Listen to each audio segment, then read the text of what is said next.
just how I feel. Trying to reach the things that I can't see. If you tell me I'm wrong, I don't wanna be right. If you tell me I'm wrong, I don't wanna be right. If you tell me I'm wrong, I don't wanna be right. If you tell me I'm wrong, I don't wanna be right. Am I wrong for thinking that we could be something for real? Now am I wrong for trying to reach the things that I can't see? But that's just how I feel. That's just how I feel. That's just how I feel. Trying to reach the things that I can't see. So am I wrong for thinking that we could be something for real? Oh. Now am I wrong for trying to reach the things that I can't see? But that's just how I feel. That's just how I feel. That's just how I feel. Trying to reach the things that I can't see.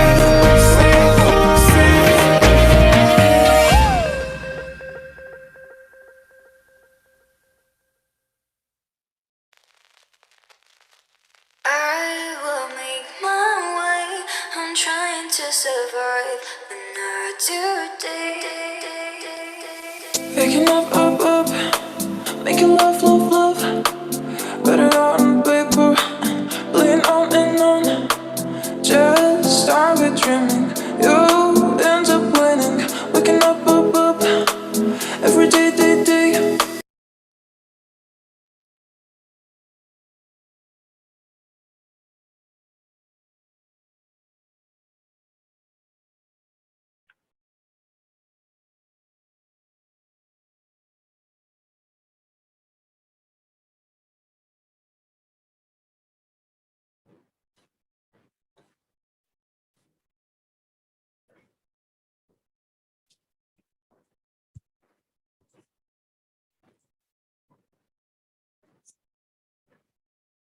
Hello, everyone.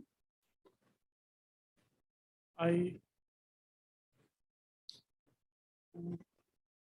hope everyone is hearing my voice, and hopefully, if you can open your cameras, that would be perfect, so we can always communicate and engage together.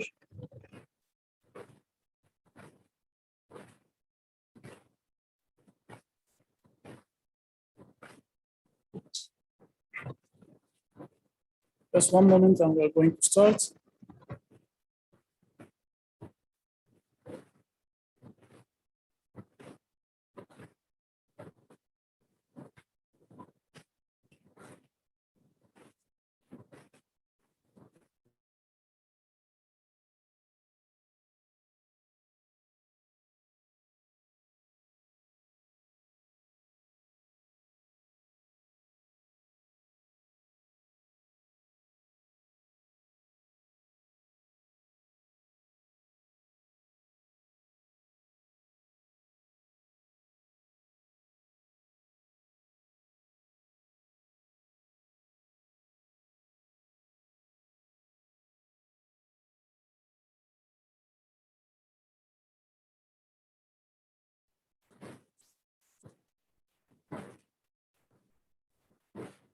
So, good morning, good afternoon, good evening to whoever's joining us from anywhere in the world, because we have too many guests from everywhere.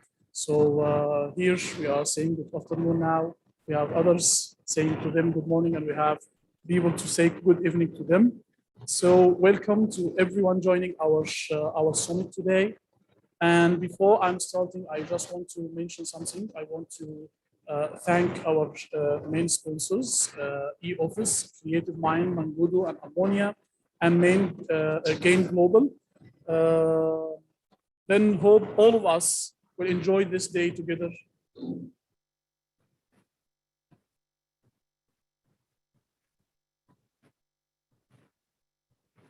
So, can I ask everyone in the room, okay, or joining us from their offices or homes to close their eyes for just a few moments, please. Close your eyes for just a few moments. Okay, let's feel the moment. Everyone to close their eyes, please. Thank you. In the time of war, darkness, and uncertainty, World War I was knocking the doors of the history.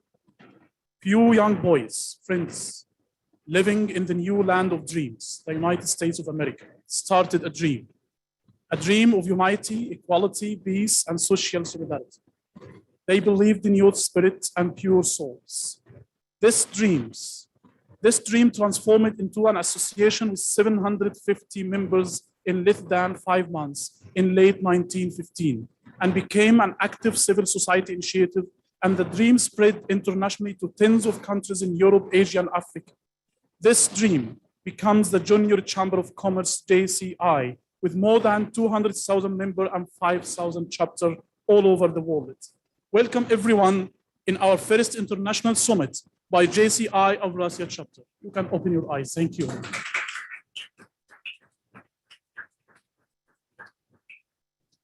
Actually, I don't want to talk too much, but I want to tell you about someone. He's a strategist, TEDx speaker, accredited SME consultant, certified management consultant, and fellow member of Strategic Planning Society. Presently, he is managing director of Strategic Islar, a management consultancy company, and he is the founder of Gain Global. It's an oriented company to support and to have communication with investors, partners, to empowering startups in their journey to initiating new enterprises.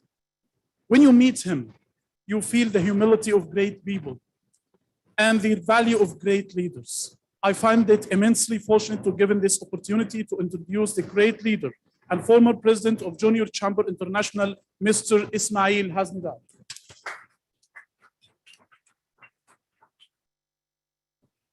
Thank you very much. It's a pleasure and honor for me to be here in front of you to address you after 10 weeks program of Let's Scale Up. So, ladies and gentlemen, dear fellow friends, the ones who join us today online, as well as the ones who are sharing today the room here in Istanbul.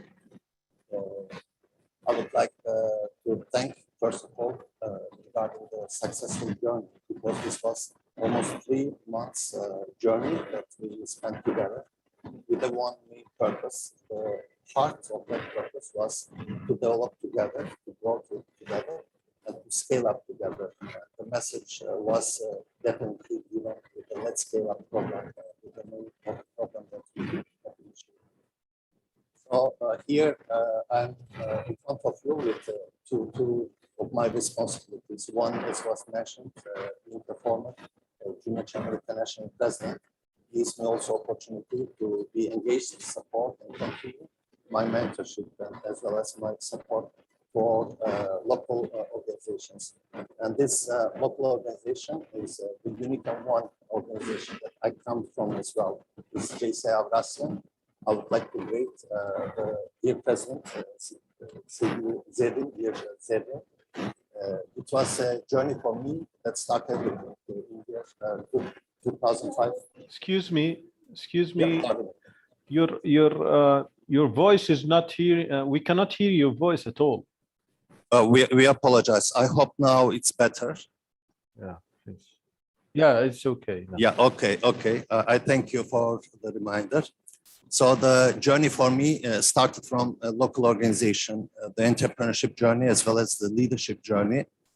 I had a chance to join to JCI EURASIA in year 2005. And from that first step, the development opportunities went step by step, giving me the chance to learn leadership in local level, in national and international level. But further to that, also, it gave me the chance to transform my business life as well as my approach because it was a turning point for me to start the entrepreneurship as well as to engage with new mindset. The entrepreneurship mindset was not limited just with Turkey or with Istanbul. During this time, I had chance to travel to around 100 countries. Due that we were celebrating 100th anniversary of Junior Chamber International. Seeing the needs and also understanding how important it is to bridge the gap between entrepreneur and investor, entrepreneur and know-how, as well as the finance, the markets.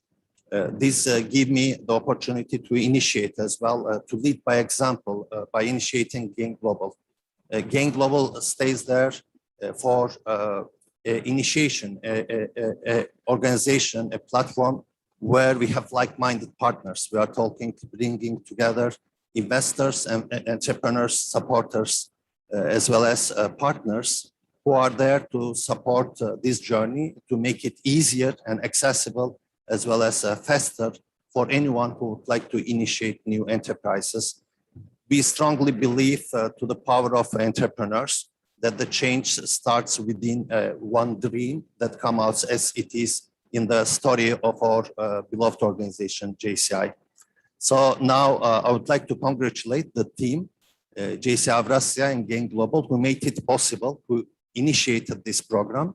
But further to that, I would like to support and congratulate you as entrepreneurs who participated to this journey, followed 10 weeks program with the trainings as well as mentoring, and now ready to pitch your startups to our audience, or to our audience who is watching us live today. But further to that, who will have chance to hear your stories through the video streamed through YouTube and other channels. So this was a true example of learning by doing, and example of scaling up altogether. I hope that within that scope, it's not just a final session for us. Actually, it's a new beginning for doing something bigger for your projects, for your startups, as well as for Let's Scale Up. And hopefully we will make it possible all together. I would like as well to thank all the partners, starting from JCI EURASIA, as well as the sponsors, Armonia Hotel, E-Office, who is here, Creative Minds and Mangodo, and also all other stakeholders who really contributed and made it possible. Thank you very much. We are looking forward to hear your pitch and to continue to engage and support all together. I thank you once more. Thank you.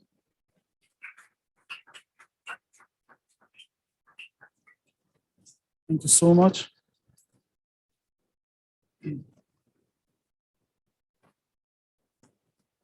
A wonderful person, an outstanding human being.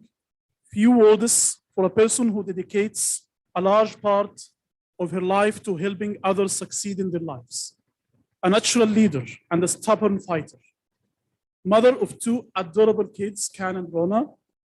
Established many companies in Turkey and Eastern Europe, and she's currently the CEO of Mangodo Digital. Please welcome with me the leader and the current president of JCI EURASIA chapter, Amina Zerreen Shak.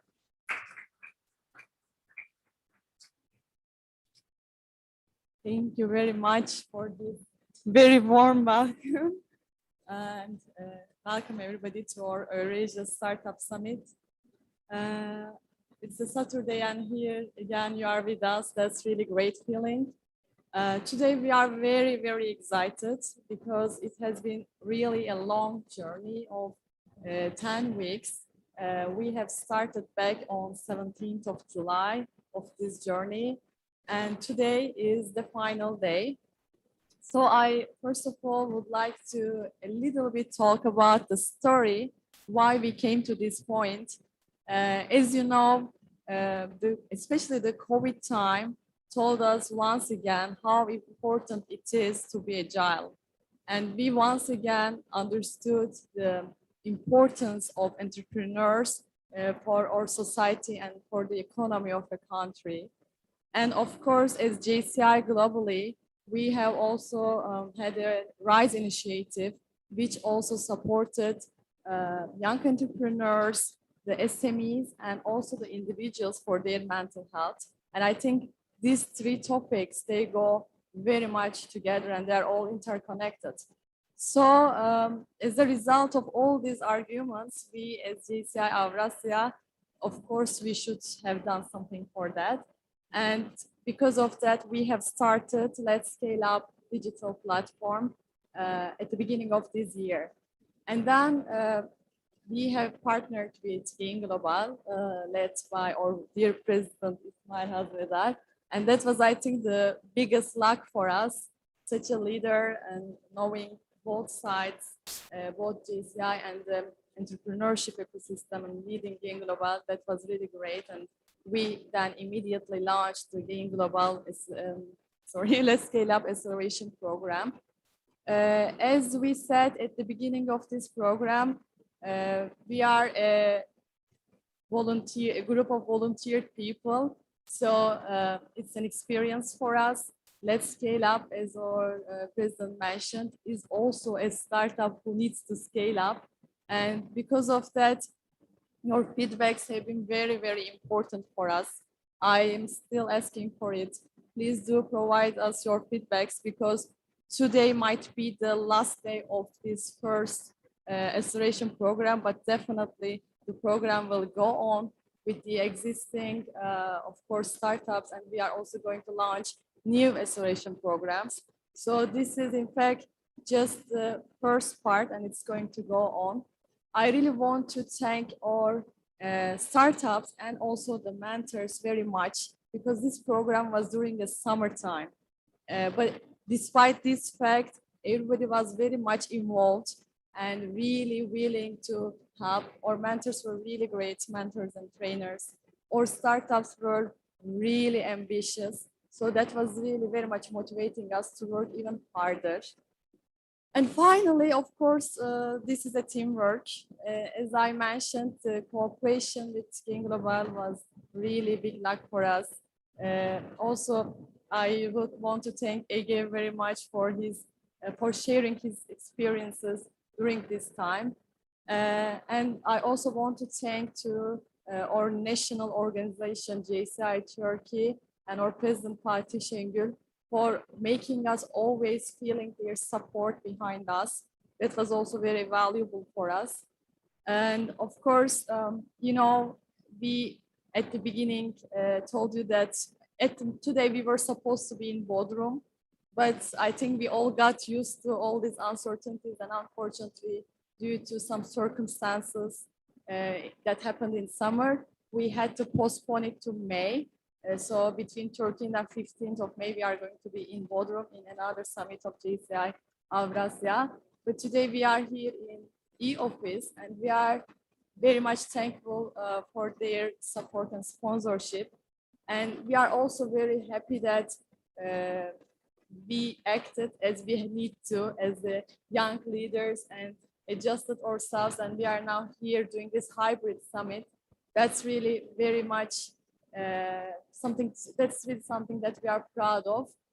And of course, the great team of JCI EURASIA, I really want to thank our Secretary General Aylin, our Vice President Özge, and of course the Director Bahar very much.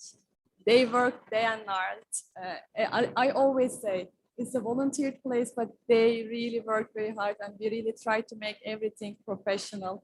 So of course, it's not limited to that.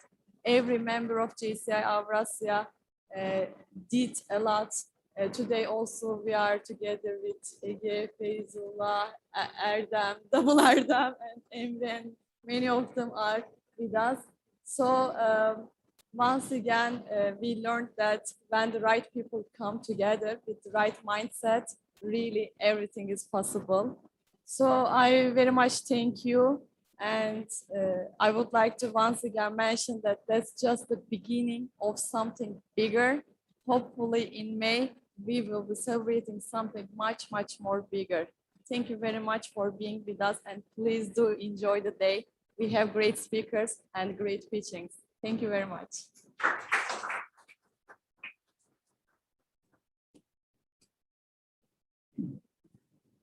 Thank you so much.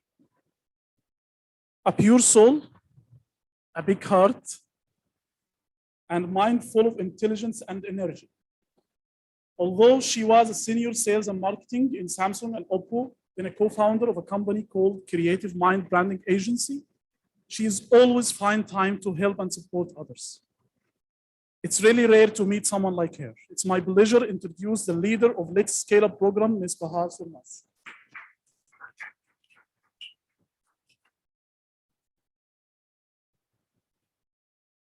Thank you, Ahmed. It's my pleasure. Hello, everyone. Welcome, dear valuable mentors, trainers, startup owners, and everyone who has taken an interest and participated in our program. I would like to talk about briefly how we started Let's Scale Up program, acceleration program, and what we did for 10 weeks. We started our journey with 10 startups. For 10 weeks, we supported startups in training and mentoring. In the last few weeks, we gave intensive training and training on preparing and meeting investors. Also, thanks to mentoring.com platform, which enables startups to communicate with mentors one-on-one and online. And our other programs supported Netban, Actuate, Startup Centrum, Bezmi Alem University, and Pitch at the Beach. Our sponsors Armonia Hotel and E-Office, which welcomes us at Nurol Tower today. Thank you so much for their support. Let's Scale Up platform designed by JCI EURASIA, as you know, implemented the Let's Scale Up acceleration program in cooperation with Gain Global. This program, which I directed, was a learning and an experience process for me as well. I would like to thank my team, Özge Tombil and Aylin Akçay from the JCI EURASIA board, and Ege Gür from Gain Global, with whom I have shared this exam from very beginning, all our mentors, participants, trainers, and our program founders is Ismail Haznedar and Zerrin Shakir. Thank you to all of you who contributed to this program. Enjoy the day. Thank you.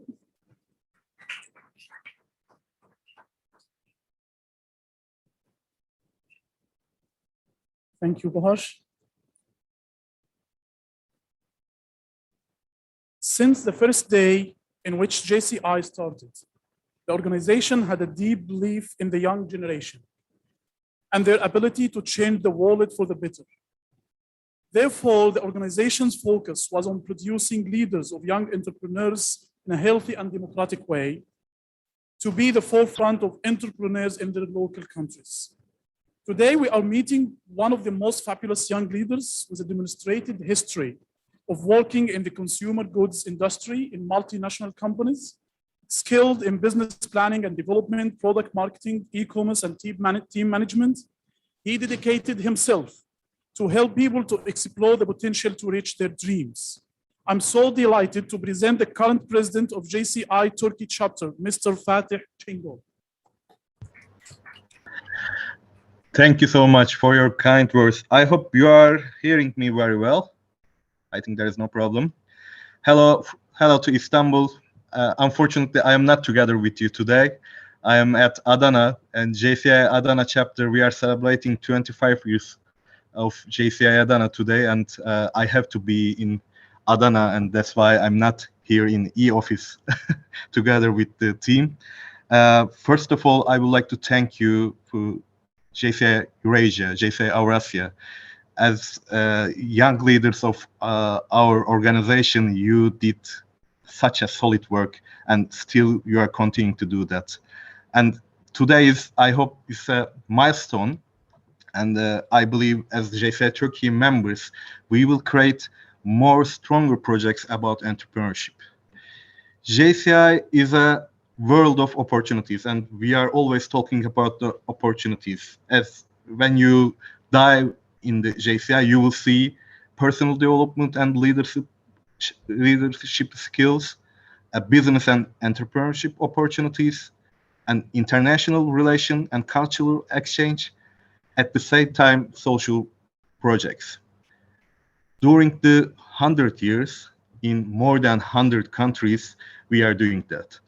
And if we talk about JCI Turkey, now currently we are operating in 15 different cities in Turkey, more than 700 active members, and with alumni and senators, we are more than 1,100 people in Turkey. And I'm really honored, JCI EURASIA, from the first day, they're always doing the best and for the entrepreneurship projects, and they develop their own leaders for the entrepreneurship area. As a national president, it's really hard to talk between two past JCR presidents, Ismail and Itai, and they have deep experiences. And as a professional, at the current station, I'm working for Electrolux Turkey, and I'm head of marketing over there. But I also believe I'm an entrepreneur because in JCI, we encourage people to be initiator. We encourage people, entrepreneur in every level, in their companies, in their families, in the other non-profit organization, because this is the, as I said, learning, Ismail Haznedar also mentioned, this is the learning by doing organization. And we are giving this opportunity to making mistakes. And for those mistakes, you are getting more and more experience.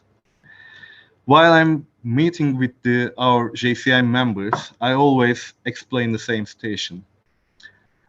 In the companies, we have some targets to get money. We have some career path to reach some goals.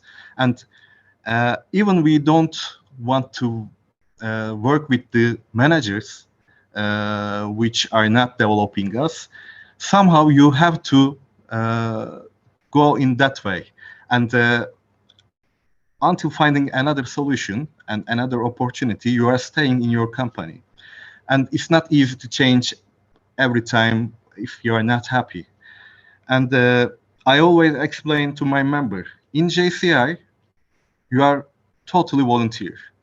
You are you are spending your spare times, you are spending your money, and you are spending your quality time for JCI activities. And in JCI, as a leader in project, in chapter, or in national level, it's not really easy to lead people because they're all volunteer, and if you don't motivate them, they can escape. If you don't motivate them, they don't work maybe. And if you don't put the target right, if you don't give them the real aim, they don't want to run with you. It's not easy. In JCI, we try to develop people to motivate them, encourage them, and empower them.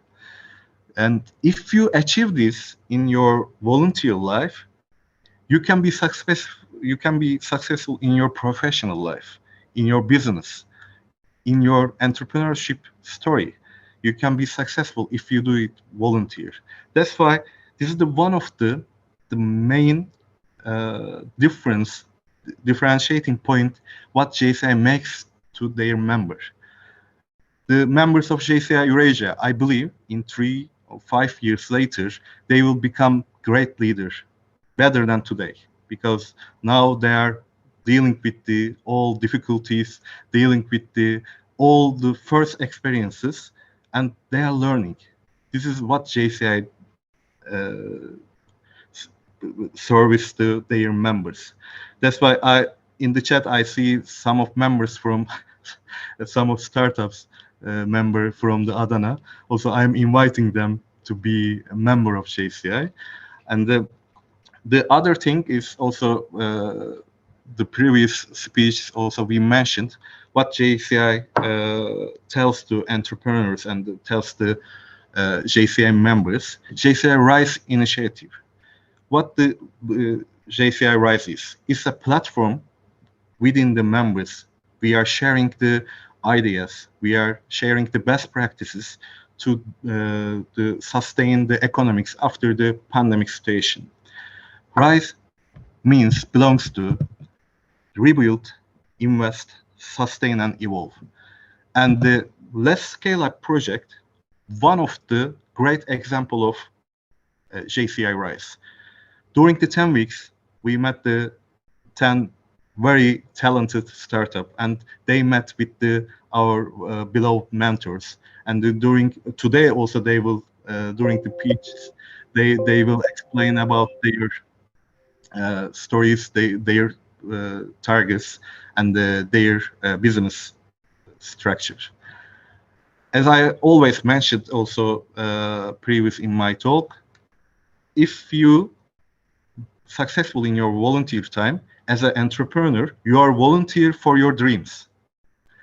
If you do it in JCI or do it in non-profit organization, it's easier to make it in your professional life and real life. This is the main message from my side. And we have really valuable guests after me, President Mr. Itai. Also, he had lots of experiences worldwide.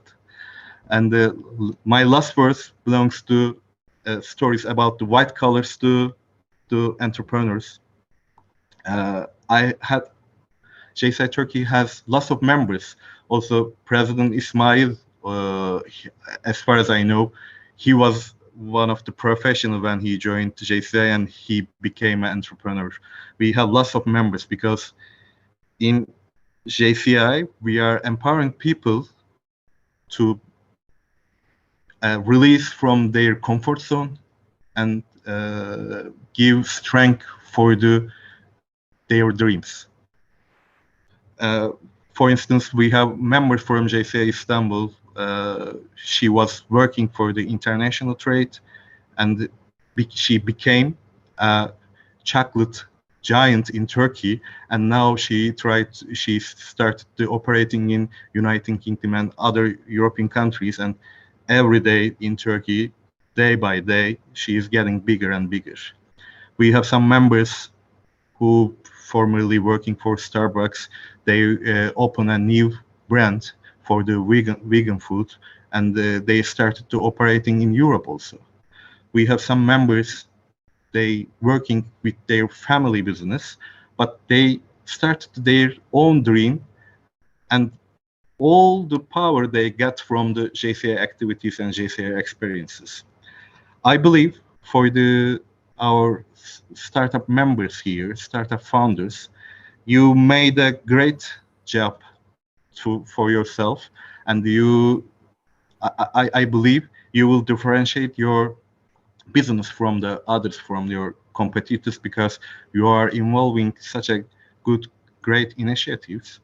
And I hope this project is getting bigger and bigger. And thank you for our partners also. Thank you for JCI EURASIA. You are doing very great job. And I hope together with JCI Turkey, we will be stronger. We will be more valuable for the JCI Turkey and Turkish entrepreneur ecosystem. Thank you very much and have a nice day and good luck for the pitch. I hope this is another start for the future. Thank you very much. Thank you so much. It has been said that innovation distinguishes between a leader and a follower. Our next speaker is such an innovative leader with a demonstrated history of working in the IS infrastructure as a services, business intelligence, and mobile value-added services with high-level skills in negotiation, business planning, database, IT strategy, and management. I'm so proud to introduce the former president of JCI International 2020, Mr. Itai Maniere.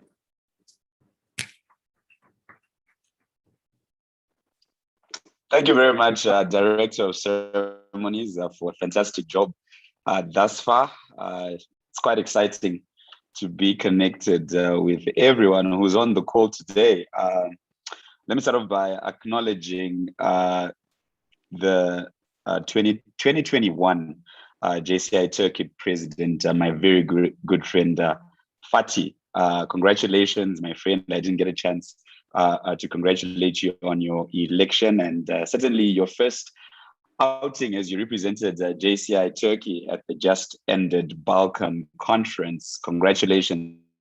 All the best as you lead this fantastic organization, JCI EURASIA, for this amazing and exciting program. Thank you very much for the invitation to this, Zareen.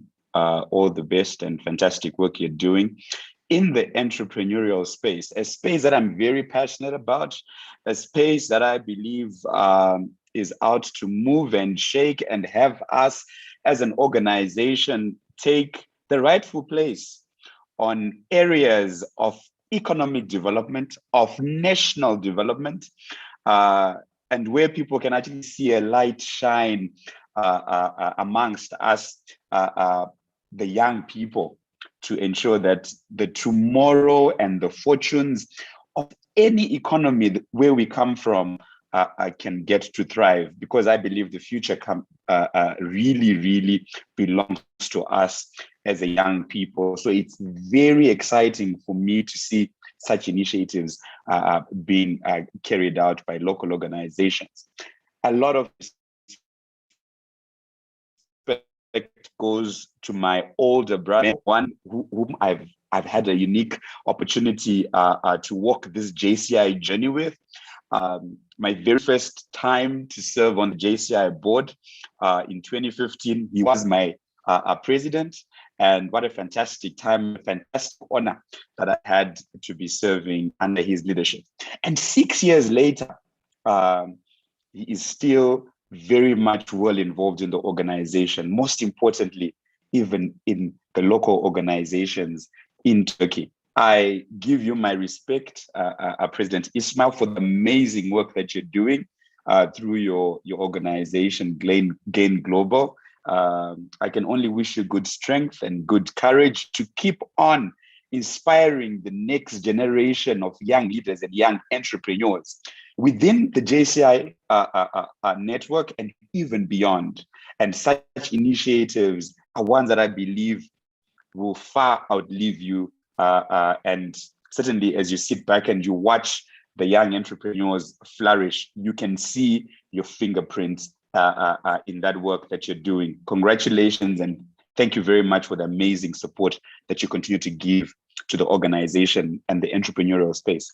And most importantly, the investment, the startup space, and how you assist entrepreneurs and startups to have access to capital and access to funding.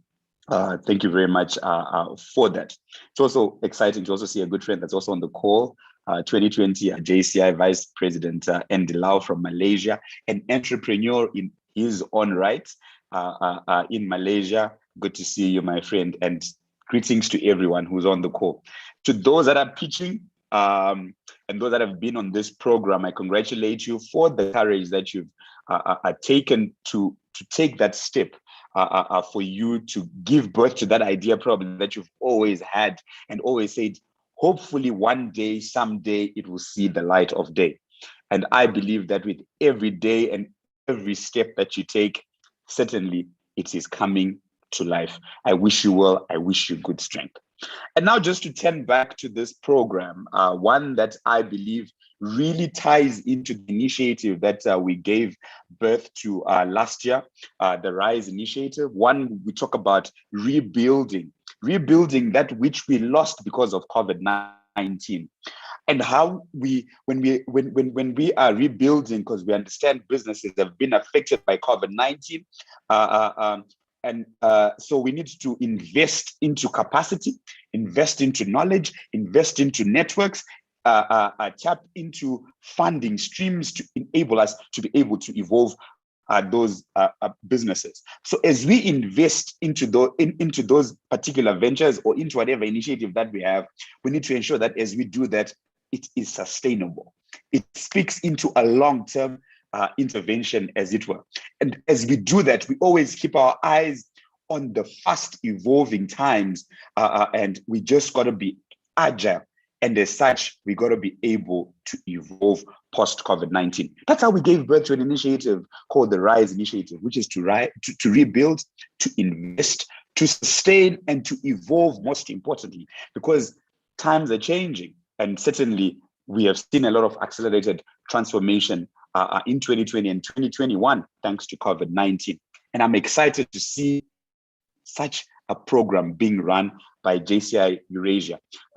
And I wish you good courage. And as I was just preparing to get into this session, I was just saying to myself, it would be great to see this project actually go beyond your local organization, go beyond your national organization, take it into the region, take it into the world. You already have a working model. The next thing is to make sure that you scale it up and take it across the organization. Imagine if we've got such conversations and such experiences from beyond the borders of Turkey and Asia, and you now have the rest of the world having this conversation and this mentorship, such mentorship programs. Just imagine the way we'll be influencing the entrepreneurial space across the world. It would just be amazing. I wish you nothing but good strength and good courage, and I wish you all in the great work that you're doing. And I wish those that are pitching all the best. A hearty congratulations to you on this first step. I also would like to thank the different sponsors and the different mentors that have made this program a resounding success. And I would love to see it continue to grow and continue to evolve beyond this. I wish all the best and wish all those that are pitching today. And yeah, I look forward to a time in the not so distant future where we can actually meet in person and share a good conversation, share a coffee or a drink and a laugh whilst we are at it. Once again, thank you very much for inviting me to share a few words this morning, and all the best to everyone. Have a fantastic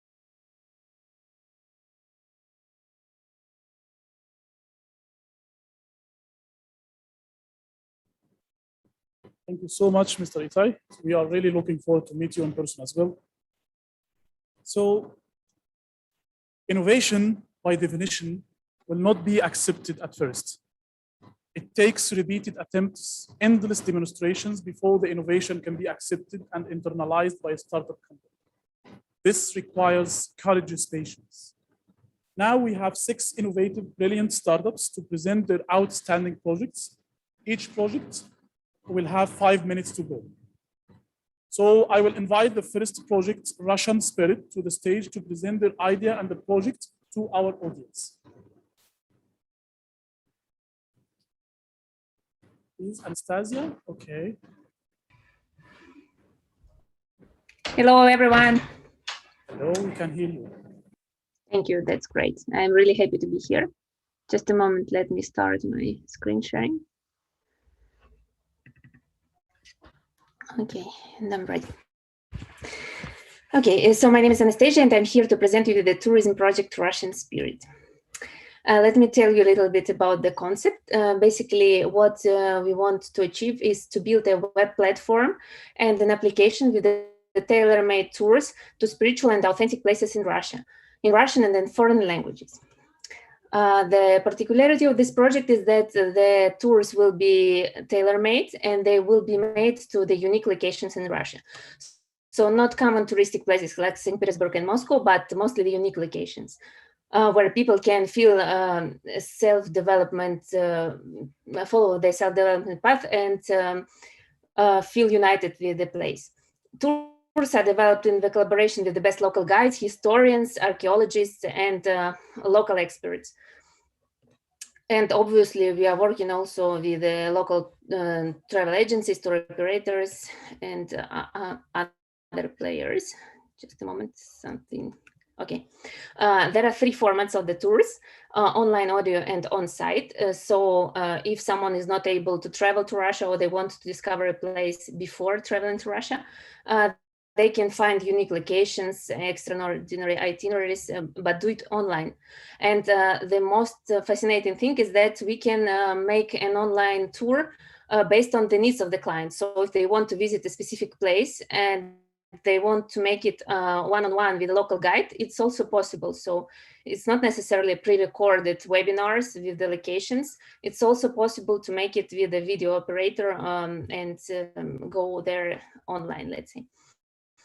We want also to discover cultures and traditions of local people of different regions of Russia. Audio format means that people, if they don't want to be with the group, they want to travel alone, they can also visit different places with the audio excursion, which will take into consideration their geolocation and will give them the information about the place.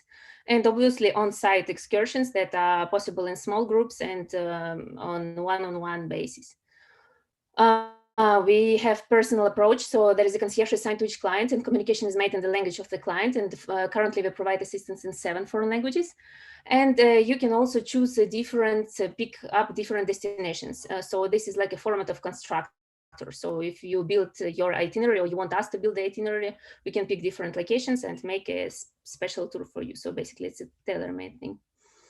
The main objectives of the projects are to show touristic potential of Russia to the foreigners and basically form a positive brand of Russia as a travel destination. Unite unique itineraries, tailor-made tours that provide basically local experience to the people in one place, so application or web portal, and show the beauty of Russian nature. And of course, since we are collaborating with yoga teachers, meditation teachers, Reiki teachers, it's self-development and people who want to feel unity with the nature, who want to discover themselves, to make something good for their well-being and their soul. They are more than welcome to join us. Just a moment, sorry, because it went. Okay, one more objective that I would have to say about is the collaboration with the local businesses, local travel guides, historians, archaeologists, of course, also tour operators, travel agencies, DMCs, and online travel agencies, who will help us to promote unique experiences and basically also create them. So all the authors of very special tours in Russia and different corners of Russia, they can also contact us and collaborate with us. Sorry, something is going wrong and I'm not able to change the slide.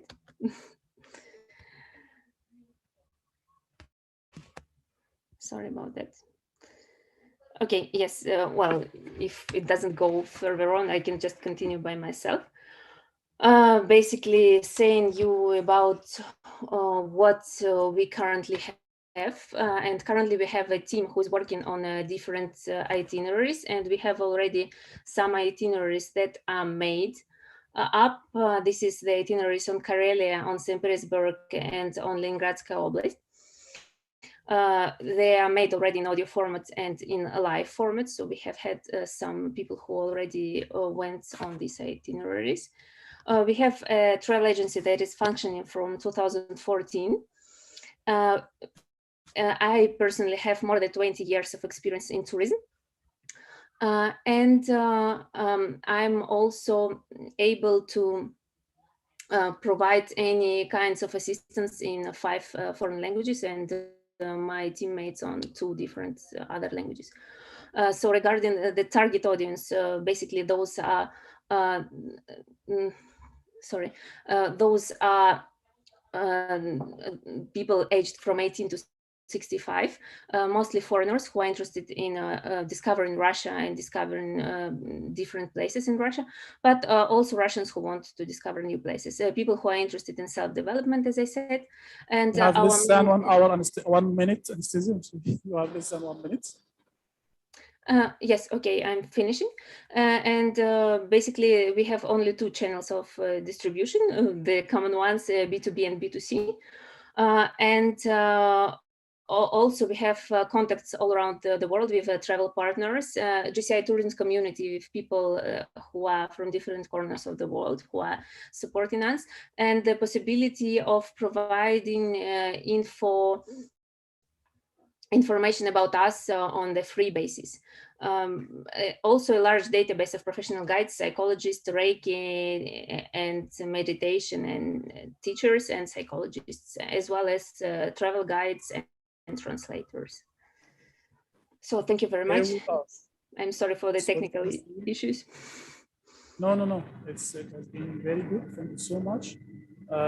Actually, we are open to have one or two comments or questions. If any one of our audience have anything want to ask Anastasia about the project, we are very open to have one or two comment or question here in the room or from the audience.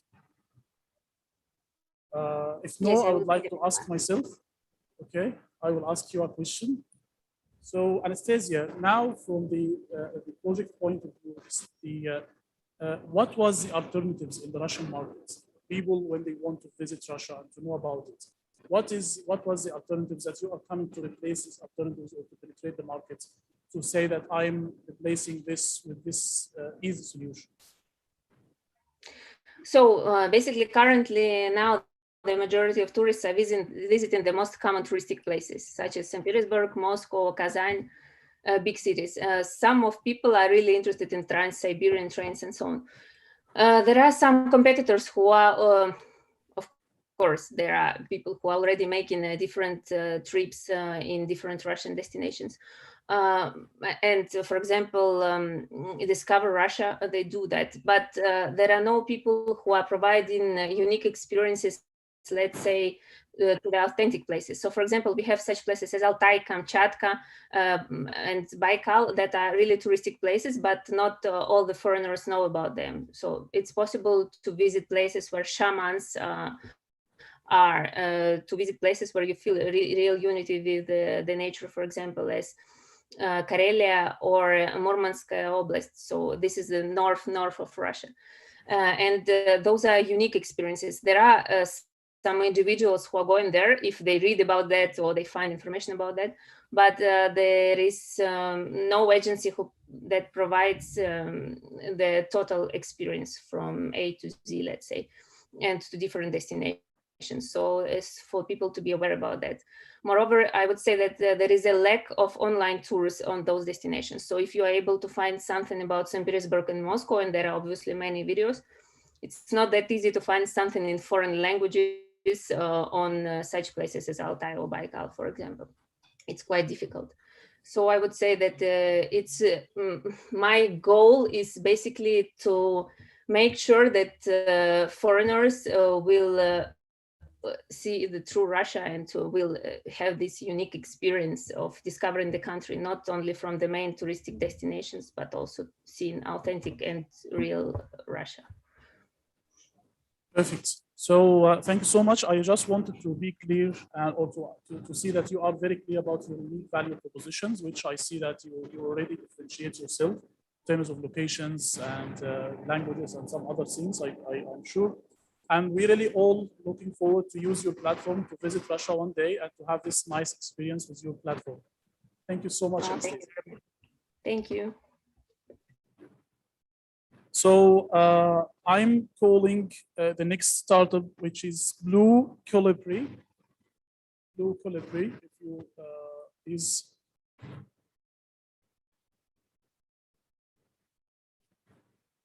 Blue Colibri here.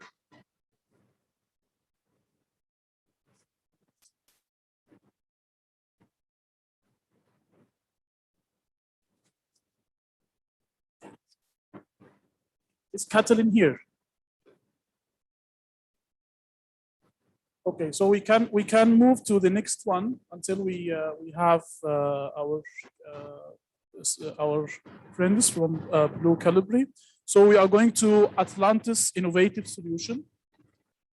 Atlantis Innovative Solutions here. Yes, I know.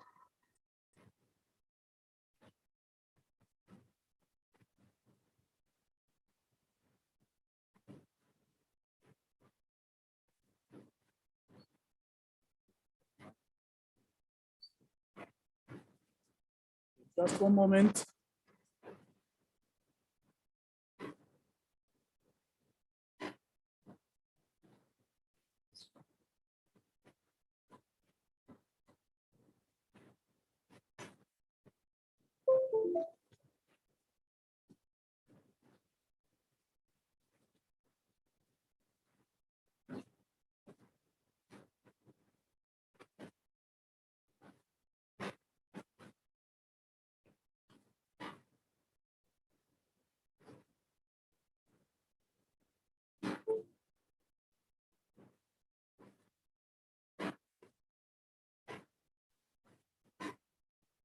Hi, can you hear me?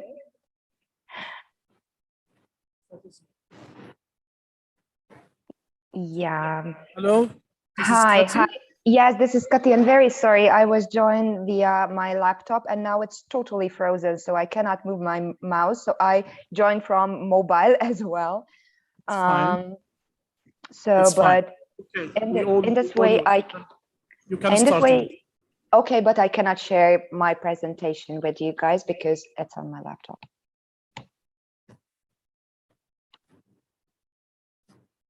Okay. So if you could share my presentation, that would be amazing. Just one moment. Okay. Thank you very much, and apologies for this technical issue. No worries, no worries. We are going to share it in just one moment. Thank you.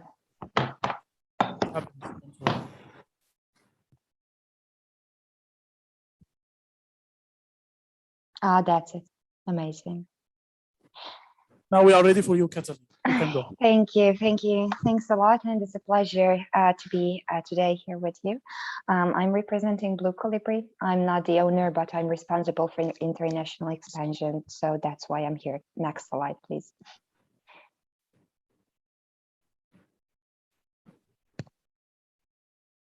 Cool. So here you can see that our mission is to improve employee engagement by making internal communication smooth and transparent. And we also help large organizations to keep in touch with their entire workforce, train, onboard new colleagues, and support the HR departments to get comprehensive statistics and data on their achievements and what they are doing. Next slide, please.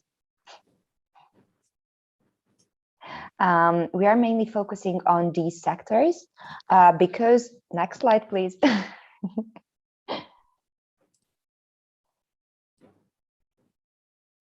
Okay, I will continue on to, yeah, thank you. So because we are mainly focusing on reaching non-desk employees because that's the most challenging one. So colleagues who have no access to intranet or any internal corporate devices like a laptop.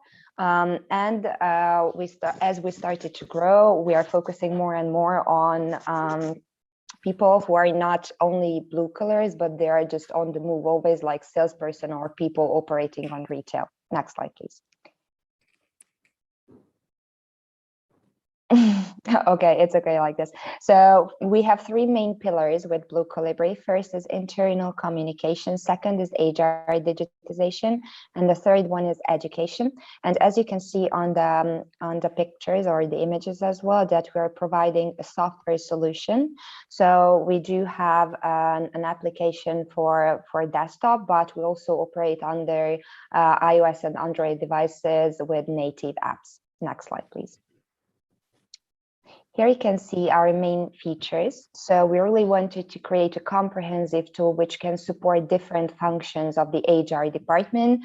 So not only communication, but also administration, document sharing, community creation, where you can really help with bonding people in your organization. And we also offer some further functions, like, as I mentioned, the pre-onboarding and e-learning features. Next slide, please. What's very important about our company is that we are always developing, and we are developing quite fast. So we are also concentrating on the upcoming features like holiday management and performance evaluation.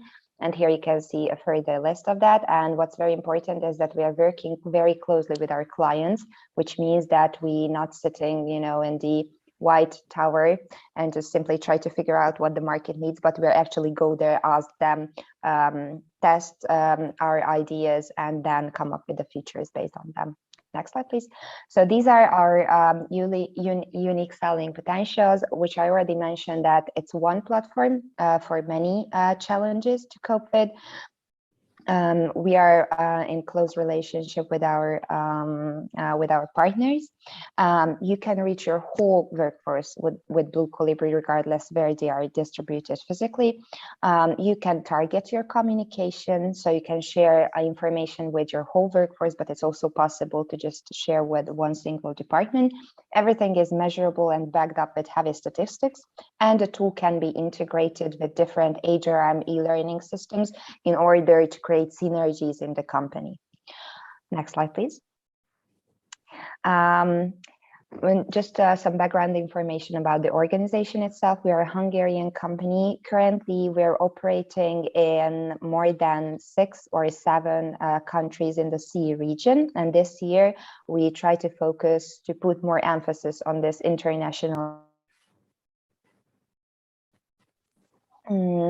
And also our platform is available in 12 different languages. Here you can see our monetization strategy, which means that we're focusing mainly on large enterprises, big corporations, and we are offering a B2B model and a subscription model. We have an implementation fee and then a monthly user fee. Next slide, please. These are just some business results. And here I also would like to mention that we just closed our second round of investment a few weeks ago. We are very happy with. And with this amount of money, we are focusing on internally developing our team to have more people on board, like very good specialists, and also develop the tool further and have some opportunities on international markets. Next slide, please. We do have our competition, of course. So on the left side, you can see the big players, and on the okay. And on the right side, there are the smaller players. We do think that our pricing is very competitive, so we can tailor our features and solutions to the customer individual needs and create a competitive pricing. And as I mentioned, we are also offering, yeah, next slide, please. Yeah, and here you can see also some numbers about our current achievements. So we are in 12 different sectors with more than 60 customers for the time being. We are in contact with more than 40,000 employees, out of which 70% are blue-collar workers. And next slide, please. And here is our executive team. So as you can see, we have like an extensive experience in the field of HR. Also amongst our top level management, let's say, we have a very, very good and experienced IT leader. So we're also very proud of our software development team who can really make things happen for our clients. So really, thank you for your attention. Also, thank you for helping me with my slides, and wishing the best of luck for all the other presenters. I'm very much looking forward to hearing them. Thank you so much, Catherine. It has been fun, by the way. It's nice. Thank you. Thank you. So I believe our president is going to have a vote contribution.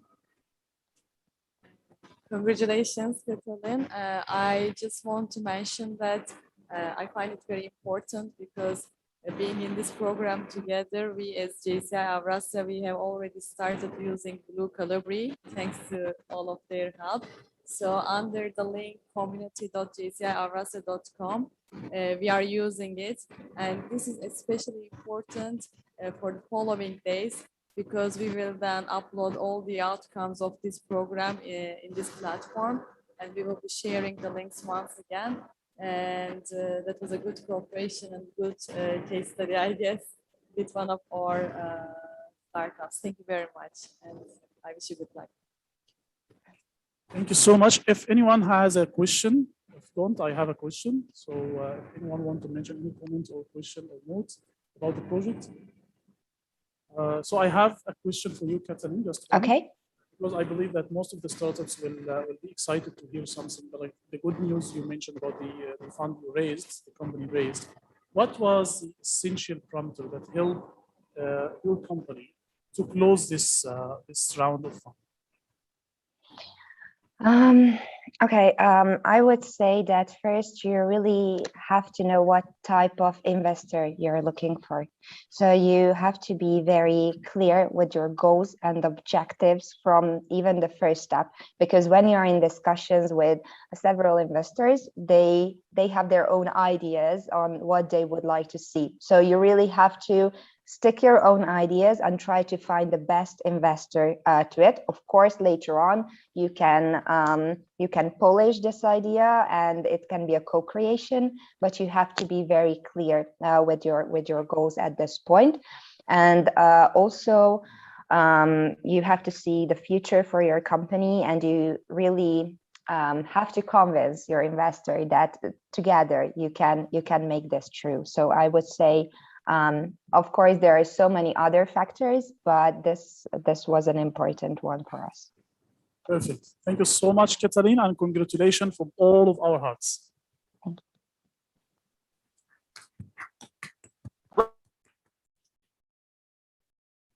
So I would like to invite Atlantis Innovative Solution to the stage.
Hello and welcome, ladies and gentlemen.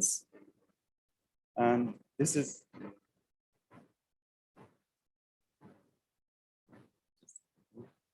I guess everyone can hear me well. This is Namık Azarşenol speaking, the founder of Atlantis Innovative Solutions, and our project is Babil Management Solutions for building, site, and shopping malls. And who we are? We are established in 2021 in January, and we moved and located in Namık Kemal University Technopark Incubation Center as a startup in Tekirdağ in June.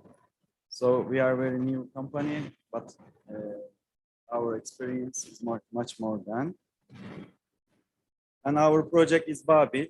Babil is one of the oldest towers in the history, so we took the name, the derivation of this tower for the management of the cities and the buildings.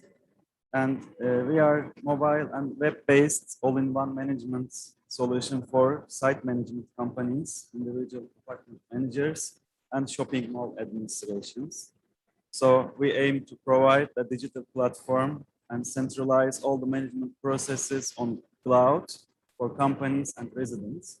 Because we are the member of JCI, we always feel the spirit of United Nations global goals. So we also support the global goals number 9, 11, and 17.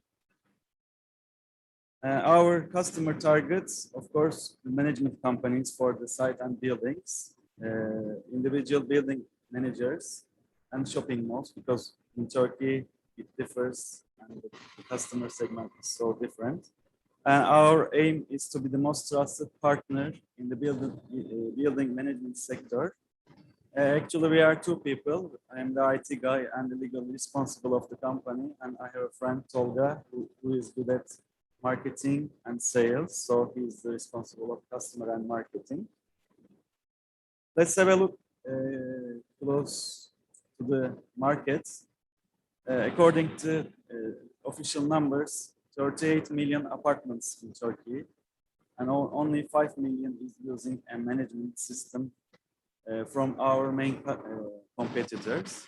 And according to our optimum and maximum market gap calculation, $75 million per year is possible to gain from the market. So even if we share this market with our competitor, it's always good market for this.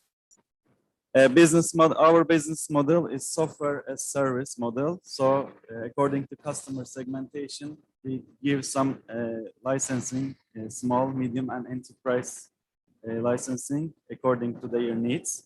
Our product is fully modular and compatible with customer needs.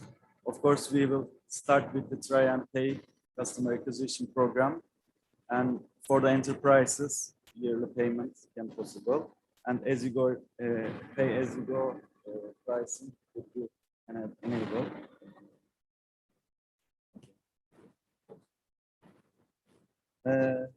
Let's have a look.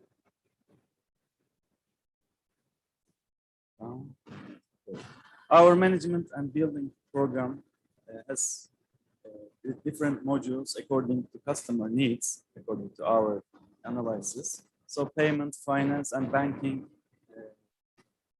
module, rental and owner management module, staff, personal, and task modules. Of course, we will have a security and the parking modules for the, and we will use their AI and machine learning technologies. And of course, maintenance, tracking, shopping behaviors, customer behaviors, and we will connect all the people living in the buildings with the managers, management systems. And in our infrastructure technology, we are using Microsoft services and web-based technology. We are fully GDPR and Turkish KK regulation compatibility. Of course, we will support multi-language and AI and machine learning for security and task management system is very important in our module. Of course, it will be compatible with IoT systems with the latest technology. I would like to thank you for listening our pitching. And if you have any questions, I am ready to answer you. Thank you so much, Mr. Uzaj. Please stay with me. Okay, so if anyone has a question from our audience, here or there, because I have. Okay. Okay, of course.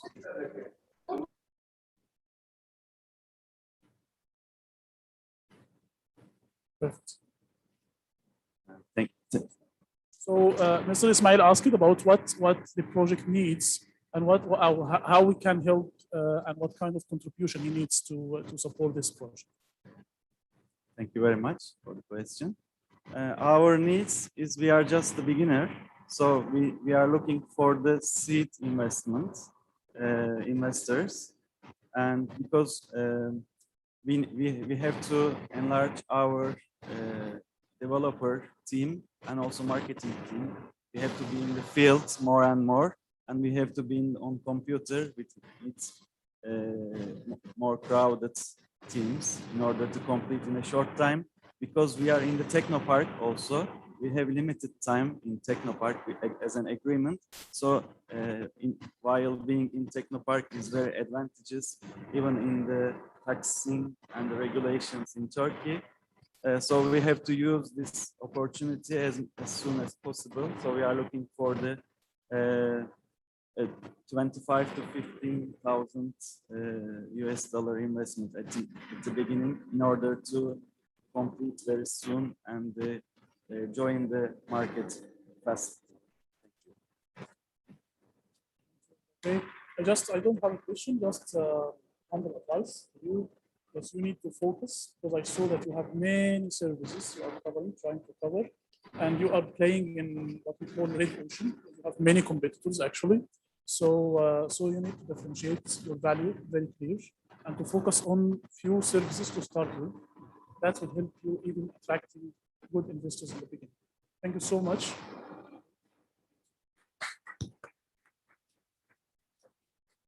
So I would like to invite Lingoverse to the stage to start the presentation. Thank you.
Thank you. First of all, it's very nice to see some of the faces that I have been seeing nearly for 3 months from a computer screen.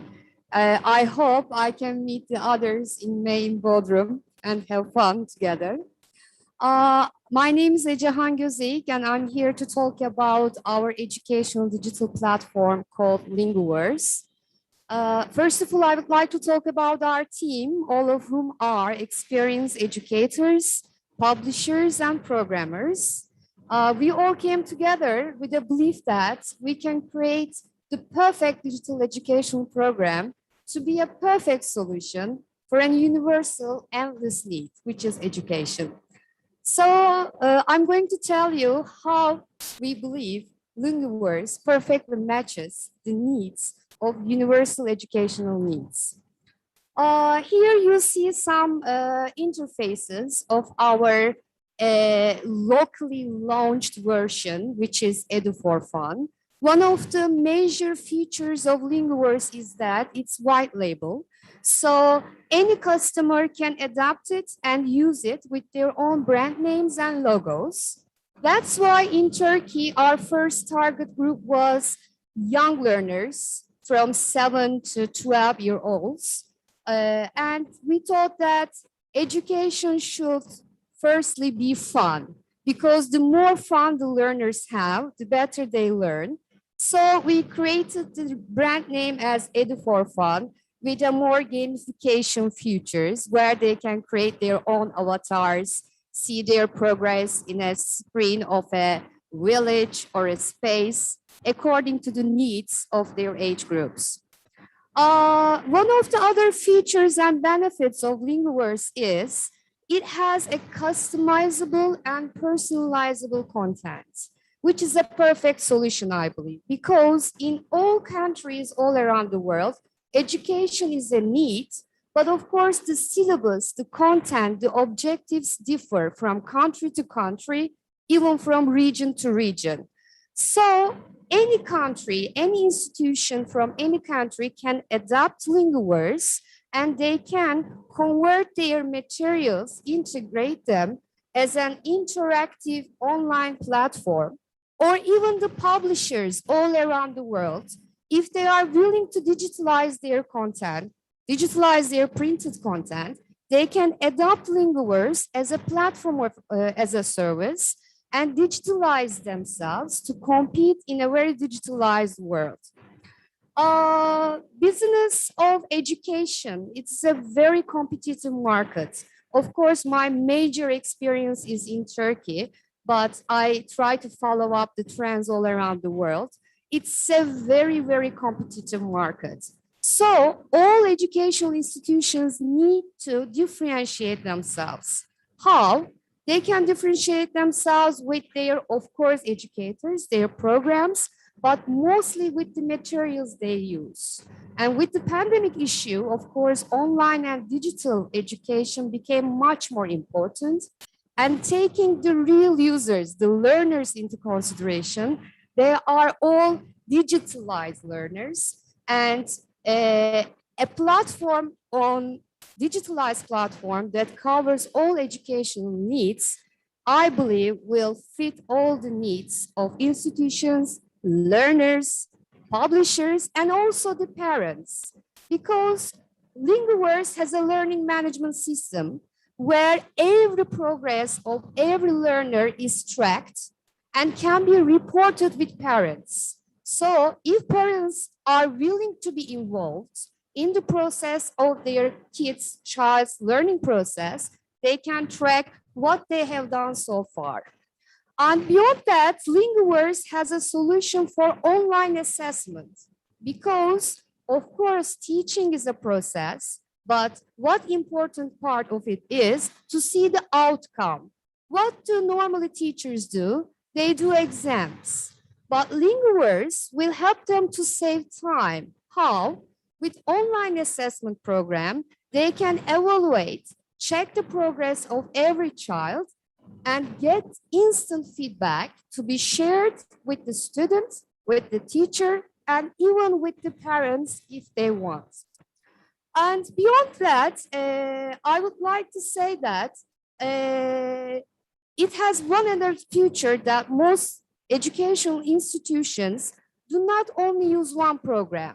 They sometimes use their own website where they upload some materials, or they have many other websites for many other subject areas. So Linguverse enables them to have them all in one single sign-on.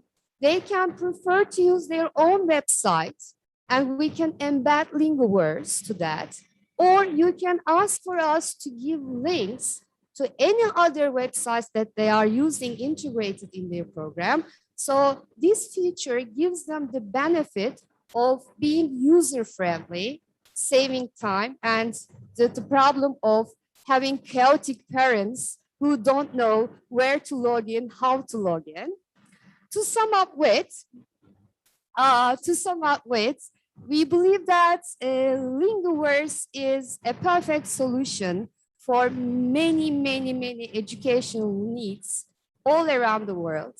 And we believe that it's an endless need. So we will always have an opportunity to promote and hopefully adopt Linguverse all around the world in future. And we would like to welcome you to join us to make Linguverse the one and the perfect solution for the language of universe. Thank you.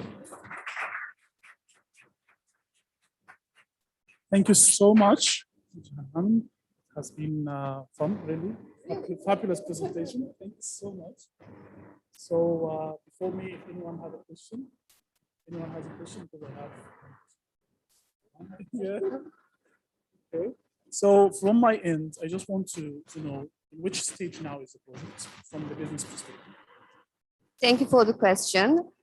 We have already launched the platform in Turkey at the moment, and there are many educational institutions that adopted it in their program that they have just started using it with the new academic year in September.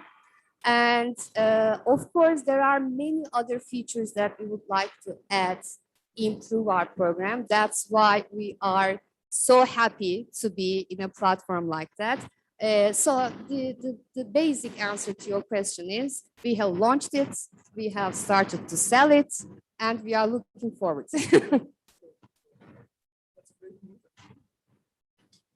So from your end, the main target audience for the project is it's B2B, so are you going to sell to only schools, and this is no need to communicate with parents or something like this? Another good question. At the moment, it's B2B, but in future, one of the business models that we are planning is to be B2C, to have it as a self-study tool to be sold online with a yearly subscription. Okay, I was going to have to ask first. Oops. So looking at your background, I think you have different strategies in Turkey and abroad. This is what I understood. So in Turkey, you sell it as a full package, right? Like with content. But abroad, I think you will need content partners for the platform. This is my understanding, and I want to ask if that is correct. Yes, thank you for letting me to clarify it. In Turkey, we sold the platform with ready content because, as I showed you, it is Edu for Fun in Turkey with an English language content from kindergarten up to 12th grades. But when we promote it abroad, our CFR English content may not be appropriate for their objectives. So our learning management system, the admin panel, gives us the opportunity to upload any different content related and matches to the curriculum of any specific country or institution. So I just want to mention that I'm so happy because of this project, and we have another project today. Yes, is coming from, they are in Egypt and they are in Saudi Arabia, and they are content for kids, and they just building content. They have a very big content now, so it might be a good collaborator, inshallah. My last question is, what is your sales strategy? What's your saying to the schools to convince them to use the platform in this area? our strategy is, do you need an all-in-one solution for your educational process? By all-in-one, we mean an interactive online activities, online assessment, a digital library, which we are working on it to promote for next year, and also online assessments and a reporting system that can be shared with the parents. Thank you.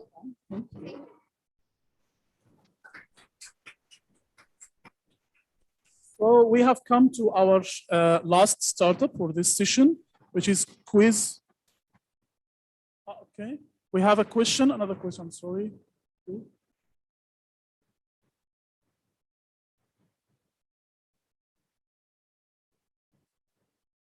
How can I take it? Okay, so if Faisal can just give him the, you can just unmute you. So if anyone have a question, you just, please unmute yourself or raise your hand again and we can open for you. Hello. Yes, hello, Dr. Bassam.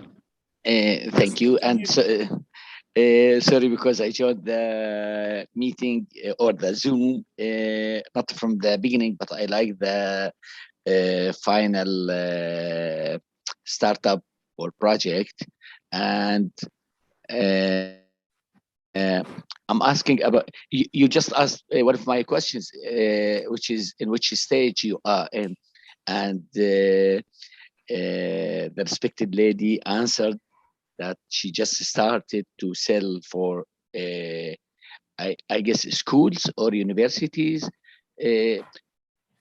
I'm asking, what's your next steps if we are thinking about 6 months ahead or 1 year ahead?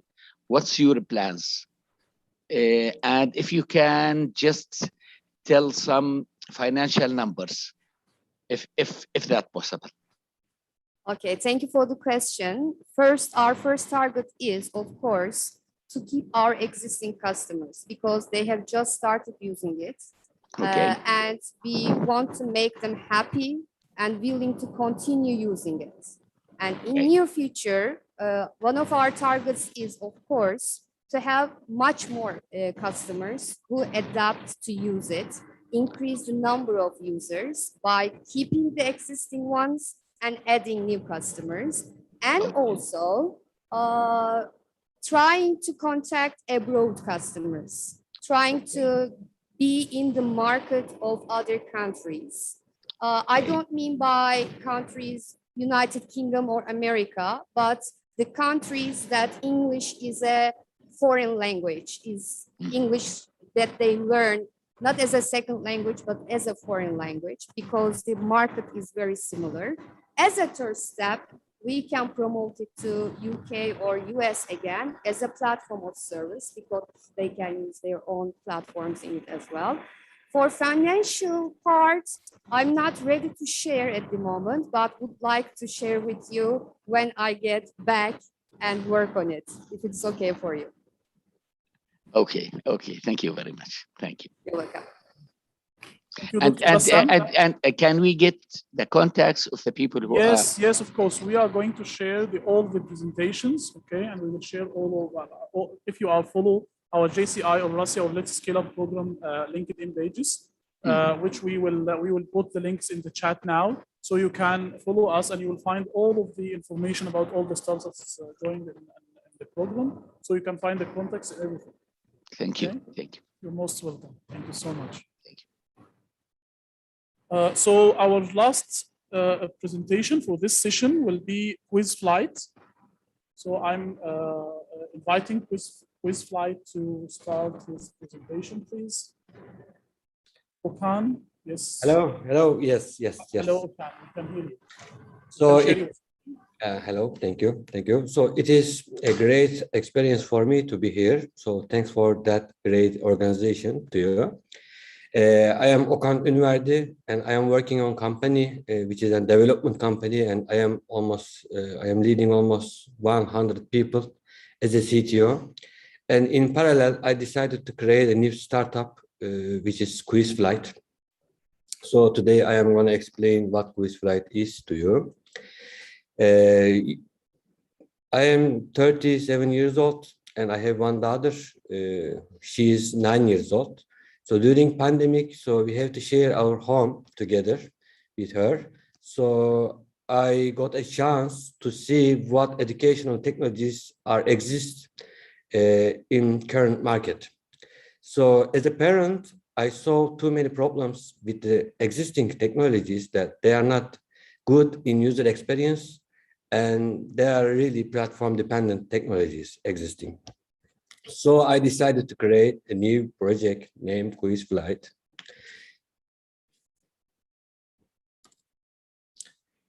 Basically, Quiz Flight is just a platform to create the new quizzes for teachers. The main problem that I focus is the existing products are not good on technology and they are not user friendly. So it's not easy to use. It is also difficult for parents as well, because we have too many systems to follow up the homeworks, follow up the courses and the exams as a parent. So which is problem for me that I saw. The problem is the existing platforms are limited because they are not supporting all environments like mobile, tablet, or the other environments like smart TV. So why I focus that problem now? Because pandemic triggered all the things, all the technologies to grow faster than usual. So these are the numbers in the market for digital education market. You see, 2021, it is $12 billion. And the forecast says that it's gonna be the $7 or $8 billion. And almost 30% are, there is some existing increase in the market. So to be clarified, that numbers, that these are the numbers for technology, software, hardware, all the things that cover that numbers. Quizzes can be given without an instructor, so which saves money and time. Also, engagement is really important for the K-12 students. And online quiz means you are not limited, so you will be able to have a quiz session with too many people at the same time without any problem. Quiz Flight is easy, it is flexible, and it supports all the platform, and it is cheap. So my main focus to have the best technology with the best user experience with the less price. This is my unique selling point in that project. EdTech is growing, it is really growing, so the numbers are really crazy in EdTech. Of course, it was popular before, but market was not ready for that growth before. And pandemic triggered all the teachers as well to learn the technologies better. So which is really important. And I see that this is the time to join. Of course, I said that word 1 year ago. Quiz Flight is existing on the market, so it is live and we have some users. And this is our business model, that we have 3 packages. One is freemium, then any teacher can check the system, can try it, can use it without any problem, without any big limitation. There is only one limitation, which is the session number. For example, I am a teacher, I can create a new quiz, no problem, and I can share with my students as well, free. But for example, 10 students per each quiz, that means you can only create 10 quizzes because you have only 100 sessions per month. This is the limitation for premium member.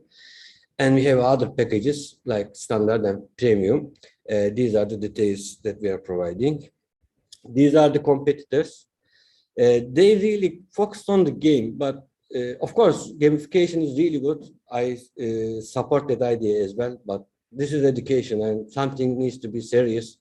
and not too much serious, but it should be easy, it should be flexible. The engagement is also important, but quiz flights is the easiest one on that list, and the less price also my target. Yes, and quickly, I created quiz flights, and I am gonna create some other startups like course flight, game flight, market flight in given years. At the end of the day, I am going to be the biggest company for education, like EduFlight. The names are just examples, but the main focus is to cover the all education part. But QuizFlight is just my MVP to see the current users. These are the screens. These are my dream team, which is not exist. It is really dream. It's going to be like that one day. Thank you.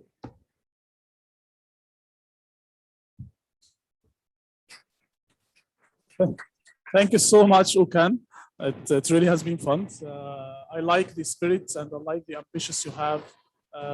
And this is really the entrepreneurial spirit that we need, that you believe in your dream and you are going after it. So from what I understood, the project now in the early stage phase, you already have the MVP. Am I right? Yes, you are right. It is working Okay. for you. So did you start to have like a focus groups or someone to get the feedback from the markets, real feedbacks? Yeah. The first thing that I focused on Instagram, because teachers are using Instagram really effective. So I reach them and I ask them to reach my platform and I get the feedbacks. This is my work on focus group. Yes, I did it like that. So if you allow me, you can, because you know this is it's a very nice idea and the market is big. However, you have really competitors, but you need to make more and more deep what we call market study to penetrate the market from the right gate. If I may say this, you need to make something like surveys, something like webinars to tell people, make a story about yourself. So it needs a lot of work to test the market in the right way before investing money and efforts and time on it. But I believe that you are going to do it, and it's really important. In this stage, you are alone now in the project, so the project is 1 month show so far? Yes, I am alone. I am writing the code. Yeah. Yes, yes. Okay, so you need to take care about this, because this is, again, one of the risks. You need to have some people behind you, even a freelancers, part-timers, someone to believe in what you have. Even if you can't convince people to be co-founders with you, because in a point of time, you will need someone to help you, supporting you financially. Am I right? You need some support, right? So yeah, advertising is taking too much money. You are right, to reach the people. So when you go to anyone to ask for any support, they will ask this question. If you cannot convince someone to be a co-founder with you, you cannot convince any investor to invest in you. So this is, take it from me, as for all of the startups.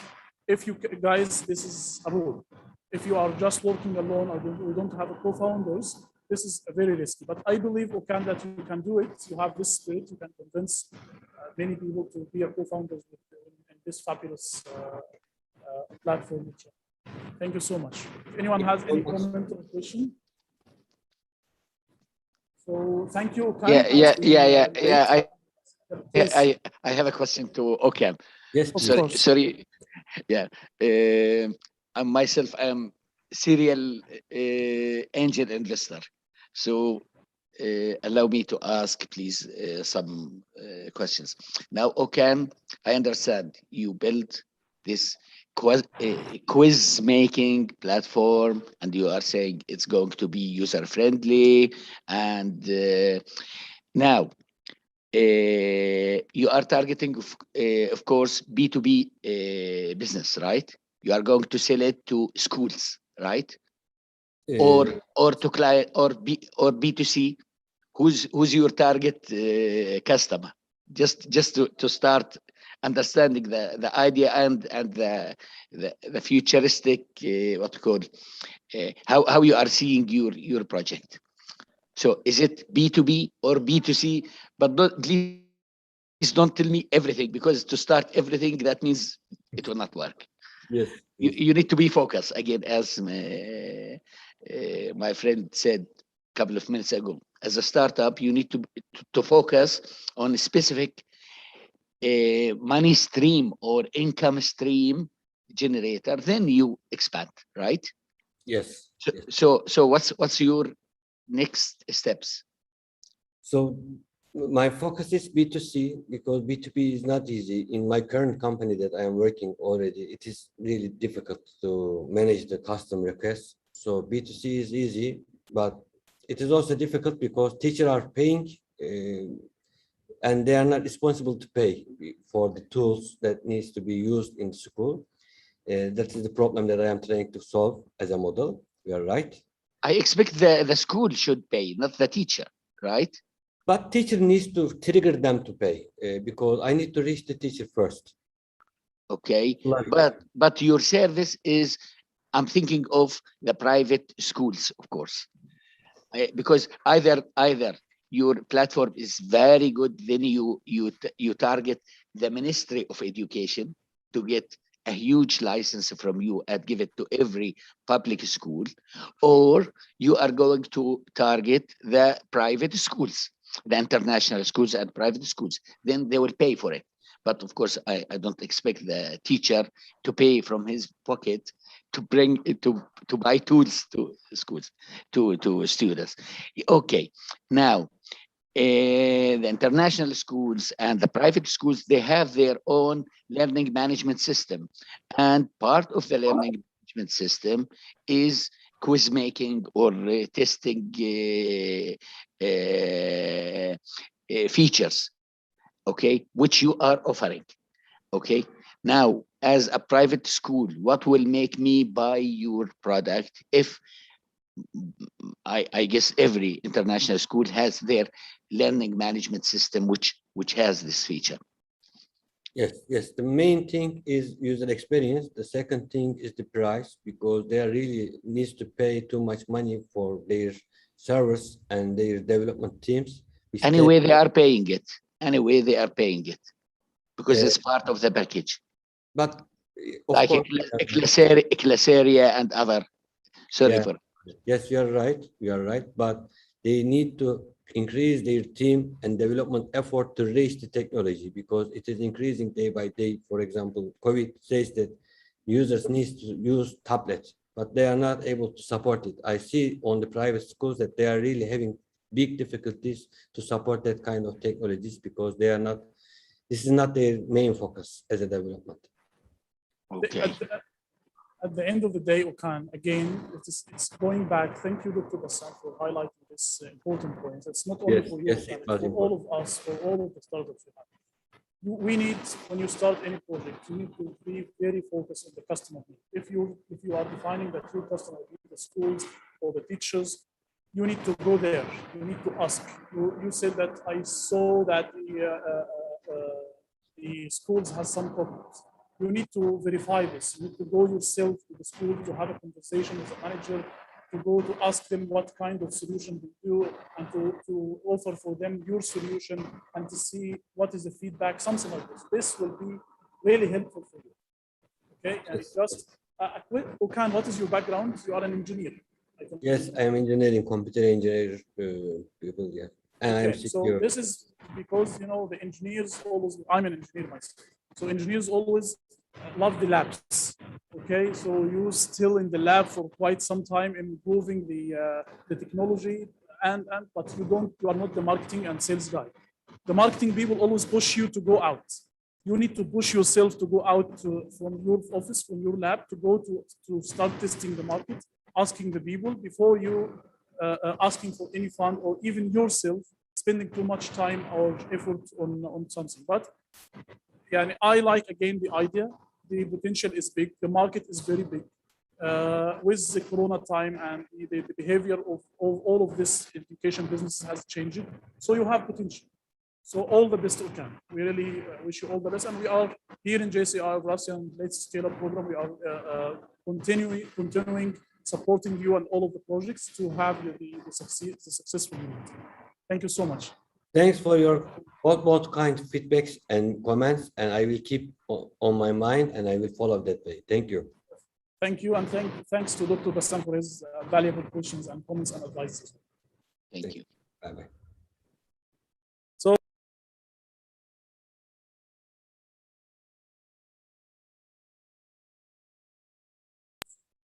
So we are now yes. So we are going to have a 5 minutes break. I know that I have been torturing you for quite some time, so I'm sorry for this. Take some rest. Five minutes to have a coffee, water. Anyone want to have a tea or something? Then we are coming back. Thank you.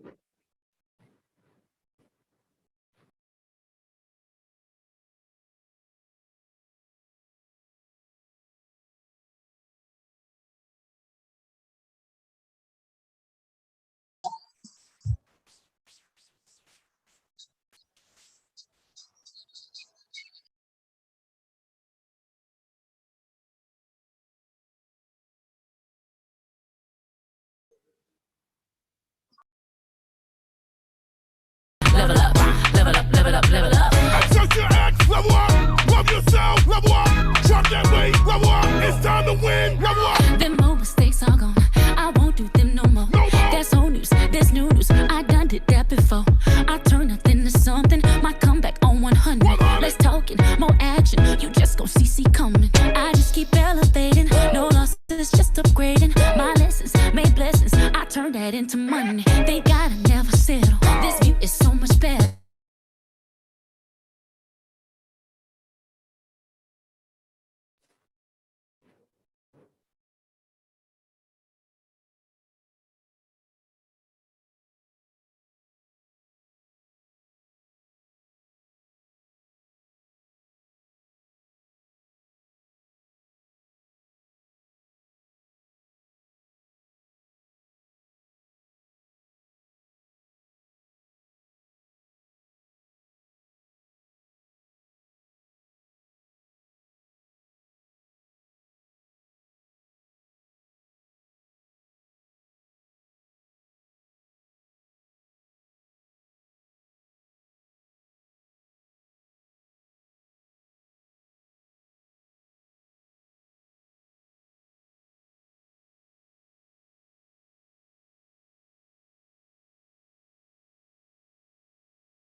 Five, four, three, two, one. Dangerous! 5, 4, 3, 2, 1. Watch me. Level up, level up, level up, level up, level up. Level up, level up, level up. All this on me so yummy. All this sauce so yummy. Know you want this yummy. Yummy all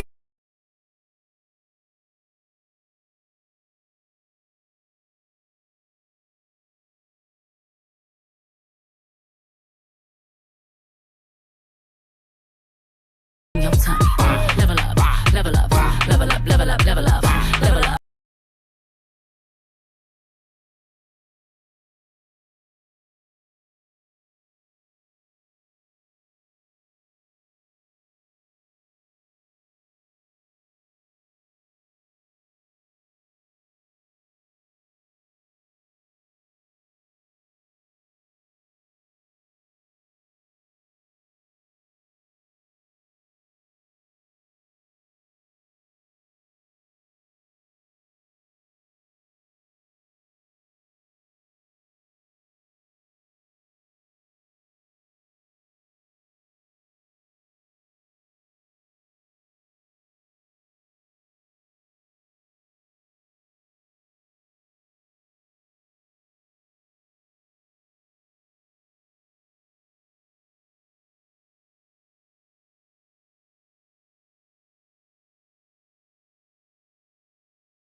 really mean nothing. We level up, level up. Fall down, get up, get up.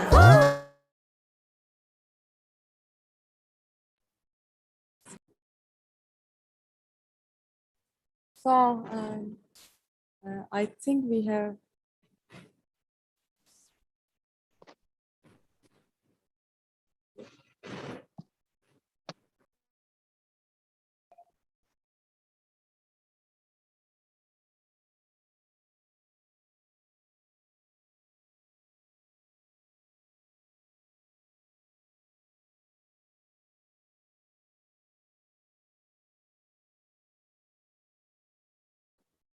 so welcome back. It has been a short break actually. So Sabiro is already here. Thanks for joining us. We have already met. As you know, I'm the president of JCI EURASIA. So as you are also here, I would like to summarize the previous part of the program, and then we'll give you the stage shortly. Actually, so far we have made our opening and we have already listened 6 startups doing their pitching, and it has been really interesting pitching. This has been a hybrid summit.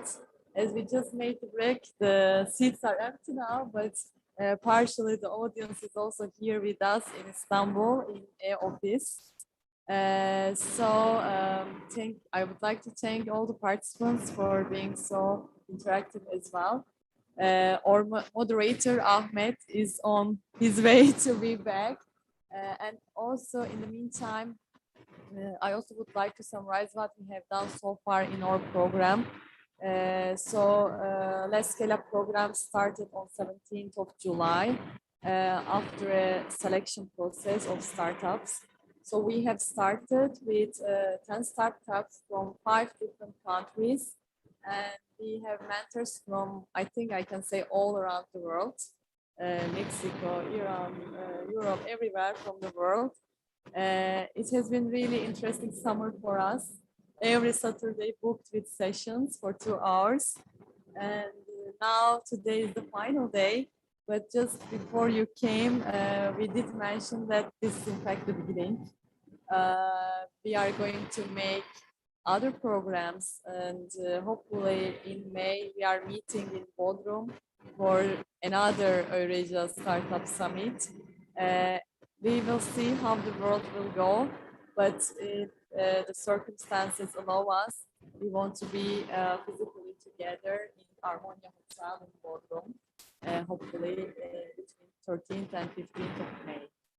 And besides that, I also would like to ask you to go on following us. Let's Scale Up has its own social media accounts under Let's Scale Up with 1 S. And also JCI EURASIA accounts, you can follow us with JCI EURASIA. This year we really focused on entrepreneurship and SMEs. I also would like to mention about one of our other programs called Digital Community of the Globe. Here we are targeting the SMEs and their digitalization. By means of an assessment, we try to find out the needs of the SMEs, and then we try to fulfill their requirements with supportive companies. We also give them a digital catalog for the companies that they can work with. And our goal is also to make this project shining as much as Let's Scale Up, I can say. Just before we start, does anybody has a question maybe about the program, or several just some talk before your official speech? By the way, President Ismail is also here with us. Maybe you can show yourself to me also.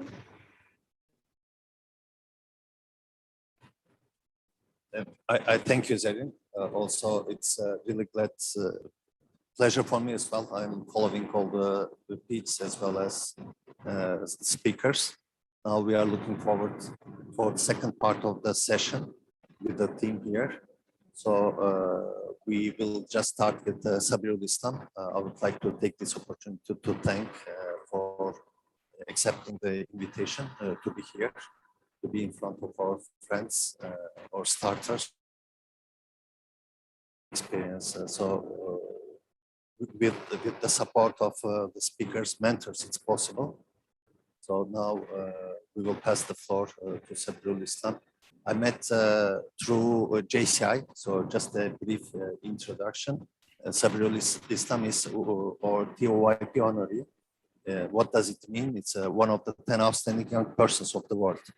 And through that journey from the United Kingdom, he spread the entrepreneurship spirit through the program that Sabirul developed to all around the world, was traveling to inspire young people with the entrepreneurship, a teenpreneur program. And this was very inspiring with the young age that Sabirul has, with all the story that he has, was very inspirational. We had a chance to welcome in Gain Global as well. Digitally, digital world help us to connect more. Therefore, I appreciate very much his contribution. So maybe it's time to just pass to Ahmet and then welcome Sabirul for his speech. Thank you. Thank you very much once more. Thank you so much. So I have it here. So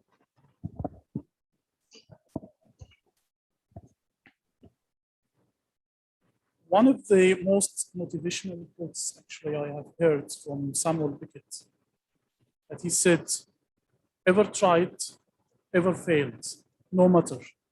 Try again, fail better. So our coming speaker is a great motivational speaker, actually the author of Build Your Confidence on Stage and the Wallet at Your Feet.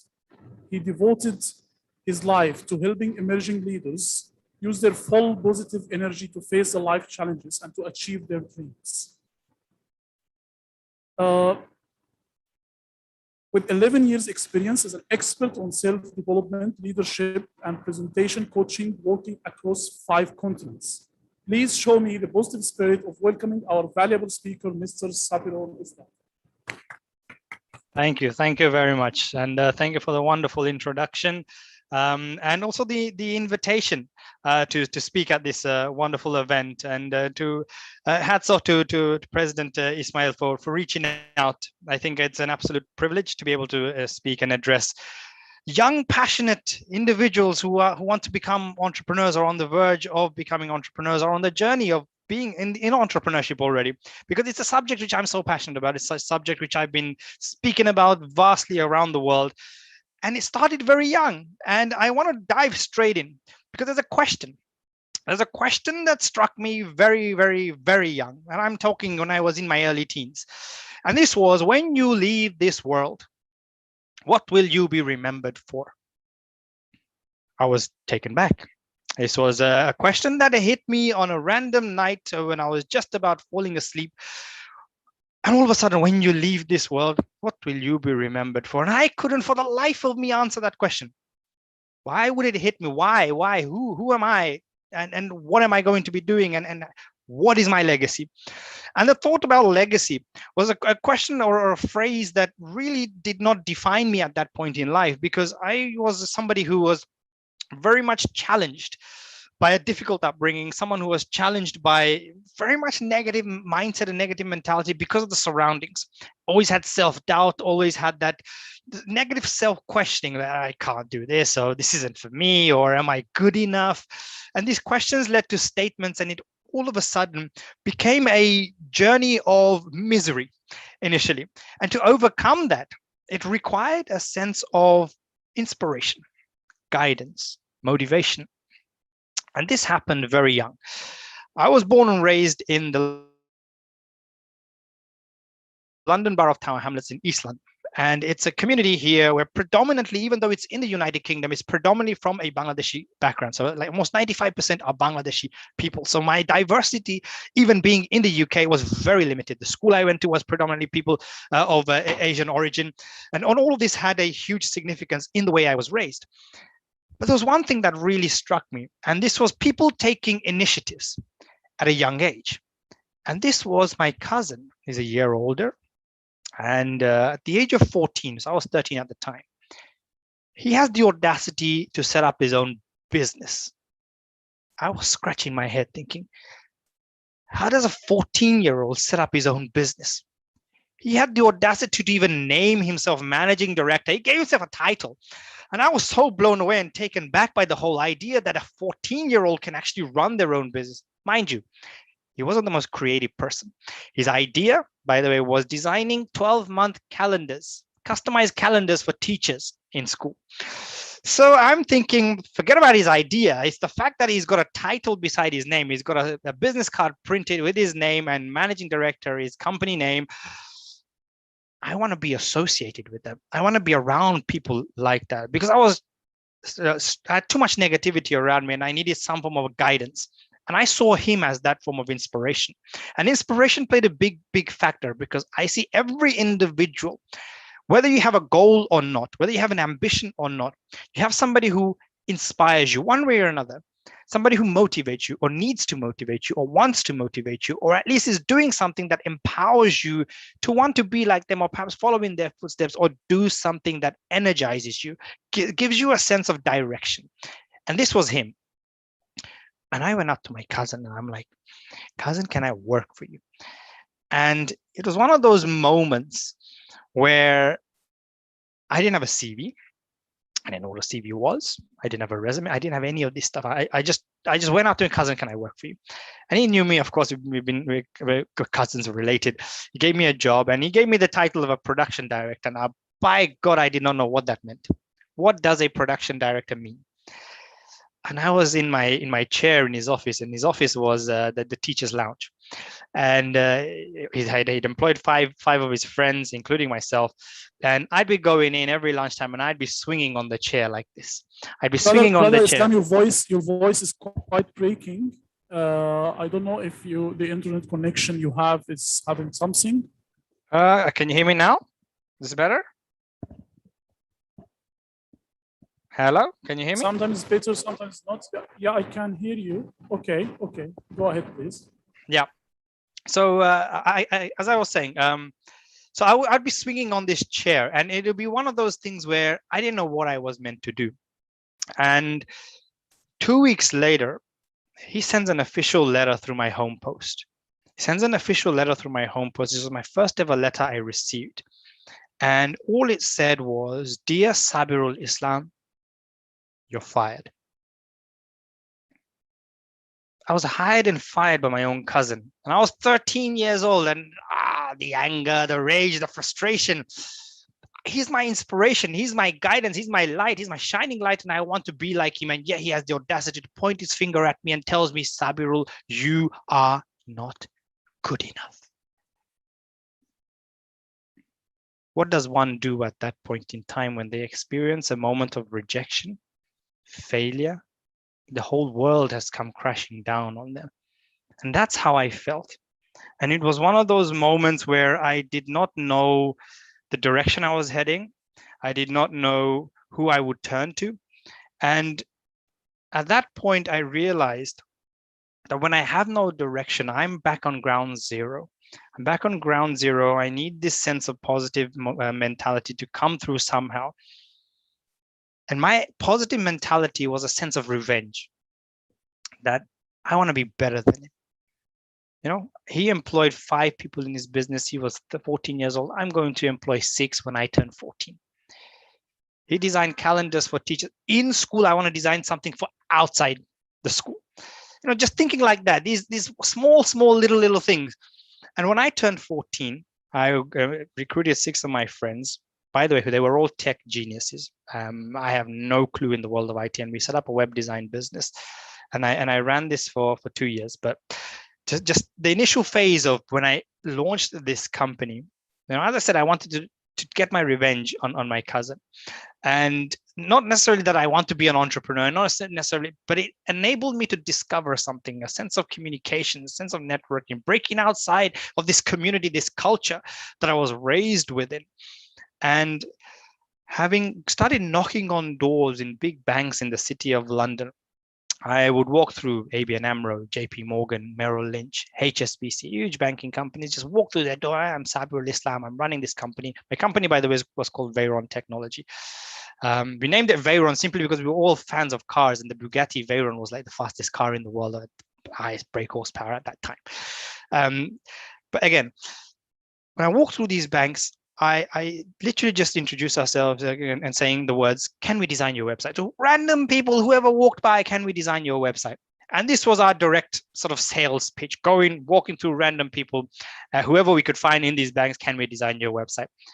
And 5 of the banks just grabbed me like this and threw me out, or the security guard did. And all of a sudden, this failure, this rejection, this moment of continuously being told that I'm not good enough, that my pitch, my sales, my approach wasn't working. But I didn't give up. And I think this is an important message here, that no matter how badly you want to achieve something, you will experience failure, you will experience rejection. But the element of continuously trying, because you have the belief in you that you can get a result, is everything. And I walked through the doors of Merrill Lynch, and again, same things that I was saying multiple times. And then I sat down with one of their directors who was randomly on a lunch break. He was on his lunch break, and he sat down with me. He was so inspired, so blown away that a 14-year-old has pitched to him to sell, to design a part of the company website. So he gave me an opportunity. 15 minutes conversation with him. I had a contract ready there and then, didn't have much wording, design your website, Merrill Lynch, signed. And my cousin, by the way, made around 60 pounds profit, 60 pounds profit in one whole academic year. And I signed that contract in the first 2 weeks of running my business, and I made over 2,000. I thought I could retire on that money as a 14-year-old. That's how amazing it felt, because my parents weren't working. I did not see that much amount of money in my life before. And I realized that the importance of not giving up. I realized the importance of courage, of self-belief, having the determination and drive. But I also realized that my approach was somewhat wrong. So I did it on the base of getting revenge. I did it on the base of anger. I did it on the base of frustration that how dare my cousin fire the most talented individual there is in the United Kingdom. But what I learned from that one very significant moment was the ability to communicate, the ability to network, the ability to open myself up to people who I would not associate myself with. And I learned to be able to address matters that were important, that made sense, that had meaning. And for 2 years, I was running this question running this business up until that question struck me. When you leave this world, what will you be remembered for? And I didn't want to be remembered as Sabirul Islam, the web designer. I am not a web designer. I am no web designer. Business, yes, it's important. I learned so much. Entrepreneurship was a foundational step that I took in my journey, but that was not my passion. Web designing was not my passion. And to define passion, it's significant in the world of business, in the world of entrepreneurship, especially a startup organization. For a startup organization to be able to succeed, there has to be passionate individuals driven. But web designing was not my passion. And to simply define that as a passion would be an understatement. It would be a lie. Because passion is so much more deep-rooted. It has to involve so many elements of your life, so many elements that have gone right, wrong, to help you discover things. And entrepreneurship in itself was one of the gateways to help me discover my passion. Because there was a lot of young people then started coming up to me and asking me questions. Sabirul, so how did you set up your own business?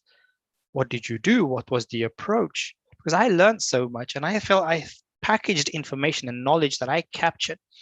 And I wanted to give back to society at that young age, because at one point it got very frustrating that so many young people would come knocking on my door and asking me, how did you do this? I want to have this title of managing director, of CEO, or whatever you had. And I want to be like you. So I wrote my first book at the age of 17 called The World at Your Feet. And this book was a self-published book. Why it was self-published was 2 reasons. One, because I was rejected by 40 publishers who I approached. And secondly, publishers thought I didn't have a market. So I self-published it. I felt that the need to want to get this message out to young people. And this opened a door.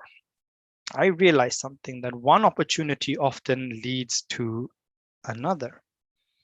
Because if I hadn't stepped foot into the world of business working for my cousin and getting fired, I wouldn't have set up my business. I wouldn't have then had the opportunity to learn all of this information and package that into a book to inspire fellow young people. But I didn't know how to really reach out to the young audience. But I was fortunate. When my book launched, I paid around £600 to be on a magazine. And this went out to universities across the UK. And it was also a very fortunate event where I received an invitation from that from someone reading that. And this was to my very first event, very first public speaking event. 250 head teachers from across the UK, all under one roof. And I was elements of doubt started creeping in. Head teachers, why would I speak in front of head teachers? My target audience is youth. There was doubt creeping in. There was doubt creeping in because I did not feel that they were my audience. But all of a sudden, these doubts led to negative self-questioning. I'm not good enough. I cannot do this. This isn't for me. Or is this for me? And when these questions led to statements that I actually believed that I wasn't good enough, that I shouldn't be here, that I shouldn't be approached by head teachers or people of such significance, decision makers, it was difficult to be able to then pursue. But when you're able, when whatever you experience in life, however bad a situation is, when negative self-questioning turns into statements and you start believing in those statements, you will fall behind. And this was a significant factor when I started believing in these statements that I am not good enough. When I started telling myself that I am not good enough, that I cannot present, I cannot share my story with with the people. But it's about changing that mentality. It's about changing that approach to having a positive sense of visualization. That what is the positive outcome from this opportunity? Like, you're all here, you're all undergoing the startup summit, and it gives you an opportunity. What is that? How can you progress? How can you grow? You've gone through an experience. How can you grow and accelerate yourself from that? Now, in my perspective, in my case, it was these 250 head teachers. It's an opportunity to present in front of them, potentially receive invitations to their school and their students are my target audience. Right? So I can get my message, get my book out to the young people. I spoke in front of 250 head teachers. It was an absolutely amazing event, and I received invitation to 175 different schools from that one event alone. And it completely blew me away to the scale in which where I sold, in at the age of 17, 42,500 copies of my book in the space of 9 months. And all those 40 publishers who rejected me all came back. We now want to publish your book. And it was at that point where I stood up and I gave them the hand saying, I don't think so. Because if you didn't believe in me, why should I now believe in you? That belief mattered to me, that courage, that for people, if they didn't believe in me, why should I now believe in them? But there was a sense of arrogance there in there too, where if you're achieving some degree of success, to always keep your feet on the ground. And I learned that the business, entrepreneurship, public speaking, writing a book, becoming an author, all of these paved way in discovering the answer to this question that was asked very young by my own self. When you leave this world, what will you be remembered for? And it paved way. It was a gateway to discovering my passion. It was a gateway because I loved public speaking. I loved speaking on stage. But public speaking, just to say that defines my passion, or entrepreneurship is my passion, it's not strong enough. There's a much more deep rooted, because there has to be a personal connection, an identity deep rooted, because the experiences you go through in life tells a very, very powerful story. And your story is something authentic. Your story is something unique. Your story is something what people connect with. And when you, as somebody who in the world of business, in the world of entrepreneurship, want to get buy-in, your ideas, your creativity, your passion, because of who you are, people connect. The power of influence. This is where the power of influence kicks in. Because if you are somebody who is setting up a new organization, a new business, or a startup with an idea, with a concept that is totally new, how much buy-in, how much value do you have because of who you are? And if you don't know your deep-rooted passion, if you don't know your deep-rooted message, if you don't know your deep-rooted vision, it's difficult to sell. Because as much as the idea can be great, people buy into you. People buy into the vision and idea you hold, the character that you are and the personality that you portray. And when investors look at that, they see an opportunity. And you've seen, I'm sure you've seen the likes of Shark Tank or Dragon's Den here in the UK, all these other investment TV shows that give, where ideas can be great, but sometimes, you know, their idea might be great, but they're not making as much money, but they love the individual and they still provide the backing because the individual is great.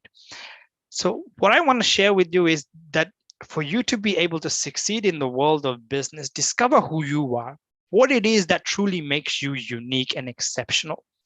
Because there's only one of you, nobody else like you. And if you don't know yourself well enough, how can you pitch and sell not only your idea, but you sell yourself? And the world of public speaking taught me that each and every organization, organization that I approached, business that I approached, school that I approached, I had to continuously sell myself. It was a business that I was running. And on top of that, to be able to continuously pitch, promote, sell, manage data, all of these things, package it as one and say that I am somebody who can handle all of this pressure, be somebody who is able to accomplish my goals, my dreams, my vision. It required a lot of self-belief and a lot of courage. And going back to this magazine that I advertised myself on when I first wrote the book. Now, this magazine, as I say, went out to universities across the UK. But there was one very life-changing moment that occurred where somehow this magazine ended up in Nigeria.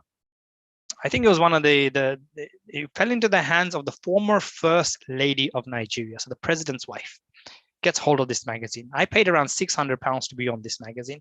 And for me, my marketing advertising was not the best. You know, it was my first sort of punt I took at paying for something to be on a magazine, to promote my business, my message, my approach to inspire young people.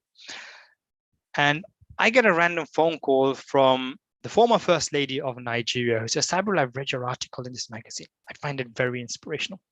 I'd like to invite you to come over to Nigeria to speak in front of 3,500 people. I was completely blown away. I've never been to Nigeria. I've never traveled abroad before on my own. And this was a absolutely phenomenal opportunity where the moment I landed in the airport in Lagos, I step outside for the very first time. I step outside for the very first time and I see a massive billboard with my face on it. Welcome to Nigeria, Sabril. I felt like a celebrity in a country I'm going for the first time. It was an unbelievable experience where only 200 people, by the way, could fit inside the room. It's a very small venue. 3,300 were all outside the building. It was pouring down with rain, thunderstorm, no shelter, just to hear an 18-year-old guy talk. I was 18 at the time. But where my life completely turned upside down and changed and questions started being thrown at me was 6 months later, a young Nigerian guy flies over to London on a random Sunday morning. He was at this event. On a random Sunday morning, he comes knocking on my door just to shake my hand and say the word, Sabril, you have changed my life. And that completely brought tears to my eyes. Wow. The fact that you could have such an influence and an impact on someone. When you learn to love yourself, if you don't learn to love yourself, others will struggle. But when you learn to love yourself, others will fall in love with you because of the passion, vision, and ideas you hold. And that can be related to whatever industry you are in. Now, I loved the message I was sharing. I loved who I am. And I loved the fact that people are buying into the concept and the idea. So when making a difference to this one young guy, let me just tell you, he was actually a drug addict. And he attended that one event in Nigeria when I spoke just to turn his life around. He spent 6 months in rehab and he was writing his own journal in rehab. And he published that into a book, which went on to become a bestseller in Nigeria. And that is why he flew over, because that one event changed his life. Was it my intention directly to change his life? No. My intention was to make some form of difference, even if it is to one, and it was to that one individual. So you see, your business, your idea, your product can have a significant impact on whatever industry, whatever sort of business you're running. whatever sort of people that you are your target audiences. And business itself can be leveraged into whatever industry. Like public speaking, people don't often see it as a business, right? But there is a business behind it.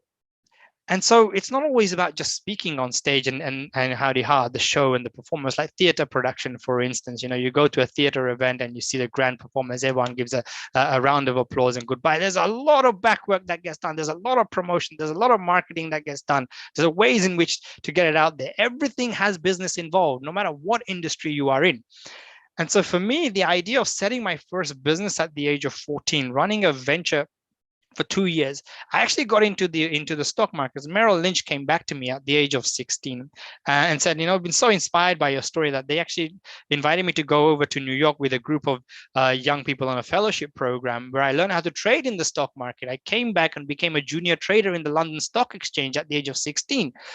But I hated trading. I didn't like it. It's not for me. And these questions were asked, is entrepreneurship for me? I love it. Is investment for me? No. So I got to learn and experience multiple things until I really discovered what my passion was, what inspires me and what motivates me. So sometimes your first business idea may not be the most fruitful, might not be the most productive, might not be the most successful. And when you're able to then see that it's an opportunity to pave way for something new, you know, you polish up on an idea, you polish up what you discover creativity, you discover imagination, you discover people who are able to buy into various ideas and concepts you hold until you get the perfection, or until you achieve some degree of perfection in your approach. And that matters. So entrepreneurship itself is a journey. You know, it isn't just running a business. It isn't just seeing that, oh, I've got a business here and I want to make $1 million in revenue by the end of year 3 or whatever your targets are. That isn't entrepreneurship. That's the business alone. Entrepreneurship is a lot more. It's much more deep rooted. You know, it's about you developing as a person. It's about you finding creativity. It's about you connecting with people, getting the buy-in, becoming a person of influence, and having a huge say in the industry in which you wish to represent. Because you're leading some form of change. You're bringing some form of change to that industry. And I think that's a significant factor, that when you open your eyes up and see that there's so much more to the world of entrepreneurship than just the business alone, because your product, your idea, your service is going to make a difference to someone's life, right? And you need to think of it like that, in that positive mentality. And only then you are goal driven, you are ambitious, you're bold, because you can able to pursue with the concept, with the ideas. You know, I ran, having come with this Nigerian guy, having come and shook my hand and said, you've changed my life. This question struck me: when you leave this world, what will you be remembered for? And I wanted to take the concept of inspiring people, educating people, empowering people about the world of entrepreneurship, that they too can set up their own businesses. They too can write their own book. They too can become public speakers or professional speakers, or go and do whatever it is they wish to do. So I set up a campaign called the Inspire 1 Million. And the idea of the Inspire 1 Million is to travel. Initially, the concept was to travel to 20 countries in the space of 12 months to inspire 1 million people. It was bold, it was ambitious, but it was also unrealistic. To reach 1 million people in audience size, I would be drained out. So over the course of 4 years, I realized that one of my first events, actually it was the second country that I went to, Botswana. Botswana laid a foundation for what the Inspire 1 Million could be and what it should be. Where having traveled to Botswana, I spoke at 43 events in the space of 12 days in 10 cities. 200,000 people showed up just to hear me talk and share the message. Just share the message of training program on entrepreneurship, the foundations of where belief comes from, foundations of how to set up a business, where ideas come from, how to generate, how to make connections. All of these stuff had a fundamental impact, fundamental effect. And so I was running the campaign for 4 years. 1 million people in audience size attended across 31 countries. And I have to say, I've been a huge admirer and have had the huge support of organizations like the Junior Chamber International, JCI, who have supported my campaign, my vision, my ideas across around 18 to 19 of those countries. And it's an absolutely unbelievable. And also connecting with Ismail as well, who has been a proud supporter of the vision and the idea as well. So it just goes to show people matter. The power of people. And it's one of the 7 P's in which I share for every single individual, every single entrepreneur, every single person, that people matter. When you make strong connection, they buy into you because of who you are and what you represent. right? And it all starts off with positivity, having that positive mentality. Your mindset is everything. The psychology. If you are not positively driven to achieve, to succeed, and are not goal driven, it becomes difficult for others to buy in. So always have that positive mentality, no matter how bad the situation gets. Secondly, be passionate about what you do. Love what you do. Embrace it. Embrace the idea, the concept, the journey. Because it's not about the now, it's about the journey in which you're going to go through and the difficulties you face. And passion has its ups and downs. To achieve optimum level of passion in what you do requires you experience a degree of unhappiness too. Because, for example, in the world of business, who likes managing data? Who likes CRM systems? Who likes all of these things, right? Your love and your passion is for your product, your service, the people you serve.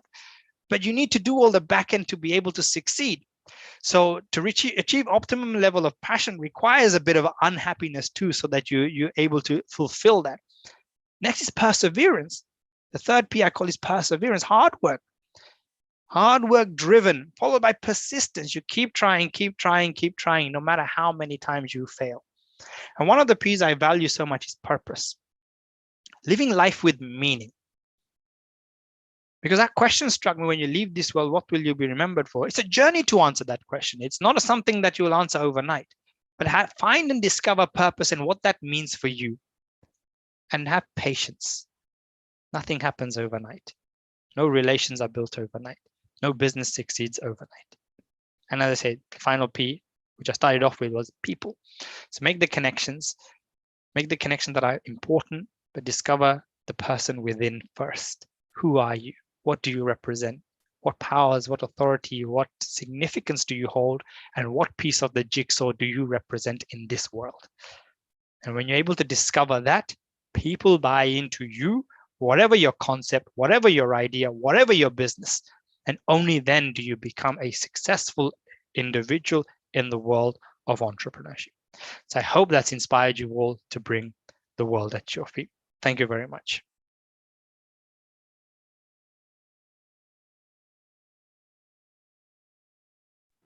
Thank you so much. Thank you so much, really. It has been wonderful, Sabrul Islam. Really, it was one of the most motivational speeches I have ever heard. Thank you so much. Being with us today is, even introducing you was an honor for me. Thank you so much for this. Absolute pleasure. Thank you. So let me tell, it's so hard actually to talk after Brother Sabrul Islam. Really. So innovation, I just want to say that innovation has nothing to do with how many R&D dollars you have. When Apple came up with the Microsoft, IBM was spending at least 100 times more on R&D. It's not about money. It's about the people you have, how you are led, and how much you get it. This said by Steve Jobs himself. Now we have another 5 innovative, outstanding startups to present their great projects. Each project, again, will have 5 minutes to go. We are going to start with life story projects. So they are here with us.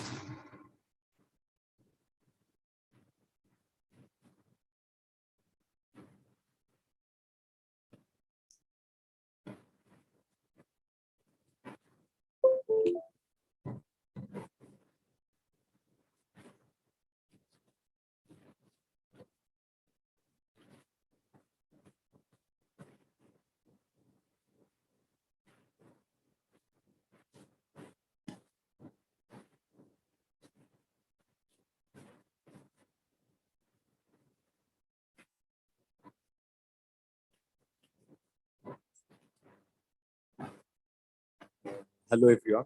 It's a pleasure to be here with you all. So let me introduce myself. It's Anas Badawi. I'm representing Life Story mobile app team. So basically, I would like to start by asking a question, which is, if I ask, do you have the ability to describe an experience in our lives that changed our mind, or it affect your life turning, or something like taught us something? So would we remember it exactly? So actually, this is our life story. So life story is not only capable of remembering these moments, but also it's recommending people to enjoy their life better. So clarifying the problems that people living overworld, we believe in that people overworld suffering from some syndromes. It's because of digital transformation and life fast paced, based on some syndromes like FOMO, feeling of missing out, lack of self-awareness, and based on that, people tend to lose attention to everything, like attention or to people, to places, to things. Whenever we are meeting some guy, so maybe we don't remember his name and so on. So this is life story. Actually, we are aiming to solve and support these people based on a kind of let these people enjoy their life based on two main points. Actually, the first one is keeping their valuable life moments through app, and the second point is a personalized recommendations for people based on some statistics and AI motivations with psychological and physical lifestyle for these people. Coming to our market strategy, basically digital marketing is our main point. So social media platforms and so on, website traffic, events, and doing webinars and so on. We believe actually that the market opportunity is really huge, and we have a great chance there. So Turkey has around 60 million people using social media, and around 40 million of them are actually like in our targeted segment, which is between 15 years and 45 years. And 50% of them is suffering from lack of self-awareness, which is the point that life story talking about. Lack of self-awareness, there is really a huge chance for us for life story. And we are actually targeting 5% from these people. And we believe we can achieve this point. This is our first stage, actually. And secondly, we are planning to go through Egypt, Gulf area, Europe, and then globally. Coming to our business model, our business model is based on three main points: B2C, which is a subscription model, and affiliate model, which is a B2B based on statistics and analytics for service providers, and sponsorship model as well. So our roadmap actually is already started, and we already started 10 months ago. We already have a great achievement, which is today we have around 45,000 users overworld. Our planning through 2 years from now on is based on UI UX development. We are planning to reach around 100,000 users by the end of this year. Going through advanced features, applying subscription model, and reaching 250,000 users as well. And at the end of the first year from now, we are planning to get iOS deployment, as we are only on Android right now, with 750,000 users. And our main turning point actually is milestone 4, which is will apply AI-based recommendation system. We have a lot of challenges there, but we are believing that we have the ability to develop it, and with targeting of 1.5 million of users there. And by the end of the 2023, we are actually planning to get, by the end of 2023, we are planning to get agreements with service providers, which is our B2B business model with achieving 2 million users. So let me introduce our lovely team. Dr. Adri is our medical expert. Dr. Yassin, he's a data scientist and AI expert. He's always inspiring us by out-of-box ideas. Our quality control engineer, Ahmed Magdi, Megs, and at the end, the development team lead, it's me, before cutting off my hair. At the end, thank you all.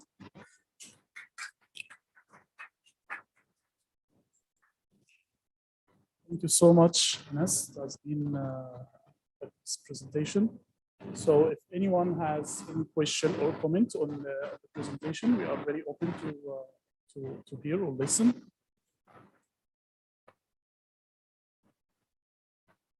Okay, of course.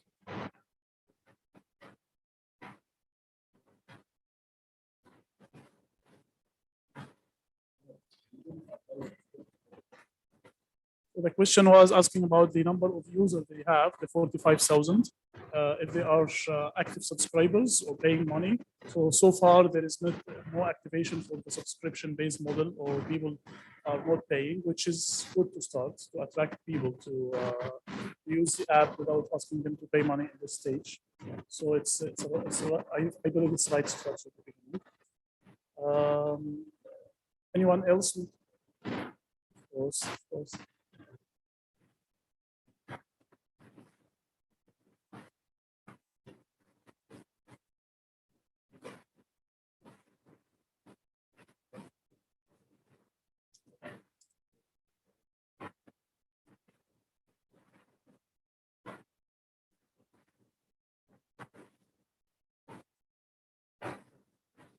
Say the question. Perfect question. Thank you so much. So the question is just for audience to hear that our friend here asking if you are offering something for free now and you are planning to have something for money, that people are going to pay money. So what would be added to be able to convince them to pay money for you? Okay, thank you first for your question. So basically, we believe that live story is applying 2 main points. The first one is capturing like the valuable live moments, and this is a free one, and it will be always free. And the main second point is the recommendation system, and we believe that people will be potential enough to pay for this, as it's a feature that is not existing in our competitors at all. Thank you. So you already differentiate yourself from the others, and you have a unique service that's not there and it has to be paid. Thank you so much, Anas. Thank you so much. Question. We have another question. We have another question. Sorry.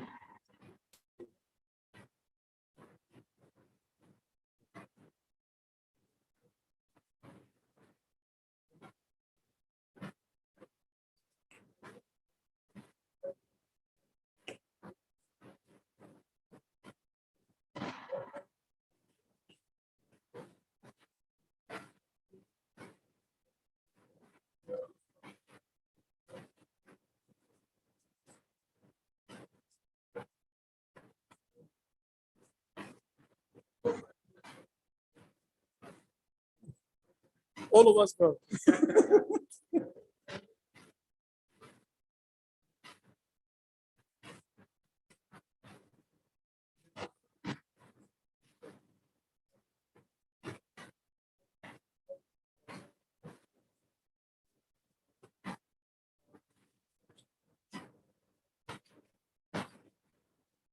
So the question very clearly, it's about the data and the data privacy and what kind of data that the application collected or collecting from the people to help them or giving them the recommendation.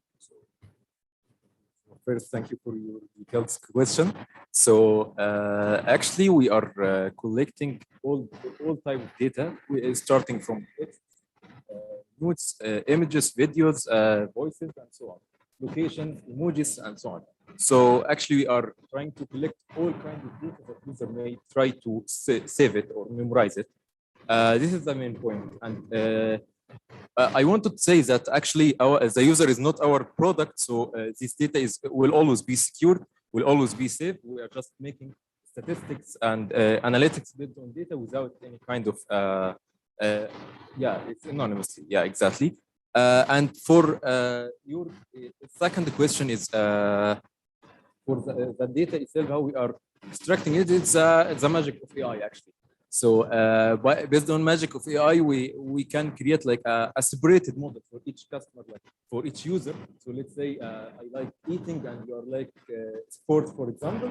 So for this point, for you, eating will be recommended, and for me, eating will be recommended. So actually, it's not like a health or a motivation and so on. No, just about your life itself, like your lifestyling. Well, based on your lifestyle, we can recommend you what you like to do. Actually, I hope I answered your question. Yes, yes. Actually, we even I asked Dr. Qadri here to all of us should use this. I hope he invite all of us and send the link to the group, and maybe even the event itself to be there in the live story. The only thing I can add, because I met them before, that even the data itself, when they ask you if you don't want to share any data, that means that you are not going to benefit from the recommendation part. So, but it's up to you. So it's again part of the communication that the app doing with the consumer, because I'm using it. So that's, thank you, Anas. Thank you so much. So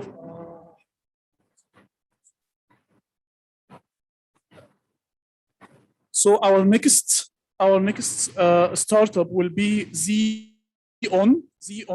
So I would like to invite Xeon to the stage.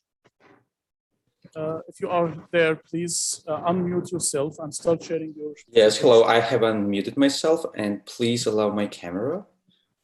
Yes, here I am. Hello, wonderful people. Okay, so I'm going to share my presentation. Please confirm if you can see it. You can see it. Perfect. Okay, perfect. Thank you. So today I'm going to speak about Xeon. Xeon is a mix of Zoom and Teams, and it's a metaverse for public talks and co-working. Yes, there are, when analyzing the market and potential, we see the problem of current way to organize online events. And these problems are seen both by organizers, by sponsors, and also by attendees. At the same time, there is a huge opportunity because the experts and companies realize that remote work and remote events will stay with us, and the trend will continue. But since we have those problems with engagement and low results, people are looking for new ways to engage audiences at online meetings. So what we are building is a metaverse, what is a social game where every user is represented by an avatar, can move, can talk to others, can enter a conference hall, can find some person and walk to that person to have a negotiation. So basically we are doing everything from offline events, but inside of the video game. Let me try and play the video. Please confirm if you can see the video once it starts. It starts. I guess it's just loading. Yeah, now we can see. Can you see?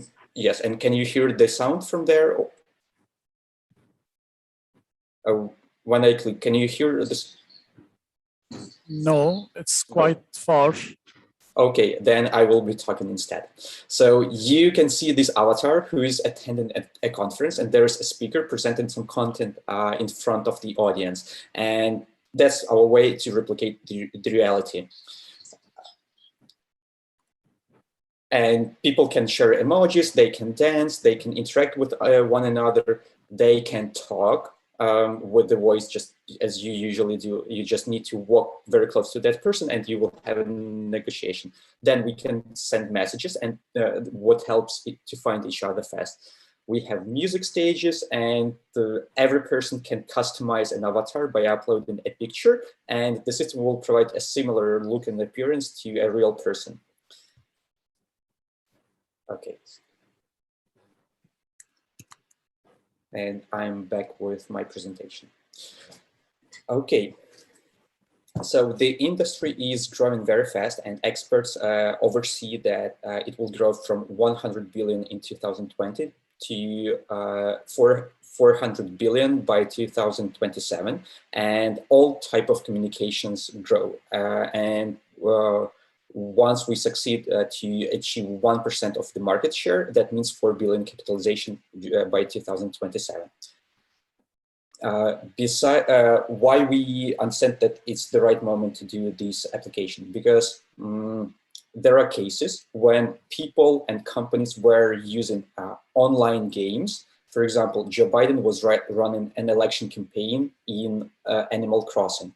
And I assume you have heard of music shows in Fortnite. And also there was this amazing case by Vivian Schwartz when her team started having a project discussion inside of Red Dead Redemption.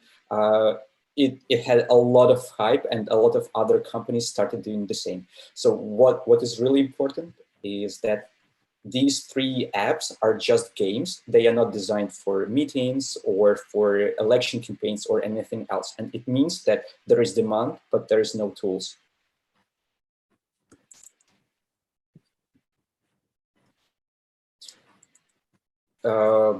We have competitors. Indirect competitors are Zoom, Hopin, and EURMeet. Those are the platforms for video conferencing, but we do not specify a lot about them. There are direct competitors who are Virbela, Samsara, and Tioth, and there are actually more, but I assume you have never heard of anyone. And the reason for that is because the market itself is just emerging. And this is really new technology and the new concept for socialization. And that's why we see a huge potential, because there is no market leader yet, and the market has not shown its maximum potential yet. What makes us different? First of all, we are the open world. That means that people can make friends by attending multiple events. And what competitors do, they lock every event or every organization as a separate instance. That means that people from one company can never meet people from the other company. And since Xeon is an open world, you can find anyone because everything is open and you can meet with new people. Then we are building a SaaS model, which helps us scale. And we have great advanced tools, which allow event organizers to set up their events without interacting with our team. That means that it helps our SaaS model to scale fast. And we are the only tool of our kind. You have less than 1 minute, Dima. Okay. We have less than 1 minute. Yes, we are the only company of our type who can bring attendees to conference organizers. As I told you, we are SaaS models. We will be charging customers on subscription or pay for traffic, and we are targeting IT companies, specifically community managers and event organizers at IT companies or at conferences about IT. We will grow into stages. One is product market fit with smaller companies, and then we will focus on the bigger companies. We have built our demo, and I am subscribing new customers every week who expect for the launch. The company is founded by a hustler, hacker, and hipster, and we cover all the basic needs of the product. And we are looking to raise 50K angel investment. We understand why we need that, how we will expand, and what outcomes we will have. Thank you so much. Thank you. Thank you. It was fabulous presentation. Thank you. Really, the concept is very nice and very interesting. Looks really interesting. I just have my own comment. When you mentioned that there is no other player doing the same what that we do, it sometimes sounds good and sometimes sounds risky, because it's again how the market will accept a very new and unique idea. It's a challenge, and you are going to teach the market, and that means that maybe one else or one competitor will arise with huge money or something like this to compete with you. Anyway, you need to define because I didn't see any competitive landscape. So you need to define who is your direct or indirect competitors that you are going to compete with. So It's an important part. My apologies. Let me quickly go back to competitors' slide. We have competitors, and I analyze them, and they appear and appear. The market starts growing. It's already happening. That's great. So if you already have studied them, you need just, and I believe you have it already, the unique value proposition for your company. So may I ask, where is the company stated now? The founding team is in Ukraine, and we have incorporated the company in Delaware with all as a C Corp. And what is your first market? Will it be Ukraine? We work with Ukraine, but more like a test market. We are targeting United States. Perfect. Thank you so much, Duna, for your presentation. I really like it. Thank you for this chance. Of course. Thank you. So our next presentation will be Green Surfer. Please, I think Green Surfer is here with us. Rabia, please unmute yourself. Hi, Rabia, you can share your screen, please, and you can start your presentation. Can you enable me to screen share, please? Of course. Yes. It's already allowed. You can. Okay, thank you. Okay, if you can hear me well, I can start. We can hear you very well, Rabia. You can go. Okay. Hello, everyone. I am Rabia from Green Surfer, and today, of course, I will talk about my startup. The problem that both parties have in Turkey is that there is no sustainability platform. So we have some users in Turkey that they are sustainable lifestyle seekers, and they want a platform to see sustainable brands, because it is time wasting to search for sustainable brands, and it is really hard to possess a sustainable lifestyle in Turkey because there is no open information source. And there are some companies in Turkey too, and they are looking for sustainable lifestyle seekers, and their target market is those people, and they are not able to reach target audience, and there is no platform to advertise their value proposition. So we actually bring them together and create a solution which is a marketplace to bring them together. And here you can see our product, which is a demo. It is a platform which is very stylish, free, and easy to use mobile application on iOS and Android.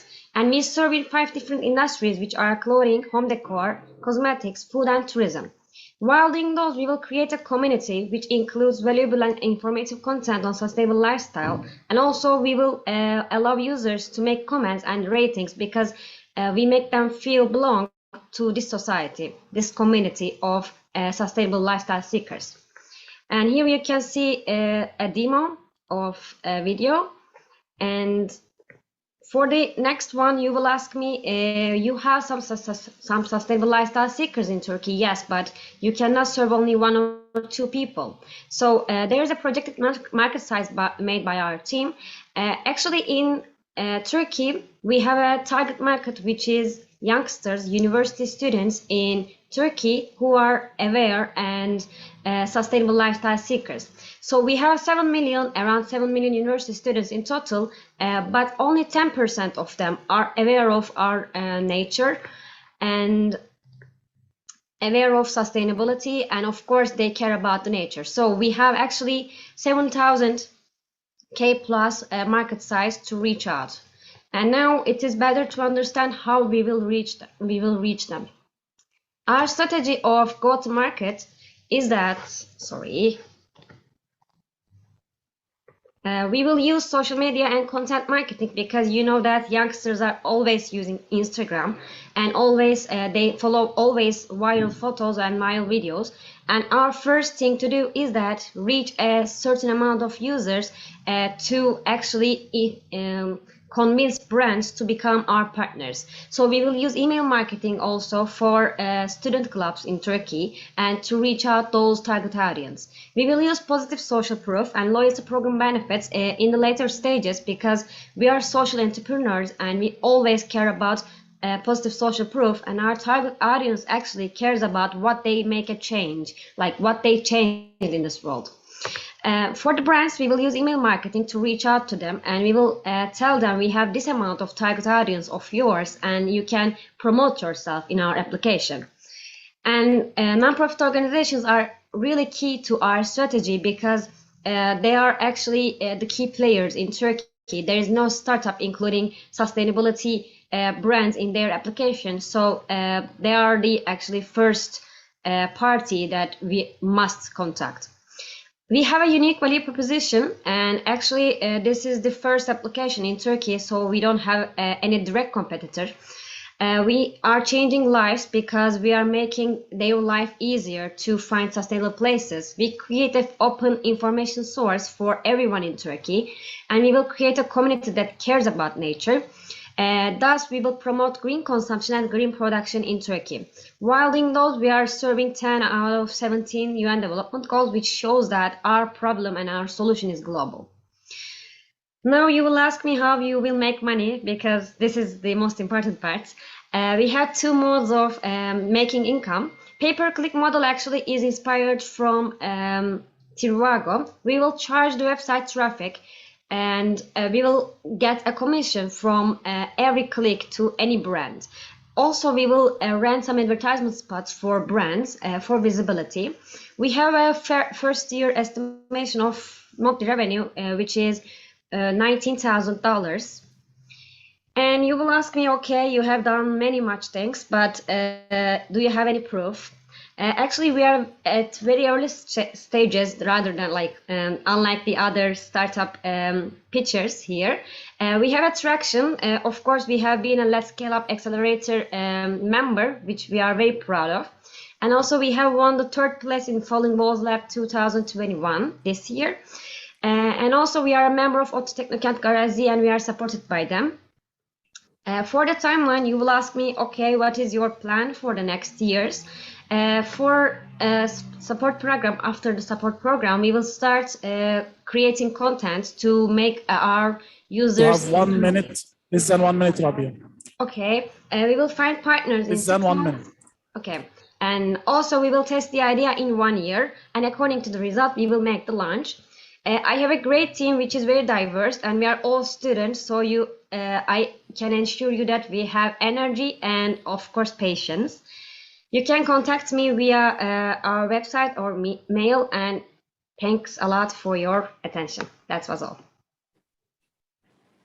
Thank you so much, Rabia. Really thank you. And congratulations for the last traction for winning the 3rd place in the last competition. Really congratulations. We are so happy, so proud of you. Project is really sounds great, and you have a potential, especially in these days with the climate change and everyone in the world is talking about the sustainable projects and so in such hard days, let's say. So all the best. I believe you have that passion that's needed for entrepreneurs. If any of the audience has any question, we are very open to ask our friend Rabia. If no, we can move to the next one. So thank you so much, Rabia. You're welcome. Thanks a lot. Most welcome. So the next presentation will be from a startup called Jil Platform. Jil, it's an Arabic word, means generation, by the way. So I would like to invite Jil Platform to present their pitch deck. So I believe that Jil is here. Yes. Hello, everybody. Hello, Mr. Ahmed. This is Amr Al-Basiouni. I am marketing and sales manager for Jil Platform. I'm very excited to share with you about and talk about Jil Platform. So please share your screen, Amr. Please share your screen. Okay. I'll share at first a brief video that show for us what is Jil. And after that, I'll talk briefly about everything we should talk about in Jil Platform. You know, you have 5 minutes. So okay. Please make it 5 minutes. Okay.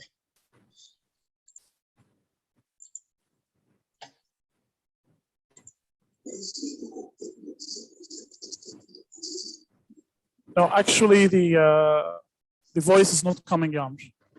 Voice is not coming. No, the voice of video is not coming. So you can share the presentation. You can speak yourself. Okay.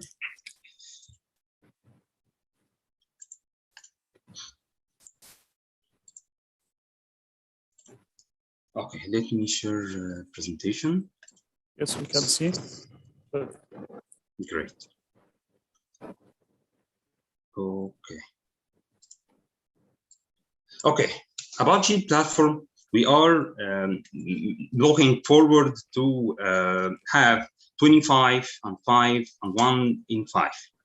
We are looking about 25 of the market, of the mean market share, and also 5% of the global market share and 1 billion value in 5 years. So what is GIL app? GIL platform and GIL app is one of our powerful products in the MENA region at first wave, and also we are going to target all the world. So GIL app is our first product. It also now in the soft launch or beta launch. GIL app is a mobile app for kids and parents. It also trying to solve the issue that a lot of us having between our kids, between the parents who have not much time, and also the kids who are trying to play and enjoy their screen time with something. Some of them is useful and some of them not useful. So GIL app is trying to make this space or gap between the parents and the kids more lower. Is trying to make the parents interacted more with the kids in their in our app with the GIL app.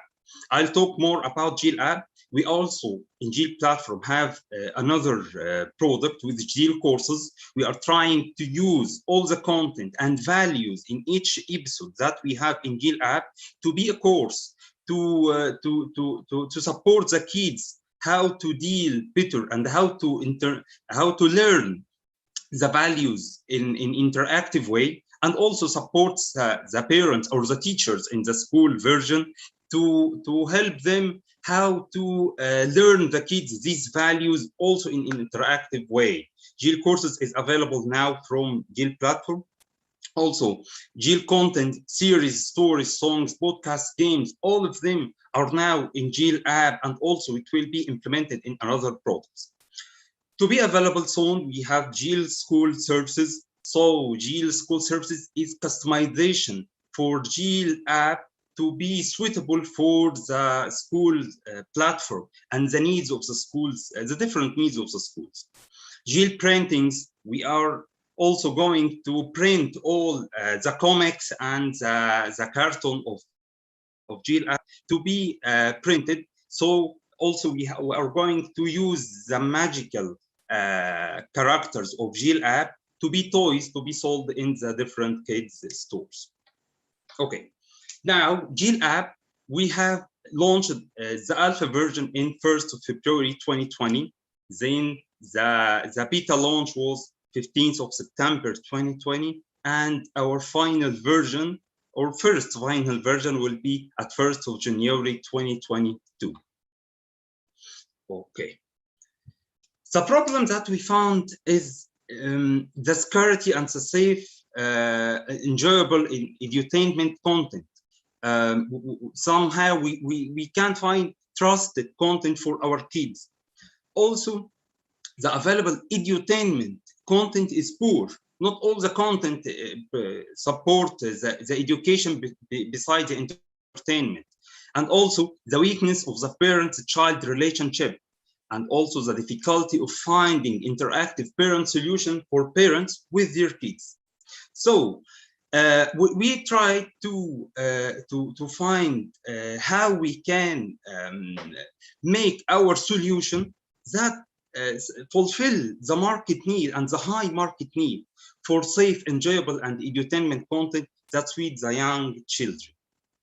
So our solution was to mixing virtual events with real life situations through our recommendations for parents and teachers to help and to educate the kids through their interaction. So it's very interactive. activating the parent and the teacher to interact with kids.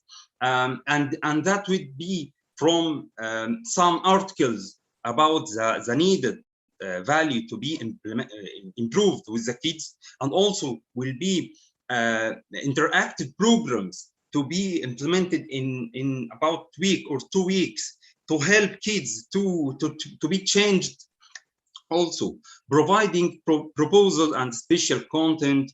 Amr, you have 2 minutes to go. You have 2 minutes to go, please, brother. Okay. Please go on with the slides. And don't read all of the details in the slides. We can see the slide itself. You can just give a high level about it. So you have 2 minutes, please. Okay. Let's say what is GIL app. GIL app is entertainment mobile application for children from age to 3 to 9. All the content is introduced with purpose, and each single episode has a value. So also we are mixing the fun and the entertaining. It's a totally safe environment. All the content is developed in our studios, so there is no translated on localized content. Also, we are trying to make it all the time suitable to the kids and their needs. We are talking here about, in the first phase, we are talking about the MENA region.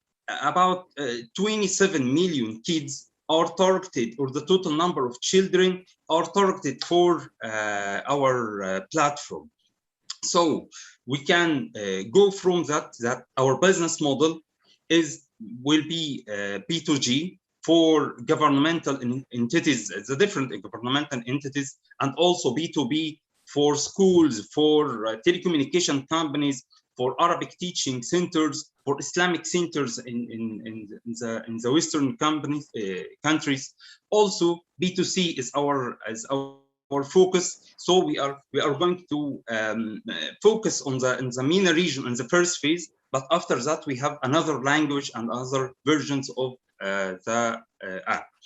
Our price per account is $5 monthly package, $5 monthly package, and $50 for yearly package. All package offer one parental account and 3 kids accounts. Our go-to-market strategy: we are trying to make website traffic through multi-language website, and also effective SEO strategy, and always to be published with our news and blogs and articles. Digital marketing: we have official pages and account and channels, and trying to promote and make posts to show how GIL is providing for the people. Less than 1 minute. Less than 1 minute, Yam. Okay. You have 30 seconds, brother, to finish. Okay. Let's go. We have through the next 6 years about 10 different language. Each year we are launching 2 language, and this is our team, which I am very proud to be one of them. And we have here attending Mr. Ahmed Subeh, our CEO.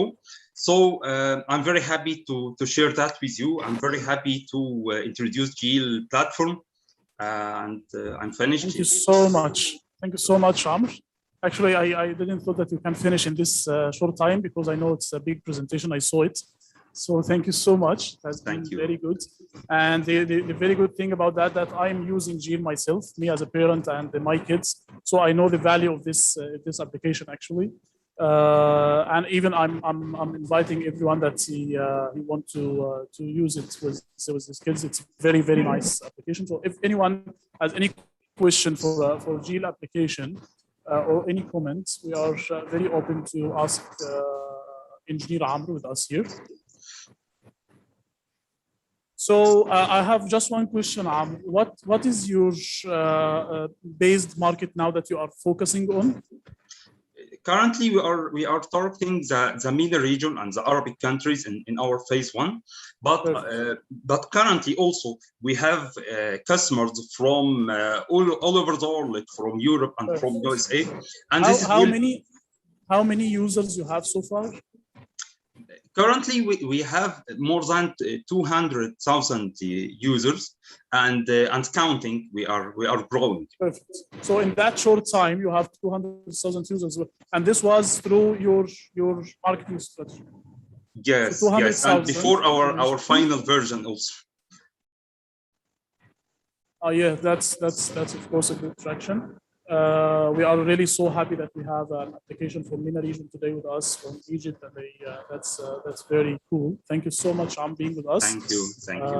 We're really looking forward to another steps with JCI programs. Thank you so much. So you. our last startup in this session, and we will have another one after we take these sessions later. So the last one in this session is Aloha Live app. Aloha Live app is one of the also social impact projects. I would like to invite Aloha Live to start speaking. So we have Ms. Ortida with us. So you can start. You can unmute yourself and share your screen, please. Hi, everybody. Can you see my presentation? Yes, we can see it. Great. Thank you for the opportunity to introduce Aloha Live app at this platform. While creating this app, sorry. I'm saying, of course, we are so happy to have you. Thank you. While creating this app in 2018, our starting point was people are getting more lonelier every day thanks to technology. At first, we communicated with people face to face, and then cell phones were the communication tool. Now with technology and trends, we have known about people from social media. No need to call to anybody. We see everything they do. We feel lonelier each day while the direct communication is vanishing. Unfortunately, with pandemic, our worries about societies came through earlier than expected. To be social become a biggest problem, and it is getting harder every day to find someone to talk and throughout. And at the other side, we lose the patience and the ability to listen to other people. We wanted to solve this problem that arises because of technology, again with technology, the social problems with a social app. We created Aloha Live app especially for people feeling lonely who cannot find anybody to talk when they need, or can find somebody but cannot trust and afraid about being judged by friends and families. Aloha Live is a social mobile chat app where anybody can reach to trained listeners who won't judge. The purpose of this app provides a mobile confidence you can trust unconditionally. As I said at the beginning, we started to build the idea at 2018, and we put the app at the stores on July 2019. We had started to meet with some investors and funding companies, but we had decided to start these negotiations after we will be much more ready to deal on our app. Since the pandemic came on March 2020, we had much more time to focus on Aloha Live to prepare all the improvements, but by our own sources. We set up a new team, we upgraded the software and built the software team inside with a partnership. And at the end, from 15K installs on February this year, we reached to 100K plus installs with 30% active user on September. Recorded total 2 million plus check minutes. Our strongest part is our team. We have all 15 plus years experiences from different industries and more than 40 years old. What is our difference? To be honest, there was no any other app like us when we created Aloha Live. But during pandemic, some of them, especially about mental health, emerged. But we are still unique with our model. We train people about active listening, and they can use that in their lives too. And we make the listeners our partners with income sharing at the same time. We provide anonymous confidence whenever people need. Each person has different causes to use the app. For example, I'm a listener because I'm aware of other people's problems, helping me to be thankful. We promise people at least to find a listener who don't judge themselves. And beyond that, help to solve their problem if the listener has an experience about the subject. And with the favorite listener concept, we let them to be connected directly whenever they need. The problem is global, or all we know, and Aloha Live is a strong candidate to enter the global area. We have Turkish and English version and planning to add Spanish, Russian, and Arabic version soonest. We have a coverage all over the world now without any advertisement. We have seen downloads more or less from all countries. Aloha Live's business plan depends on different revenue models. We have credit system inside with virtual gift concept, subscription system. We have menu for the virtual gifts, and we plan to have a sponsorship for the menu like Nescafe, because we have some drinks at the menu. Advertisement and big data analysis. While we are helping people to find a train listener, we call ourselves socially responsible app because we give everybody. So we have 1 minute, Ms. Urkida. We have just one minute. Okay.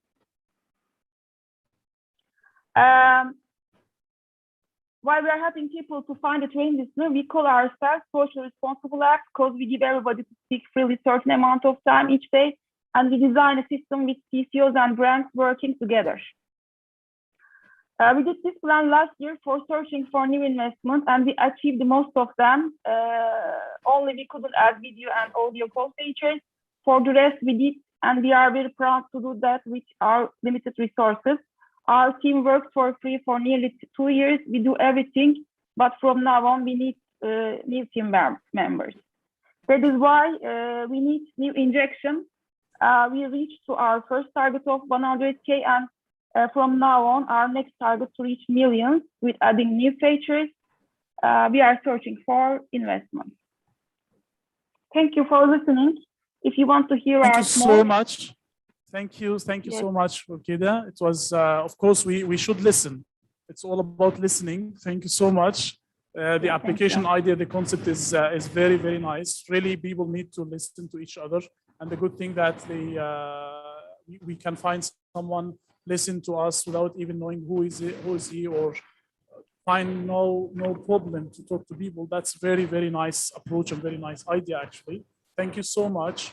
Thank you. So if anyone has any question from our audience or any comments, we are very open to hear. So thank you, Urkida. It was very, very nice to have you with us in the program today.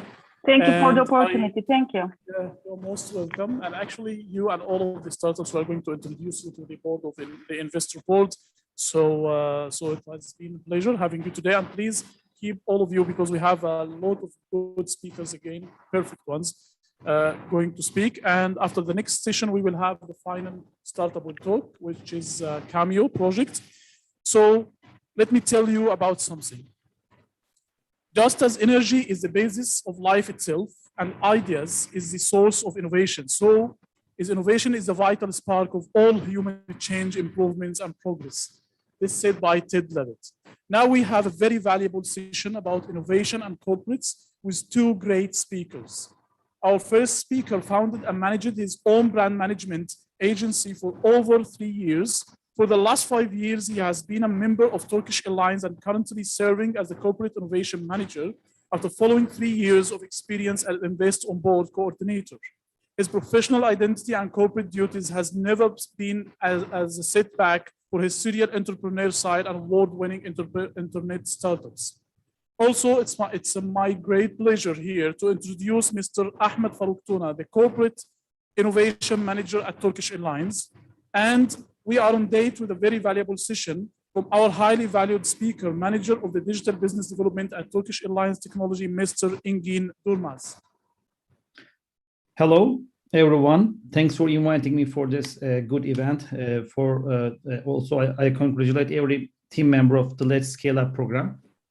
Thanks to everyone.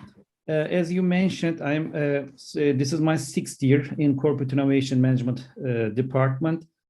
Previously, I was in the corporate communication department, and before Turkish, I was running my own branding agency, brand management agency. Also, I'm an entrepreneur. Also, I was making a living by UX and UI design. I'm a web designer. I have developed more than 200 websites so far. But after the process, it was a very good and entertaining journey for me for the corporate side. And for now, I'm working on my articles as a PhD, not a student. I just finished it. Let me talk about what is corporate Can innovation. you open your camera, Ahmed Bey? Yes, now we can see you. Okay, thank you. I'm not going to make a presentation partly because Mr. Engin is going to make a good presentation. I'm going to tell you about the corporate side. As you know, the corporate innovation term is a very buzzword. We are hearing it from everywhere. You know, the innovation term, it's creating something new that creates value. Think that this thing is in the corporate, but there are too many different criteria and too many different things to make this innovation the corporate. For example, you have to make a process design for the innovation. It's a human-centered design, and you have to grab ideas. You have to get the ideas from people, from real people. This is why you need to create a human-centered system. From getting ideas to evaluating them, from reviewing them. Every step needs to be designed carefully according to your previous experiences, and you get feedbacks from the units. Turkish Airlines is a very big company. We have too many different departments. This is a very good work ground for us to learn corporate innovation and also do corporate innovation because we have cabin, cockpit, and other the catering, cleaning, and also the office related, and also the cargo department. We have too many different departments, and every department needs a unique process design. So we are working on tailor-made process design for every department. We have an idea generation platform. It's called Bireysel Öneri Sistemi in Turkish. It's individual innovative ideas platform. So our every colleagues are adding ideas to the system. So far, in the last 4 years, we have collected more than 22,000 of ideas coming from different departments. And these ideas has generated more than $150 million of revenue or cost cut. We can make it as a value. We can summarily say it's a value. So also this is the corporate innovations idea side, but at the same time we are running challenges. These challenges are sometimes they are unit based or sometimes they are topic based. We also made some challenges during the pandemic session. We collected and asked our colleagues to what do you think and what we can do in your department as an innovative idea. Please tell us in this challenges. We collected these ideas and also we rewarded these ideas too. This is how we do the corporate innovation side in Turkish Airlines. You cannot separate the open innovation part from corporate innovation. I think when people say open innovation, they think that it's just like grabbing ideas from the people outside the company, but it's not just people. I think it's just like the usage of the ecosystem. We are working with many universities and companies, and Mr. Engin is going to tell you some details about the digital part, about how they connected with the ecosystem. You cannot think about a corporate innovation cycle without the open innovation part. If so, it may create entropy in the short term. So you have to feed your units, you have to feed your people with the external sources, external people continuously. This is how we look, how we care about innovation in Turkish Airlines. Also, this session is about entrepreneurs for entrepreneurs. We have listened to many pitches. I was at the in 2014 probably. I was at the in the beginning and the co-creation team of Invest on Board. During that process, we were getting elevator pitch videos from startups and collecting them and adding them to the aircrafts. Now it's changed. We added different criteria, different modules, and Invest on Board is now a very huge and nice product of Turkish Airlines. I can tell you about also the people who are here listening. They are entrepreneurs, but they are willing to sell their products or services to the corporates. We are personally, I'm seeing startups. I'm watching. I'm listening. Pitch videos that might their products or services can touch the aviation business, to aircraft or airline business. We are every week we are working, we are talking with these startups. I think in Turkey, basically, there is a interesting thing for the B2B startups. In Turkey, the B2C startups are generally makes a big impact, but when it comes to the working with the top level companies such as Turkish Airlines and different companies, generally the managers, the responsible people are not willing to work with new startups. They are not willing to see their journey because they see that a bit risky. But also the B2B side, the entrepreneurs are really very might be more open for different might be more open to differentiate their products. They should be more open for making it tailor-made. For example, when we met with a startup, we say them, can you do this? No, our product is this. Sometimes they never even consider what I have asked or talk with them. So I think every connection of a startup with a large company is a good experience, is a good, how can I say, is a good phase for a startup. For Turkish Airlines, we are open to any kind of startups who thinks that their idea or their solution might solve something in the airline area, and it might work for Turkish Airlines. We are open to listen them. Mr. Engin is going to tell us about our terminal product, and he's going to tell you how you can connect with us, how you can join our Invest on Board program. We are going to listen him. If you have any questions to me, I can answer. Thank you very much.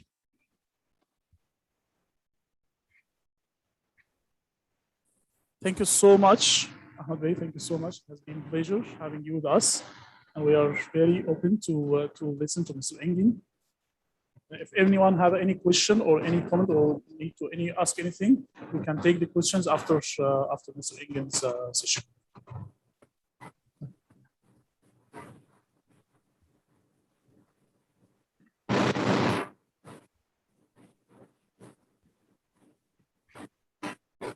So, Mr. Engin, the floor is yours. And unmute your voice. Thank you for the introduction. So, hello everyone. I'm Engin Durmaz, Business Development at Turkish Airlines Technology. First, I'd like to thank and congratulate everyone for having this wonderful program and giving us the opportunity to be with you today. Faruk made an introduction about how we work with the startups. And Ibrahim is going to show the presentation. Okay, thank you, Ibrahim. So, as Turkish Airlines, we believe that the future will be shaped by innovation and technology, and that can be developed together with the startup ecosystem. So, we have been in close connection with the startup ecosystem for many years. but last year, as of July last year, we have launched Turkish Airlines Terminal platform to gather all the process in one place. Our terminal platform, we have launched it to develop potential collaborations and also to contribute to the startup ecosystem.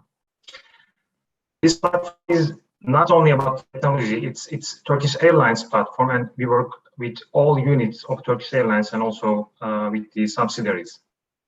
Okay. There are basically 3 programs under Terminal Startup Program, Developer Portal, and Invest on Board. Park told some basic points, and I'm going to tell the details about Invest on Board. The goal of the Terminal Startup Program is to have mutual inspiration with startups, test their products and services, and develop potential collaborations and contribute to the startup ecosystem.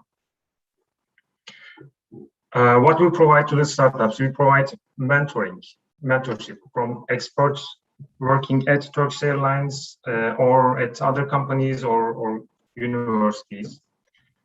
We test startups' products and services and give valuable feedback. And we make some pilot projects if they are ready. We give flight support to the startups. We couldn't do this because of the pandemic, but hopefully we can do this soon. We also provide easy access to Turkish Airlines affiliates, business partners in the industry, and also to the other airlines in the world. And we provide marketing and communication support. We can announce their products and services using the communication tools of Turkish Airlines, including social media. Of course, the most important here is the cooperation. We are seeking the cooperation opportunities. We want to build joint products and services with the startups. So, as you understand, this is not an acceleration program. It's not an investment program. It's rather a collaboration program. We do not call applications within a specific time period. Our terminal platform is open 24/7. And yeah, how does it work? We take the applications first and make a preliminary evaluation. After the evaluation, we hold meetings with the startups and in our relevant business units, airlines and subsidiaries. We call these meetings air pitch days. So, sorry. So in these meetings, we hear startups, we listen, they show their presentations, and we ask questions to fully understand their products and services. And after this meeting, we make a second evaluation with our business units and experts, and then decide how to proceed with this startup. So in this program, we have 20 partners, including aviation sector, other startup centers and universities, and we have more than 60 mentors from Turkish Airlines startup ecosystem and also from other universities. And this, okay, so these are 3 of the startups that we have worked with, and we have many of them. You can see, you can check the see the details under terminal.phy.com. Okay, we have also developer portal and Invest on Board. I'd like to give you some information about the developer portal. Under developer portal, we have APIs. Startups can test our services using our APIs and utilize these APIs by creating their own products. There are now limited number of APIs, but we are going to increase the number of services very soon.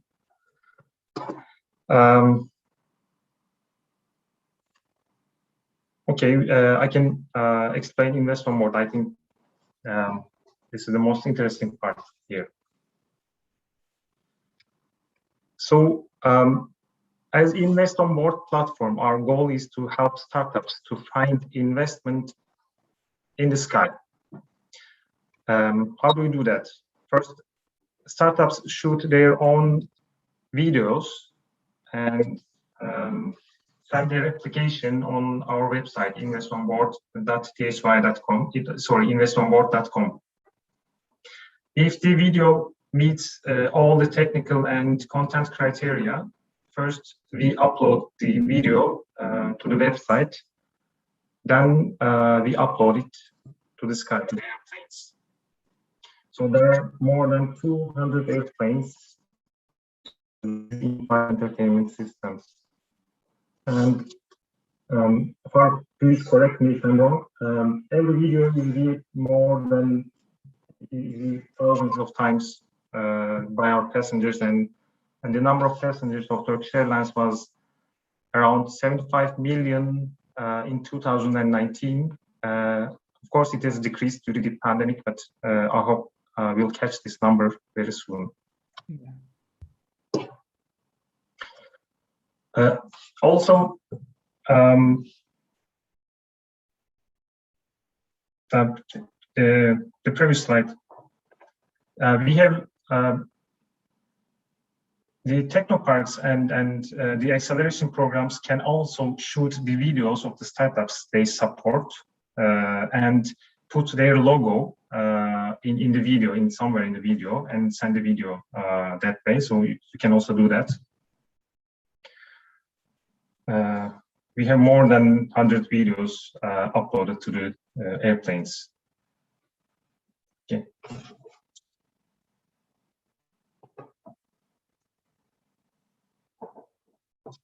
Then on the website, apart from these, you can find details about our innovation projects, hackathons, and events, hackathons and datathons every year.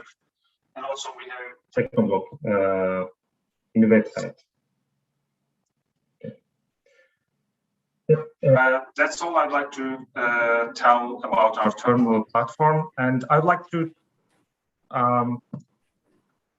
address to the startup. You have ideas, you have products, data, skills, energy, agility. We have also ideas, needs, network, mentors, experience, and our own products and services.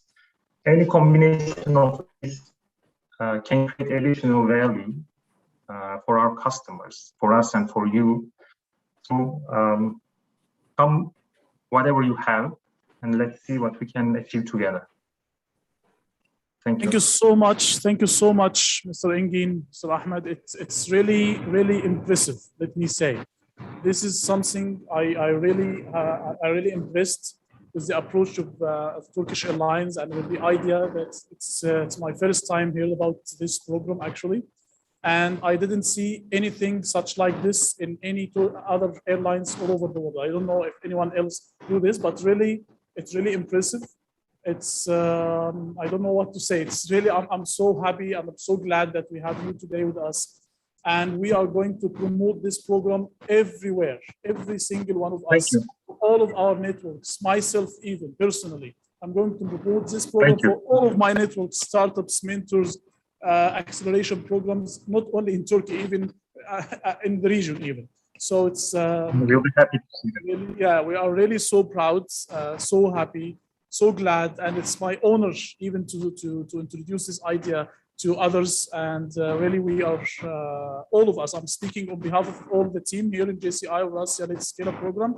We are so happy, so glad. Thank you so much for your help, for introducing this fabulous idea. Thank you so much. Thank you very much.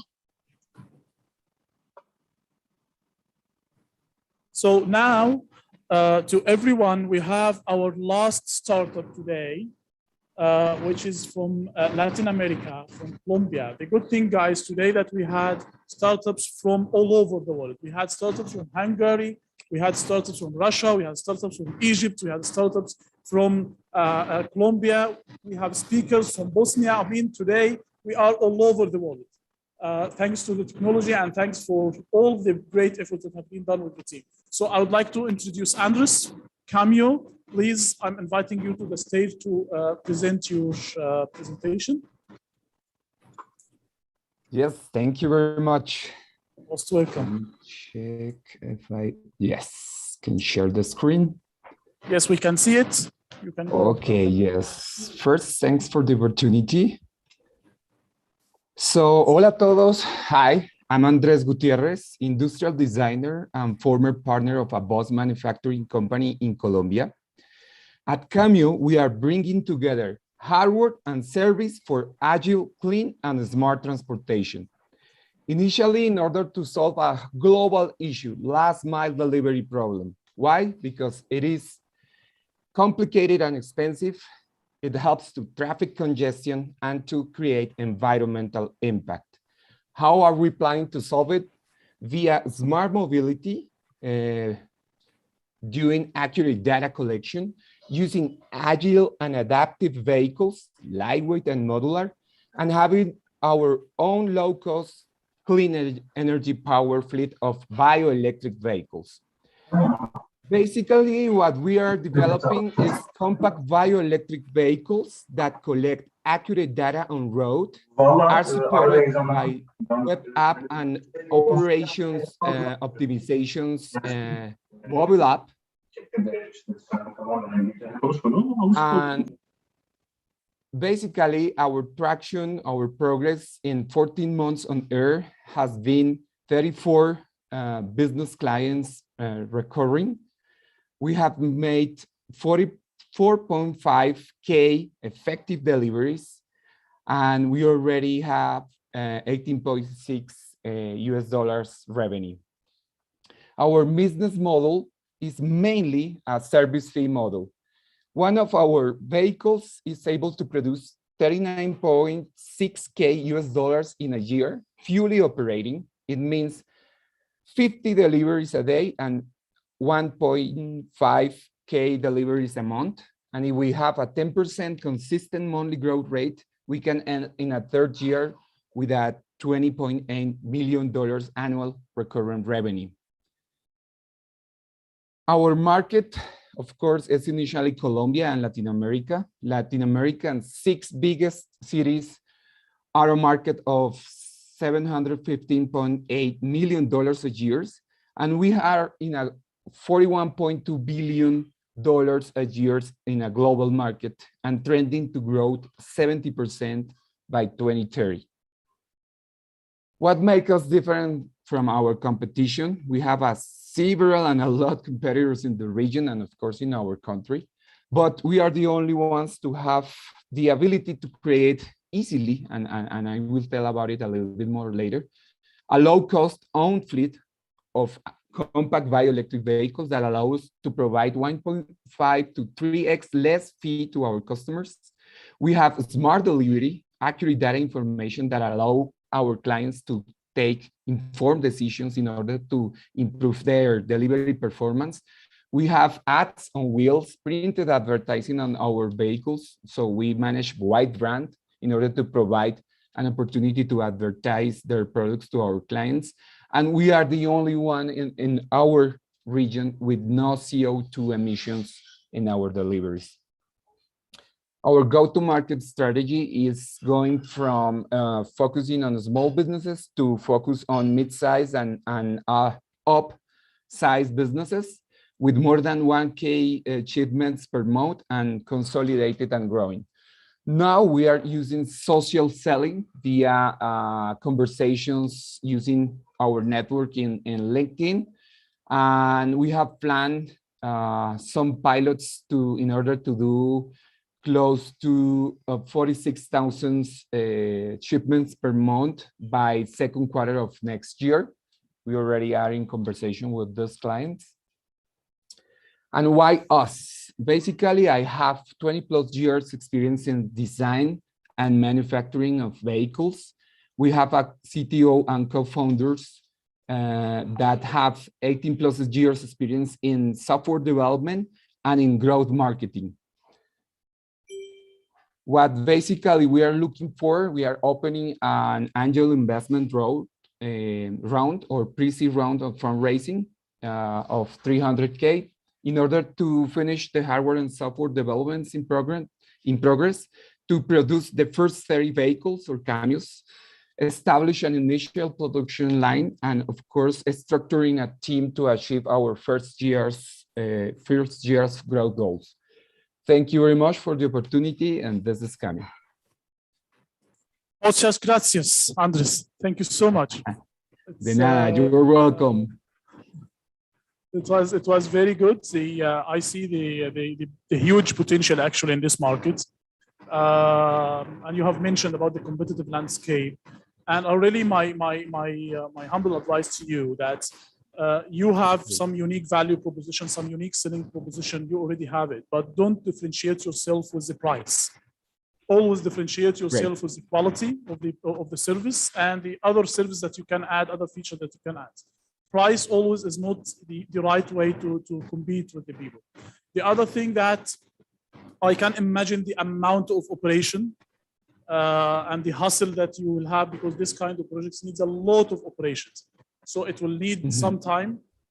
You are going to burn money. So I don't know about your financial plans. I would like personally to have a look on it. Maybe later on I can check with you, because I really want to see what will be your burn rate, how you are going to operate in this red market, because it's not easy. But I believe because you are living there, you can start, you can have something. And we really wish you all the best. Thank you. Having you with us today was an honor. Thank you. Thank you so much. Thank you. Thanks for the advice. Thank you very much.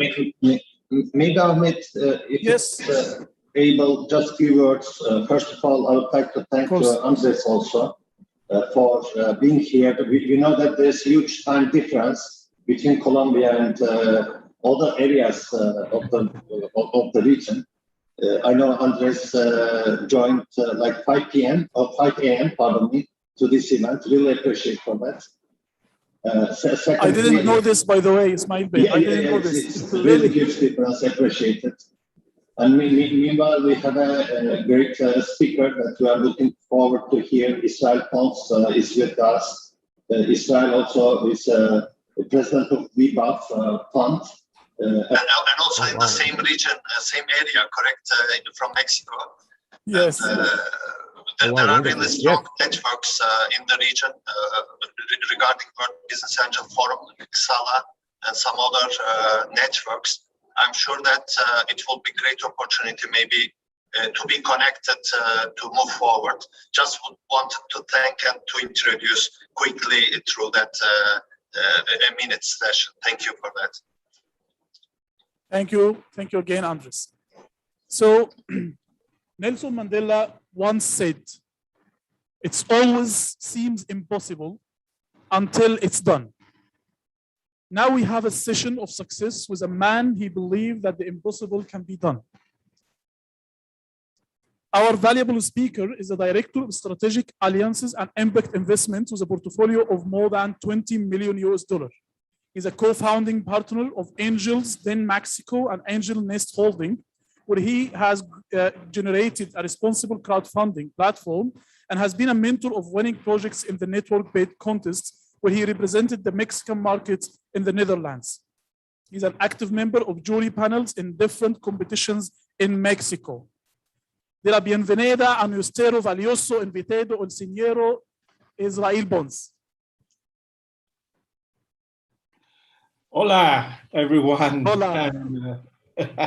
Good morning from Mexico. Great to see that other people from the region are joining as well. And thank you very much for the welcome to this great event. Let's scale up. And I was at the opening ceremony, and I was very excited to know that there was so many people wanting to join and full of energy and everything else that entrepreneurship brings to the world. So without further ado, if there are no other comments, then I will start my presentation. And yes, I agree with Bahar, Nelson Mandela, which is a hero of mine for many, many reasons. Most of us know why a person who actually changed the world for the better and never, ever let go of his dream, which Nelson Mandela was a natural entrepreneur. He believed that the world needed to be changed, and he believed that it needed to be changed at home, first of all, in his country, in order to create and have a better world and better humans communicating. And that's exactly what the majority of us entrepreneurs, and I call myself an entrepreneur, even though I'm an investor as well, because I do have my own projects, right? Once you're an entrepreneur, you never stop being an entrepreneur. It doesn't matter how many times you fail, you just want to keep trying something that will work at some point.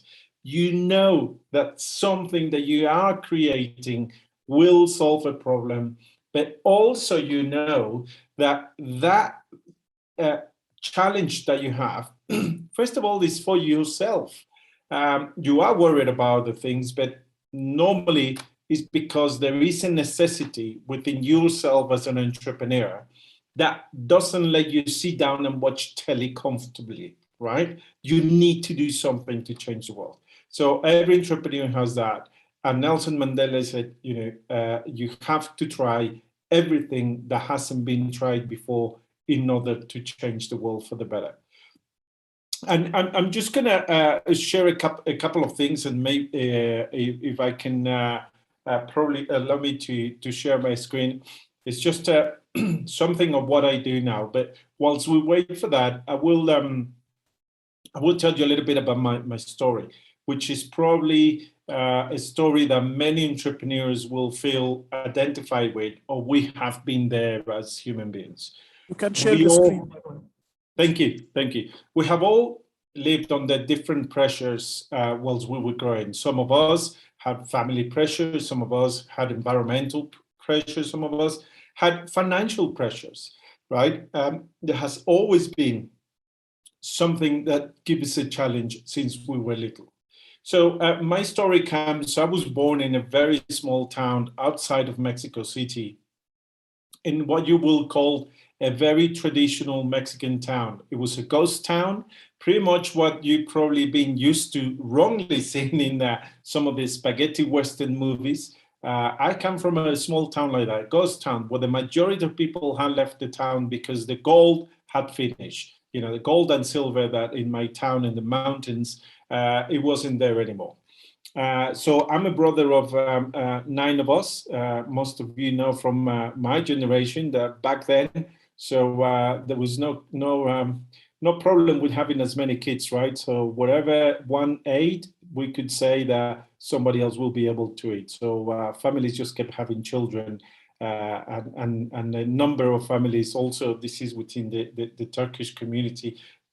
All grandparents have many children. Well, I'm one of 9. And what will happen is our mother moved us to Mexico City. We were immigrants from the rural areas of Mexico, moved to Mexico City to get a better life, to have a chance of surviving, because if we had stayed in the small town, there was nothing to do. So my mother had separated from my father. She had to look after 9 children and moved to Mexico City, right? So the challenges were there already. And I remember when I was 8 years old, one of the things that I wanted, and I went with my mom to the supermarket or the street market, and there was a toy that was being sold at a stall. A toy, it wasn't a shop, it was a stall, and I saw a little white car. And I asked my mom if I could get it. Just like an 8-year-old kid, you just turn around to your parent and you say, can you buy it for me?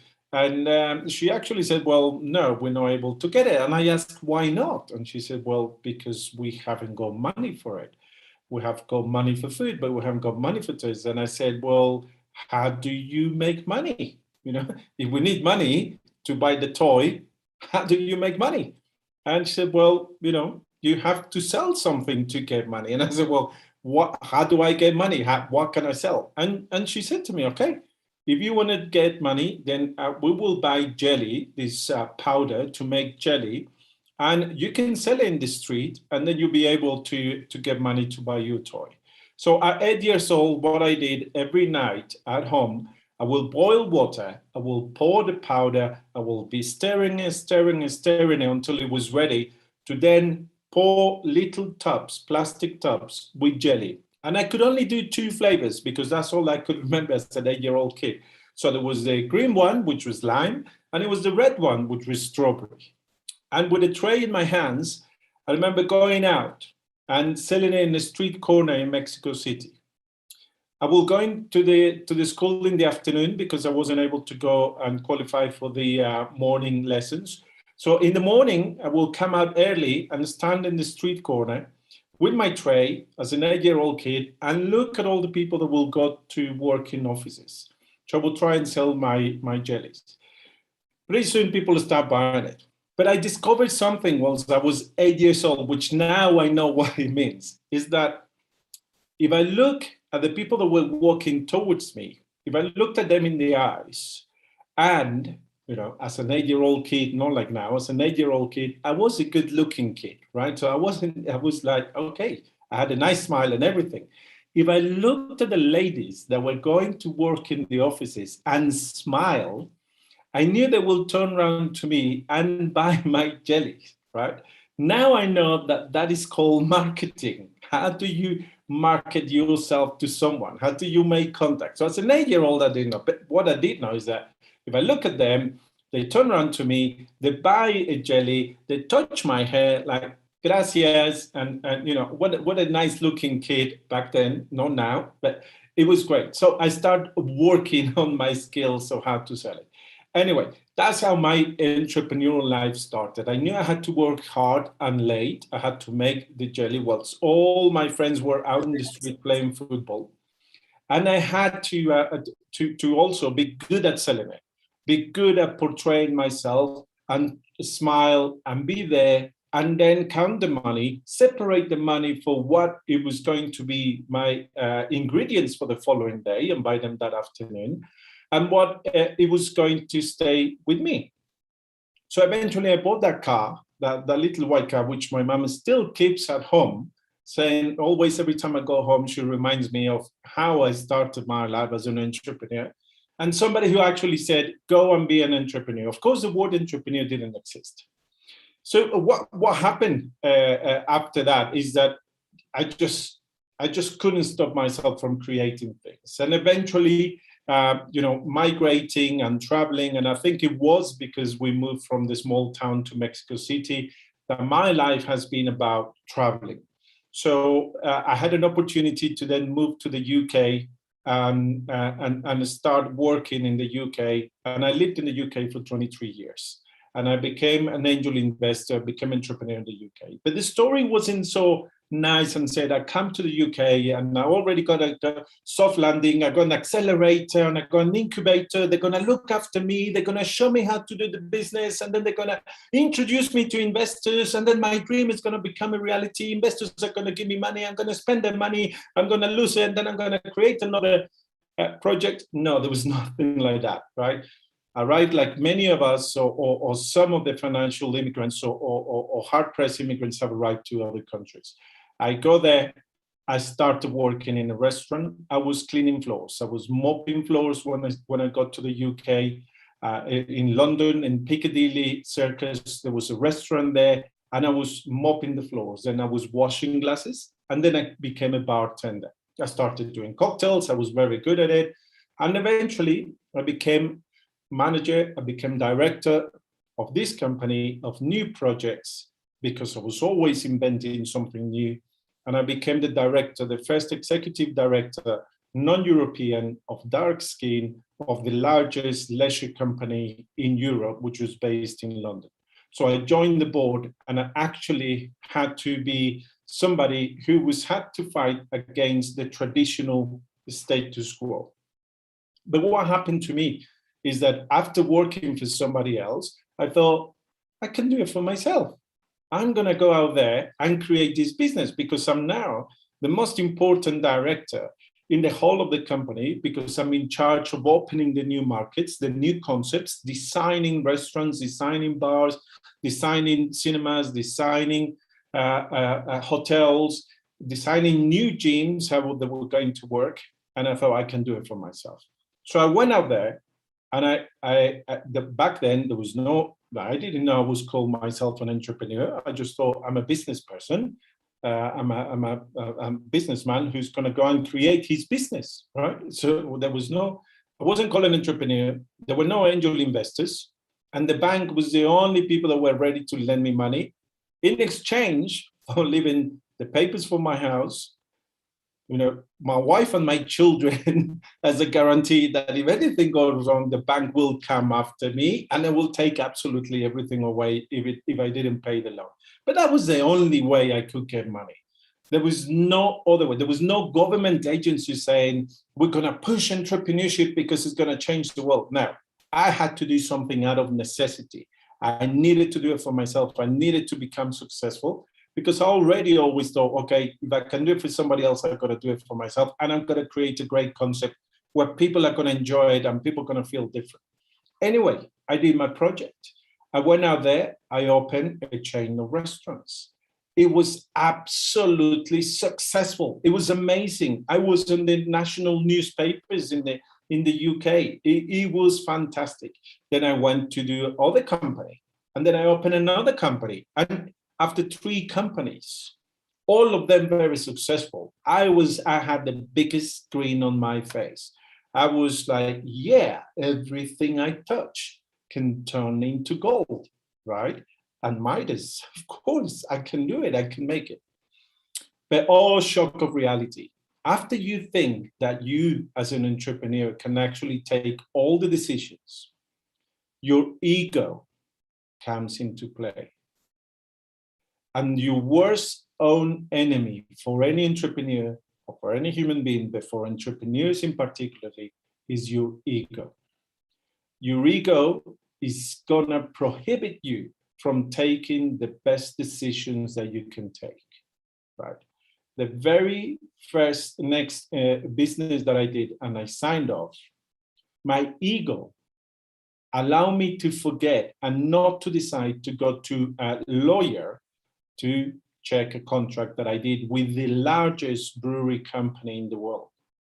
So I did it, I signed, and eventually the 2008 crisis came in and they called the loan onto me. And unbeknown to me, what I have signed is that they could take absolutely everything if I only fell 2 months behind my loan, my payments. It was probably the worst time of my life and probably the best experience I ever had. They sent me to be bankrupt. So the government in the UK came knocking on my door and said, you're going to be bankrupt, you better prepare yourself. So I had the great experience of being bankrupt by probably one of the best financial and government systems in the world on how to make somebody bankrupt. And bankrupt means you are no longer member of the financial world. You don't have a bank account anymore. You don't have a credit card anymore. You don't have a checkbook anymore. And you cannot be a director of a company, and you cannot have shares in any company, and you cannot take executive decisions in a company. So to find a job after being being made bankrupt was very difficult for me. I had to work for somebody else. Because what happened after that is that you get to know other human beings that actually have great similarities with your values. And that's what you also need to look as an entrepreneur. For other human beings that have values like you do have, that's the most important value, that characteristics that you can look for, whoever you make business with, your co-founders or your investors. Look for the human values before you look for the checkbook. Look for the human values with your co-founders before you look for their skills. Look for the human values on your customers before you look for how much the contract that you're going to sign for is. Okay, because everything else is material. Human values are the ones that will dictate how those people that are around you will behave with you. So I was made bankrupt, and it was very difficult time for me, for my family. We're going to lose everything, absolutely everything. Anyway, to make the long story short, what happened is I had a challenge. I needed to make money. Why did I need to make money? To be able to survive. to be able to put food on the table for my family. So two of the people that were friends of mine in one of the businesses, I didn't know, but they took me out for lunch and they said, Israel, we like you. We want you to know that we are angel investors. And I went like, what? What is that? What is an angel investor? I mean, do you guys have wings? Or, I mean, what is it? And they're like, no, we put money into people who have dreams and who have a business and to make a growth, and we help them and everything. And I was like, wow, I didn't know this existed. I didn't know there was angel people, human beings who were willing to put their money. I only thought that banks were the only ones that could lend you money, right? Or other financial institution companies. Anyway, so they put money, we created a concept. Remember, I could not be a director or shareholder in a company. So I put a company and I put in the name of my angel investors, and we created this business. It was amazing. We created a new brand of a drinking brand that took London by storm. We did it really well. Then we started doing furniture online. It was one of the first online shopping on furniture by design. We used to import furniture from Bali. We created different business models, and it was fantastic. But what happened to my bankruptcy? I could hear you say, well, did it just come out? Normally, you have to stay a year and a half without being able to be a member of a financial system in the UK. And then you have to go to court in order for that to be lifted.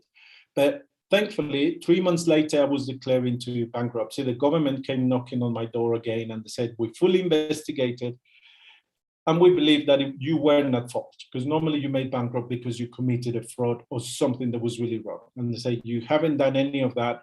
We take the bankruptcy away from you. Obviously, we're not going to give you your money back because you owe the money and everything. That was fine. That was a commercial transaction, but you can start being a shareholder again. You can be a director, etc. So I started doing it, and that made me, think, okay, this is my new opportunity.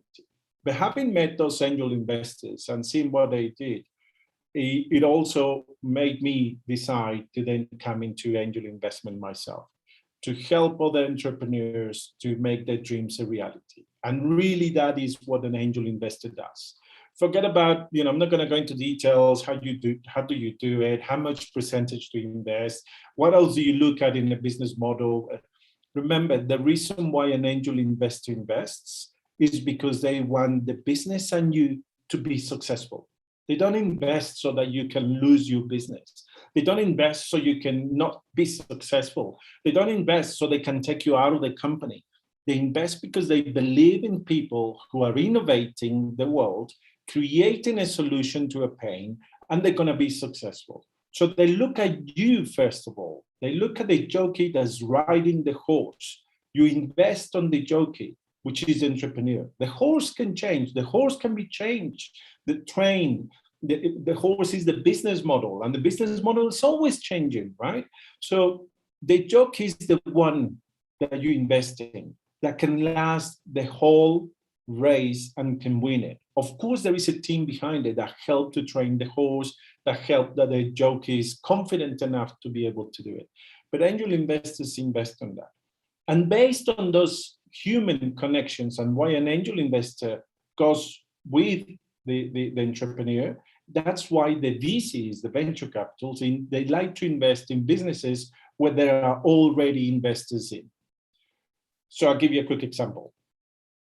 Apple, right? Steve Jobs, his first check for $125,000 was by an angel investor.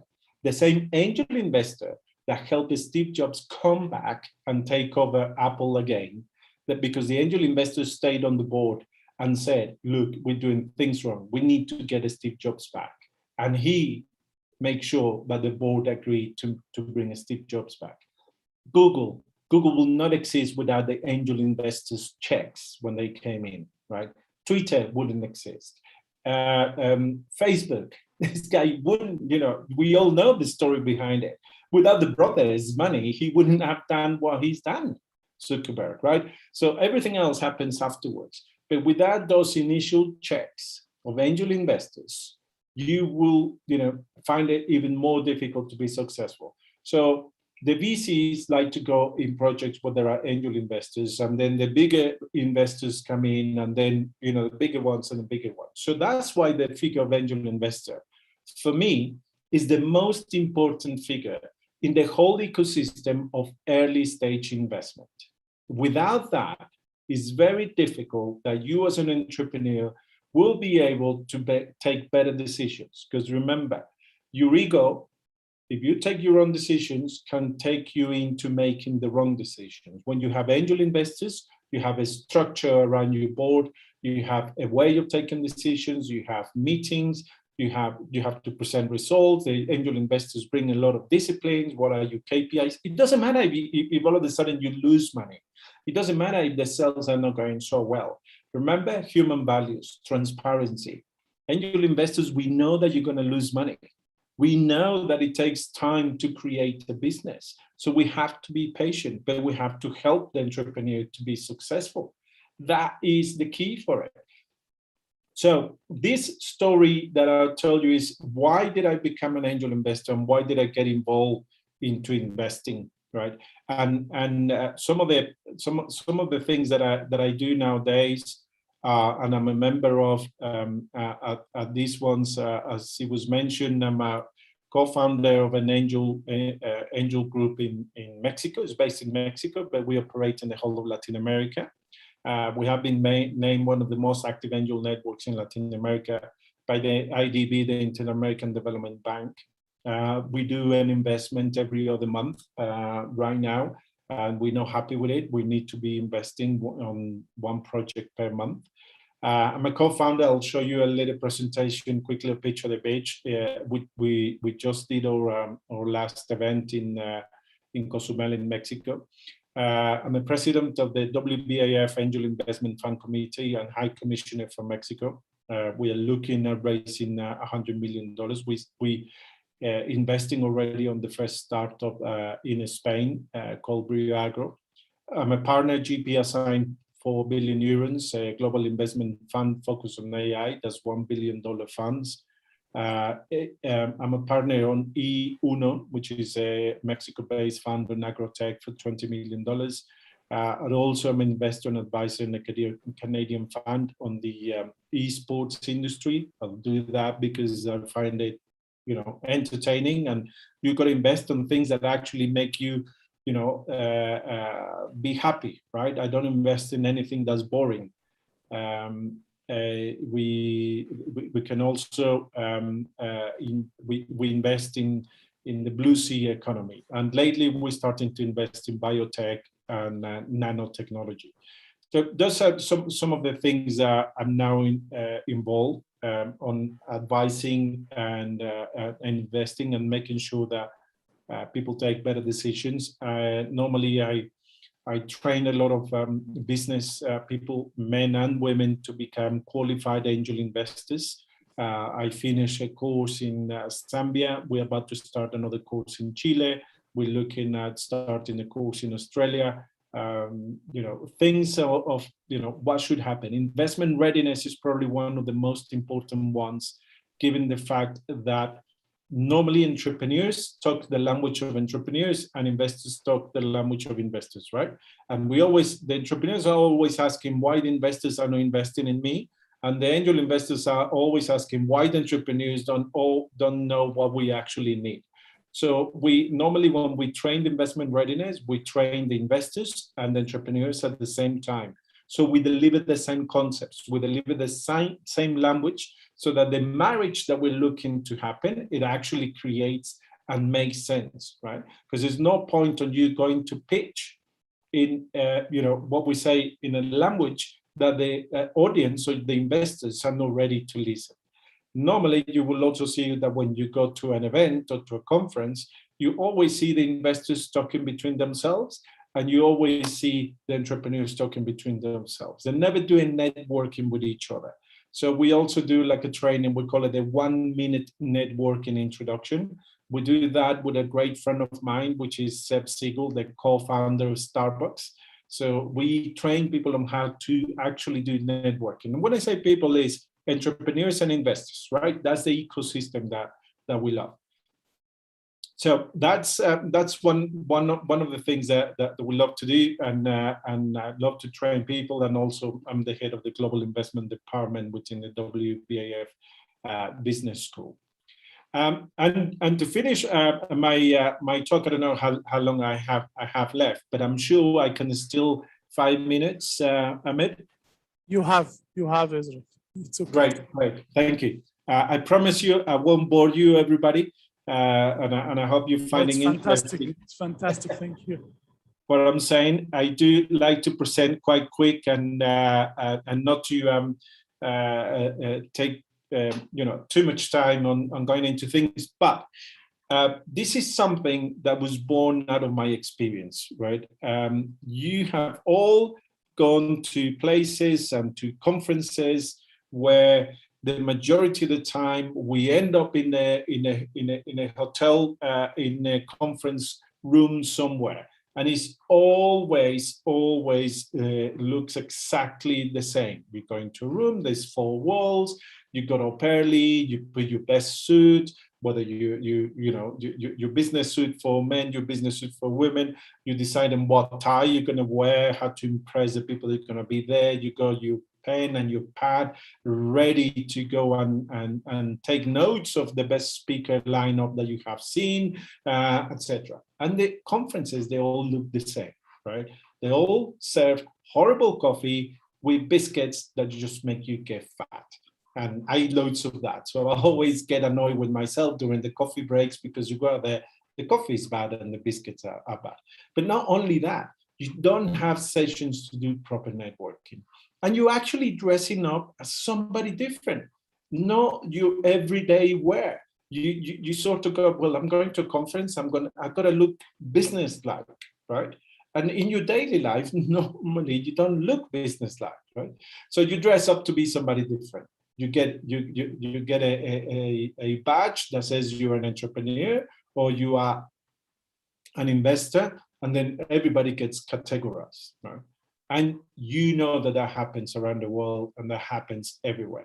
So one day I decided that I had enough, that I didn't quite like that setup, that if I wanted to change, I needed to create a concept where things like that will change. So I created a concept called Pitch at the Pitch. And I'm just going to show you the presentation number 2. We've done 3 now. But the whole purpose of it is that instead of dressing up, you undress yourself. Let's remember, and I ask you to think of this. The last time you were at the beach, or every time you go to the beach, and your naked feet touch the sand, you relax. You immediately are at peace with yourself, and you are happy because you can see the sea, you can feel the sun, you can see the sand, you see other people, everybody's relaxed. And a natural smile comes to your face. That means you're lifting up all the weight of normally who you are. And normally you wear a t-shirt and shorts, so you are undressing yourself. So Pitch at the Beach is an event that takes place on the actual beach. I'm not talking about a hotel conference room by the sea. No, we actually create a concept at the beach. And what happens when you take people to the beach is that everybody is undressing and everybody's willing to talk to each other because we all have a smile on our face. So this is how the concept is created. So we want people to be better humans, to start making a better world, seriously, not just by talking, to connect with each other first and then do business. First, let's get to know each other as human beings. Business will come, money will come, that's of course will happen. But if we don't have that connection between humans, then all we're looking is at hard facts, cold facts, numbers, business models, and that we get that every day by email, all the investors and entrepreneurs. So let's first connect with each other and then we do business afterwards. Do business thinking collectively. The more people that are involved in a business, the better that business will be. And we always ask the attendees to either become a mentor, an investor, a connector, or a commercial ally. But above all, to be someone meaningful for an entrepreneur. We then create the rules of engagement. You have to talk to everybody. It's not allowed that if you arrive with 2 people, then you're talking to the other 2 friends that you already know all the time. If you don't talk to everyone, you're not welcome to the next event, right? So you do need to mingle. You need to enjoy the disruptive talks. We have presentations, as I mentioned, we have some great speakers, some great content. We always talk about technology, but the whole thing that we change is what I was saying to you. Don't get dressed up for a conference, undress yourself and connect. Well, don't undress yourself literally, but actually, you know, be comfortable at the beach. You know, some of the speakers we have, and I show you this because I think what you should take away from this presentation specifically is how you do your networking next time you go to an event. Remember, you know, don't dress up to impress anybody. Dress up to be yourself and have a smile on yourself and connect with people. You know, I have somebody like Seth Siegel, who is a co-founder of Starbucks Coffee. He says this is the best event that he ever goes to at the beach. So he's almost always in our program and said, Israel, I want to go to every single pitch of the beach that you make, because that's the way the event should work. You know, we have great people. We have people that come from all over the world, etc. So we have more than 22 countries. And obviously you need to have KPIs. Whatever event you go to, always ask, what do you deliver? What do you do? You know, is it about investment? Is it about connections? What is the purpose of the event? It's not, oh, well, we want to make you a better entrepreneur. Well, yeah, I can do that myself. I can read books. I can, you know, have coaching sessions. Actually, what is the connection what is the community that you're being invited to take part in a conference? Just remember that next conference you get invited to, why do you need to be part of that community? Then I will show you just a quick video so you can see what is it that, you know, we do. And with that, I will close my presentation. I've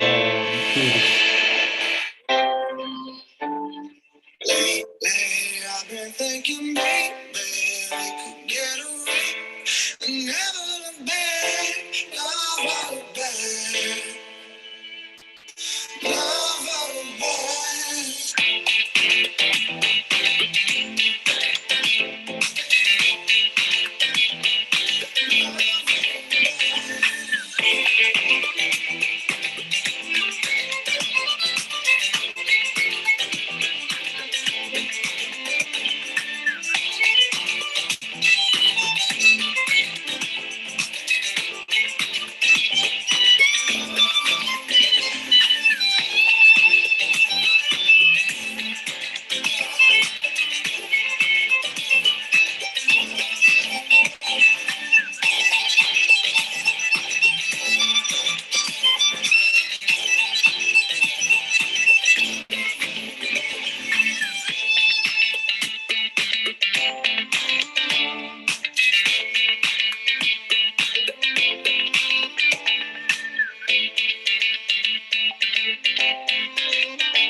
And that's, we just did an event in August 21st, 22nd, 23rd. We had great people from all over the world. We had the chairman Beybers Altuntas, who's the chairman of WBAF, coming all the way from Turkey. It was his first fly after 18 months of the pandemic. So I also think this is the new way of doing events during the pandemic.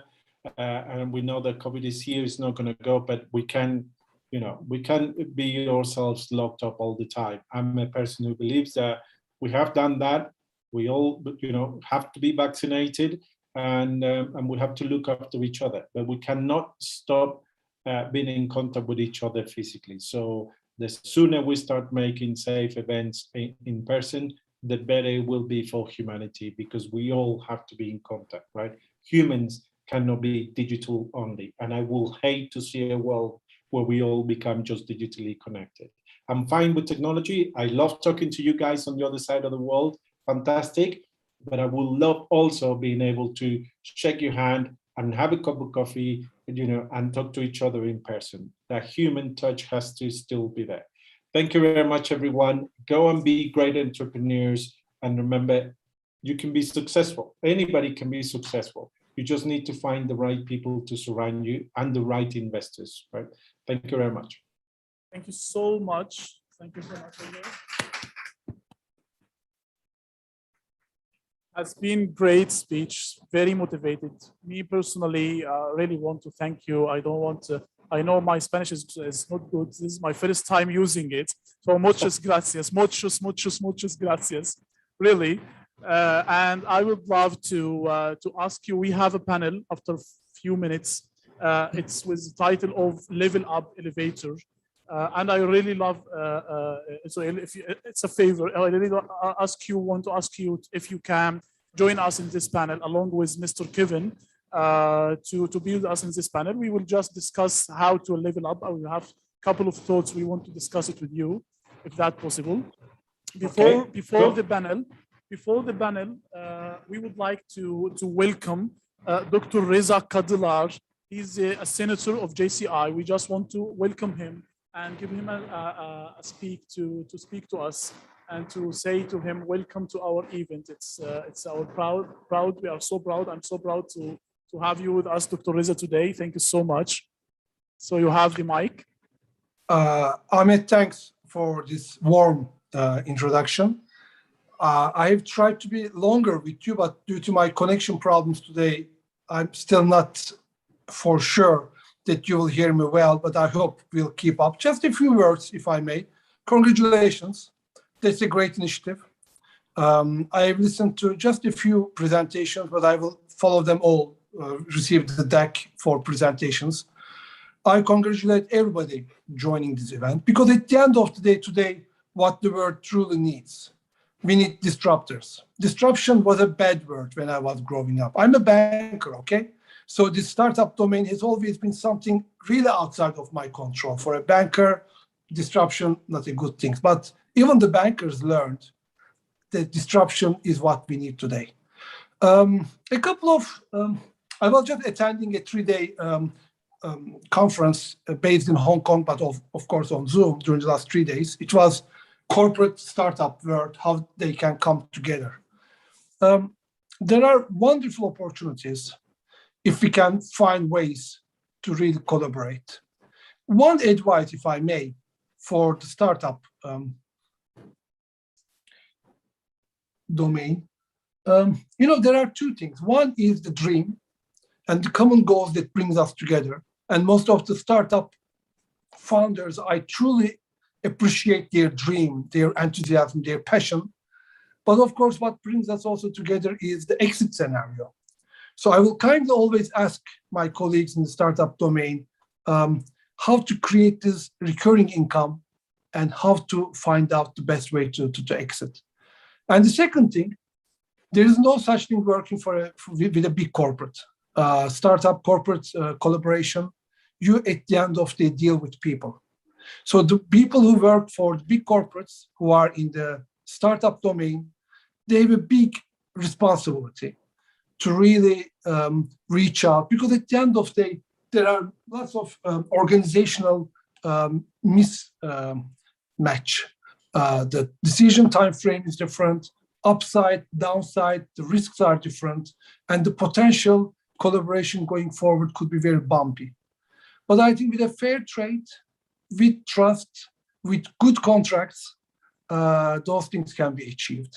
So I will have a better time to look into all presentations. I'm currently based in Amsterdam, although today I'm joining you from Bodrum. And one of my goals, I'm also investing in technology startups. My focus area is agri-tech, food tech, but I also invested in fintech or logistic or in the industry, AI supported manufacturing, whatever. My goal is to bring those words to have better access to the founder, to the investors in the ecosystem that the Netherlands is offering today. So going forward, I hope we'll have more opportunities to collaborate. And thank you for these few minutes that you allow me to speak. Great, so far so good. And I think the best yet to come. It's our pleasure, Dr. Reza, of course. It's our pleasure. So thank you very much for all of your support. I would like to say thanks a lot. Thank you. My pleasure. Thank you so much. Thank you so much. Rise and rise again until lambs become lions. This was one of my favorite quotes I have heard ever in one of my favorite movies actually. Its name is Robin Hood. I believe that all of you have seen it. Another nice quote called good, bitter, best, never let it rest. Till your good is bitter and your bitter is best. This has been said by Saint-Giron. We have a panel now where we are discussing how to elevate yourself and your project. The panel title would be Level Up. It's very valuable panelists, starting from Mr. Israel Bones. We were already introduced to him with us, and we are really thankful for him that he was joining us, the panel. And we have Mr. Kevin Neary, the CEO of OrcaWise. He's a data-driven business growth advisor with platform to portfolio of tech companies. Up to date, he has delivered new businesses revenues of $100 million plus and growing. His experience of new business development and fulfillment, managing data science teams in EMEA, US, UK, and APAC. And we have our valuable speaker and panelist from Bosnia, Mr. Risad Zajina, the co-founder and the co-CEO.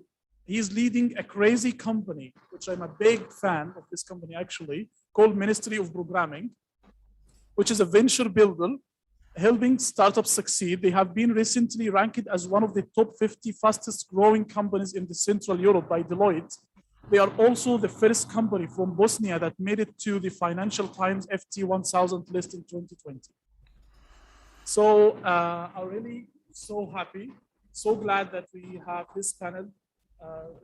Mr. Israel, if you can unmute your voice yourself as well, so the panel will be between all of us. Thank you. So if I may start with Mr. Kevin, with the question now, or the title we have is the level up, or the elevating of the startups. From your perspective, from your experience, what are the key essential parameters that can help a startup to elevate? I'm sorry, I just missed the last part of the question. I'm saying, what are the key essential parameters that can help entrepreneurs or startups to elevate, to level up? To level up, absolutely. And I think startups are in a great place now to level up post-COVID. I mean, the essential ingredients are getting the product solution right, then getting the product market fit right, and then creating a product that actually can create value. And then you've got to go to the stage of actually getting that value realized and get the revenue coming in. I'm based in Dublin. We've got a very good startup ecosystem here. Delighted to be on this program today, and I think the opportunity for your region, Istanbul, and the wider region there to become a significant player in Europe is really, it's amazing. And I think you can take this program here today and take it global, and it will do very, very well. But the startup community, and if I use Ireland as an example, they are driven primarily by entrepreneurs that are really cut out to be entrepreneurs. And I know Israel Pons was talking about seed investment and angel investment. Of course, it's really important, right? But some and most startups find it difficult to get investment early on. And I think those startups that know how to bootstrap their business, run a business, generate revenue, and then maybe build value and build product around that are those startups that are going to do really, really well. Because when we hear stories like 90% of startups fail, that is a crazy statistic. These startups should not be failing. No way. And I think if we had better education around how to bootstrap, how to run a business, and not worry too much about the big grand vision and the, getting to be a unicorn. Let's forget about that in the early stages and basically learn how to run businesses. We should be much more successful, I think. Thank you. Well, thank you so much. If I may ask a question for Risad. I'm saying right, Rishad or Rishad, because I'm not familiar with Rishad. Rishad. Yeah. Perfect, Rishad. Okay, thank you. Because my name is Rashid, by the way, so it's very close, Rashid and Rishad. So from all over the experience you had in Ministry of Programming with all of the projects, what really makes difference between the successful and failed startups from your point or your company's point of view? Yeah, that's an interesting question. So just to give some context, we are working on a big number of startups, like at every moment. Like since 2015, we worked on almost 80 startups in the European Union. Let's say most of them are in Stockholm, Sweden, but also there were like many in Germany. Like, you know, I'm talking about the funding place. So the insights are, I think we have quite a lot of insights, but I don't think that anyone has the right answer to your question. So, because if they had, then you know that person would be like a zillionaire, right? So, I mean, so the difference, I mean, as we can see, there are many factors that make startups succeed or fail. I would say that the most important thing is actually the team and the people behind it, and also that is one of the ways how we determine in which ones are we going to invest through our investment fund. So you know, we always look at the team and not necessarily at what exactly they are building. So sometimes, let's say, I mean, it's a bit maybe wrong to say, but we don't care what they are exactly building, like, because the right team will make stuff succeed. So I would say that's the number one thing. The second thing is, of course, you know, like the team in terms of personalities, in terms of composition of different skills, you know, their general plan with the business idea, also their mental flexibility, because most likely they will need to pivot. You know, in many cases, they should not get in love with the idea. They should not, you know, be crazy in love about a specific concept. They should be able to drop it and to do something else. We had some cases where some of our startups, like for example, I will give you an example, Hybrid, which is basically that is like computer vision startup that is based in London in the UK, and we are also a co-owner of that startup. So they are doing inspections with drones in the facilities. So basically, they are getting into dangerous places with drones and making a photogrammetric, you know, pictures of the environment and seeing if there are some faults and stuff like that. So they are a good example of that pivot. When they got into Techstars in LA at the time a few years ago, they pivoted completely their initial idea. So something that they want to build in the beginning and something that they are building now is like two different worlds. So I think mental flexibility is really important to make stuff succeed, and that's really hard for most people. And yeah, I mean, people fail for many reasons. Like, you know, co-founders get into fights. A big number of startups runs out of money, you know, as we all know, and you know, there are all kinds of problems. So I don't think that I know the correct formula, but yeah, hopefully I gave a little bit of insights. Definitely give a lot. Actually, thank you, Rashad. Really, I just want to take from your word is to ask Israel. From your experience, Israel, from all of that programs you have seen and all of the entrepreneurs you have met, is there personal characteristics or something in the characters that like Rashad mentioned about the mental? Is there something specialized or in this character differentiate the successful entrepreneur from the others? Well, I think there is. You can hear me right, yeah? Because I don't see myself on the screen. So great. I will say I have seen entrepreneurs, and normally in the life of an angel investor, that is always an entrepreneur as well. You see entrepreneurs pitching a project, so you go to many events, and then you see that the project is actually not that good. The entrepreneur is just starting on the to learning to be an entrepreneur, right? And you think, okay, you can read that all they need is more experience, and what they actually need is a few hard knocks at being an entrepreneur. The quicker you fail, and I'm not saying that you actually collapse the whole of the project, but the quicker you start learning that some things are gonna fail within your project, and some things that you actually had a lot of love and passion for are absolutely useless in the market out there. Entrepreneurs who are able to be resilient, I will say that the ones that I can see that are the most successful, and is resilience that you normally have in life, isn't it? So you have to have resilience to be able to be not just successful, but to cope with losses, to cope with all the challenges that life has with you. And I think one other comment that I like to make is that we do have, and Kevin was quite right, we have a great percentage of projects that fail, that come out of incubators, accelerators. And normally you judge the project itself for failing. And I think there is therein is a great problem that the entrepreneurial ecosystem has around the world. We are allowing incubators and accelerators to turn out business models that are bound to fail, and creating a false sense of security with entrepreneurs that it doesn't matter.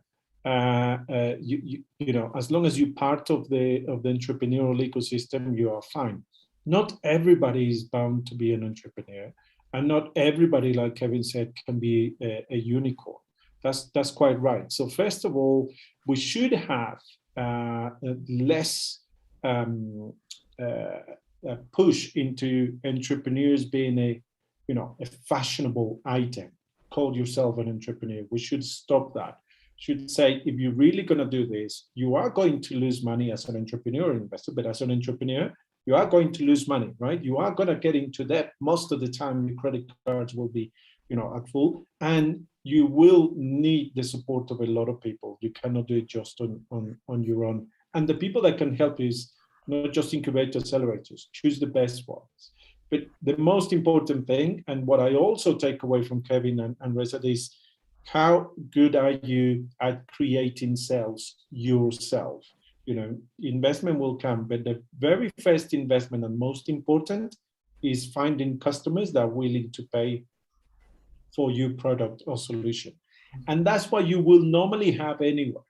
But there is this false of security that is being created that, oh no, don't go selling, go and find money from investors. And it's like, well, you already put your money in. I was putting an example when I was 8 years old. It's like, I put the money in that my mom gave me, but that's friends and family, right? That's how you get money to start your business. So at 8 years old, I found the money from my mom, did my jellies, and went and sold them. And then I started doing it. And I'm sure if I knew there were angel investors at some point, I would have gained investment, because they thought, well, you're already selling jelly, so you know how to sell. But anyway, just that thing, resilience is something that the successful entrepreneurs have in common. Perfect. Thank you so much. So, Kevin, we have received this question too many times in this program and even in other video.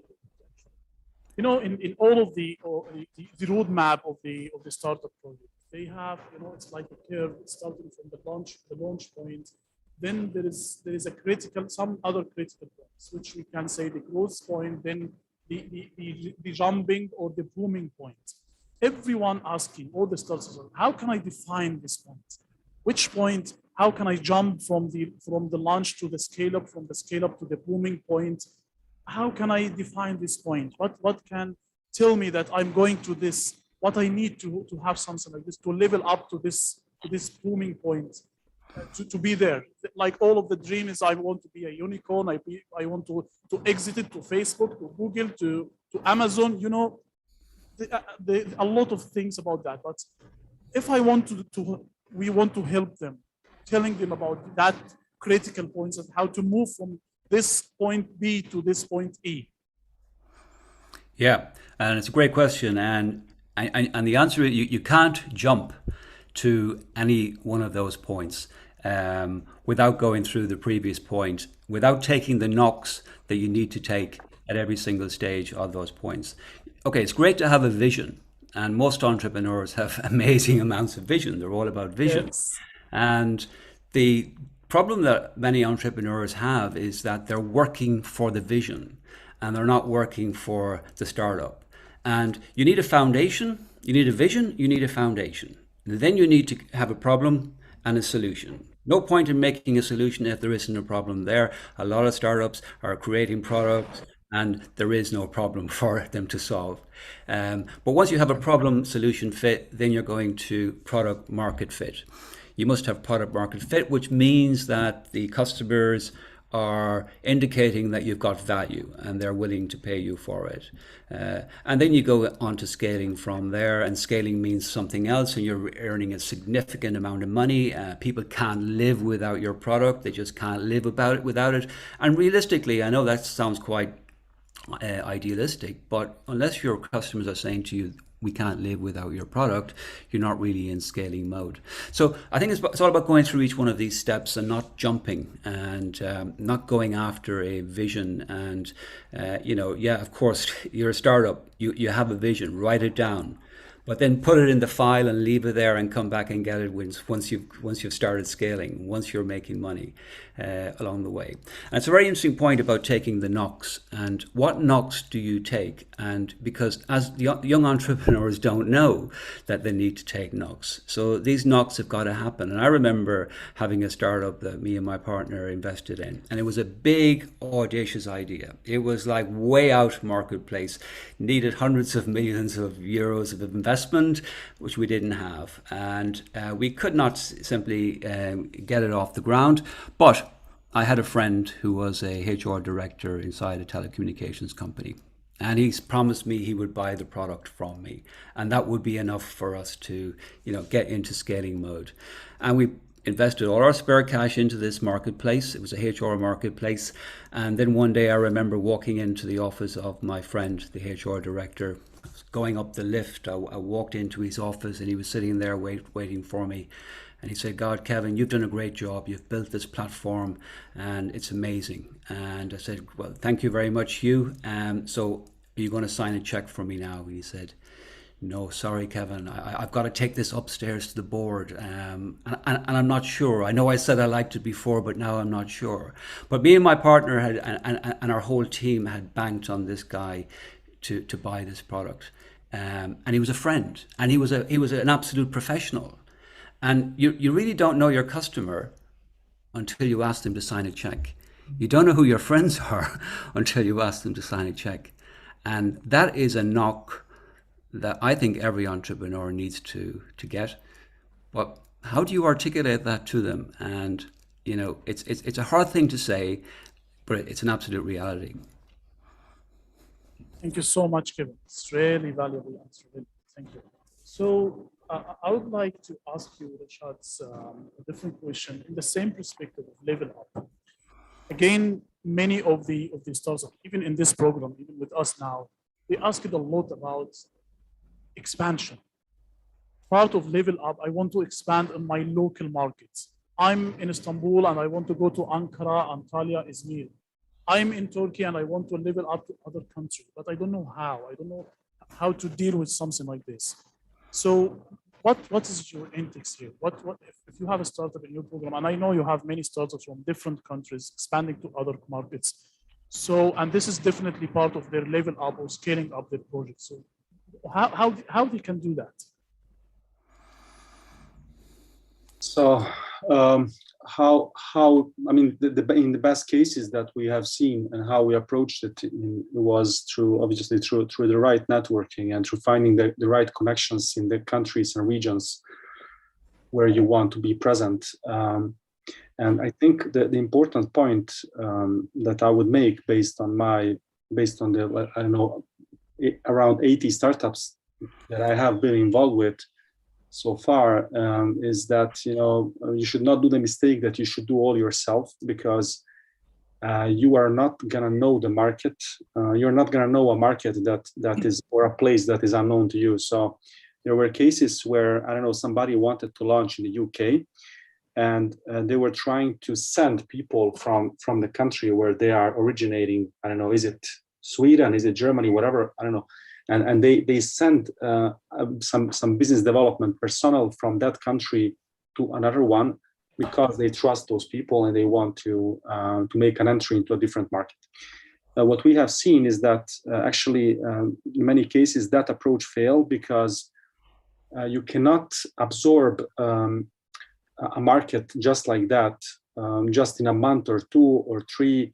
And if I go personally to some place, I will need years to learn about the ecosystem. I will need years to learn about the local players, etc. So it's always better to find key players in a specific market, target them, and make sure that they work with you, instead of you sending some emissaries. So it's that's my advice. What I would do based on the base. But again, as I said in the beginning, there is no silver bullet for anything in this world. So this is just my insight, in my opinion. But of course, people are gonna make work even the other option of doing everything themselves or with their own team. Let's say they start from Istanbul, they make a unit that will go to, I don't know, Germany, and open an office there and try to find customers and whatever. But like as I have seen, it's better to have local players that understand the market, understand the dynamics, know who to talk with, and that's usually going to bring results.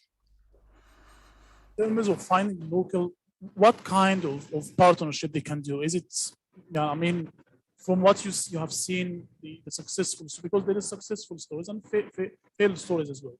For the best successful stories for the expansion, is it building a partnership model with these people, or franchise model, distribution model?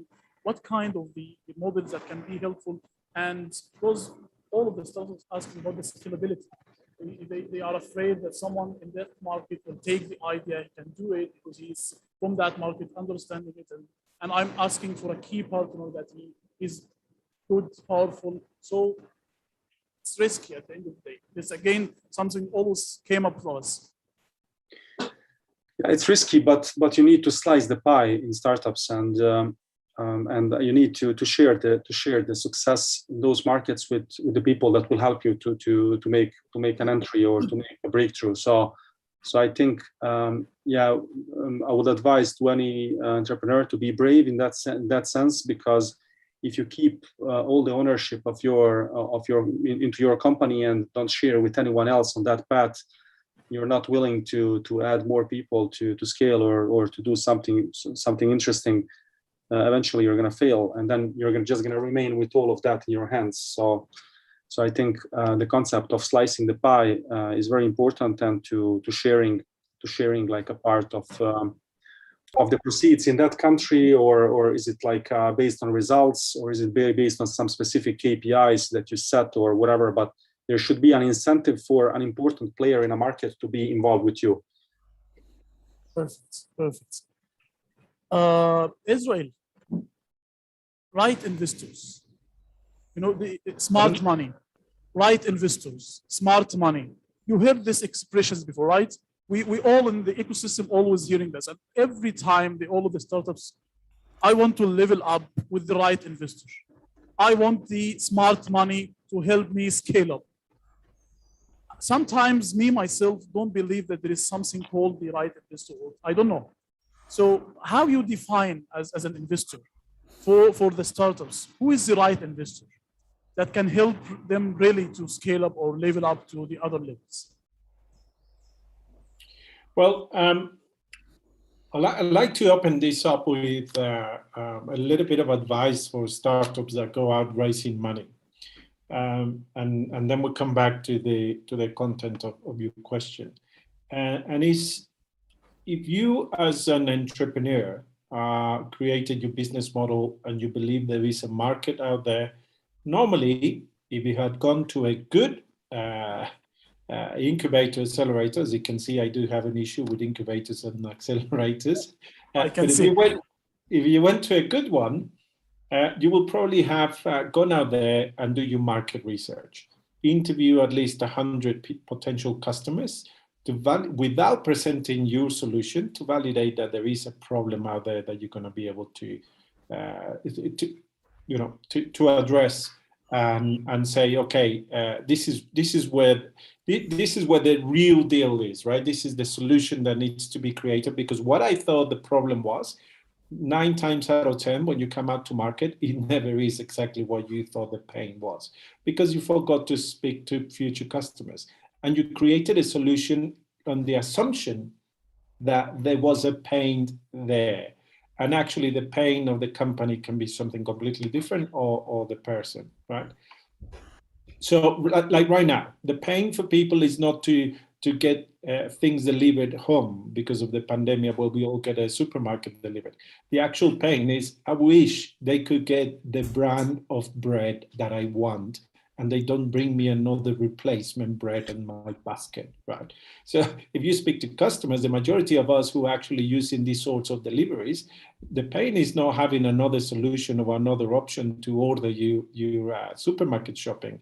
It's to actually get the brands that you want in the quantities that you want in the time that you want, and they don't get it wrong, and that instead of an avocado, they send you a tomato. So what is a solution has become a pain for people, right? So those are the type of things that an entrepreneur has to do. But that gives you as to what should the entrepreneur find in an investor. First of all is, you need to know who you're speaking to on the other side of the table. There are basic questions that you need to have. Number one, you need to research the future investor online. LinkedIn, Facebook, Twitter. See what that person or future investor speaks about. What tweets do they do? Do they retweet about global problems? Do they retweet just about what they invest in? Do they retweet about believing in entrepreneurship? You can read who they are through their social media, either professional or social media only. Also, go and research their website. If they're a VC fund, if they're angel network, see what they have invested in. Speak and go and find out who they have invested in. Find out how much they invested in those projects. And when you get to have the appointment with that investor, instead of you going straight into your pitch and say, this is how I'm going to change the world, and I'm the best thing since sliced bread that you have seen sitting across the table from you, and I'm using a boring PowerPoint presentation again, and I'm going straight into it, and blah, blah, blah, blah, blah. And the investor is there like, yeah, I hope you finish soon.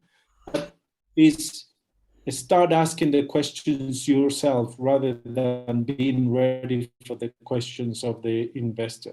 Ask the investor, how long do you normally take from the first meeting until you actually write the check? And this will, Kevin mentioned that, when you ask people to write the check, that's when you really know who they are. So tell them how long it takes you to write a check. What is the process that you follow to invest in startups? Is it okay if I talk to the other entrepreneurs that you have invested in and ask them for a referral about how you are as an investor? If you start asking these sort of questions to an investor, then you will know whether you're wasting your time or not talking to those people. Remember, Starbucks had to visit 200 in VCs before they got the money to start expanding. So don't worry, there's always somebody around the corner that you can pitch to. But if you don't know who you're pitching to, you're the one wasting your time, not the investor, right? So you need to know who you pitch to. Ask the question first, research, and then focus onto those people. That's how you're going to find who you should be investing to. And always ask for referrals. The same way that people are going to ask about your service or your product, companies will like to know what other satisfied customers you have. People will say, how many users do you have? How do I know that you give the right service?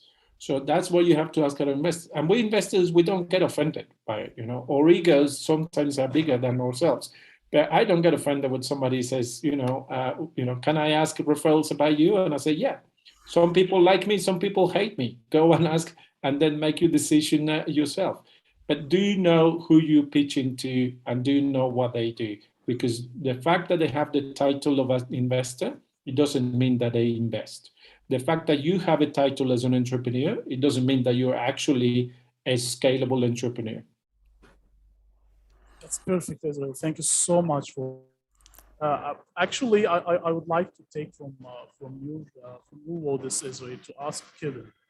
Because again, even myself, I have always this question in my mind: how to create the value. When I meet with investors, I will make the researches. I know who I'm going to. I will make my homework, like Israel said, but I want to create value.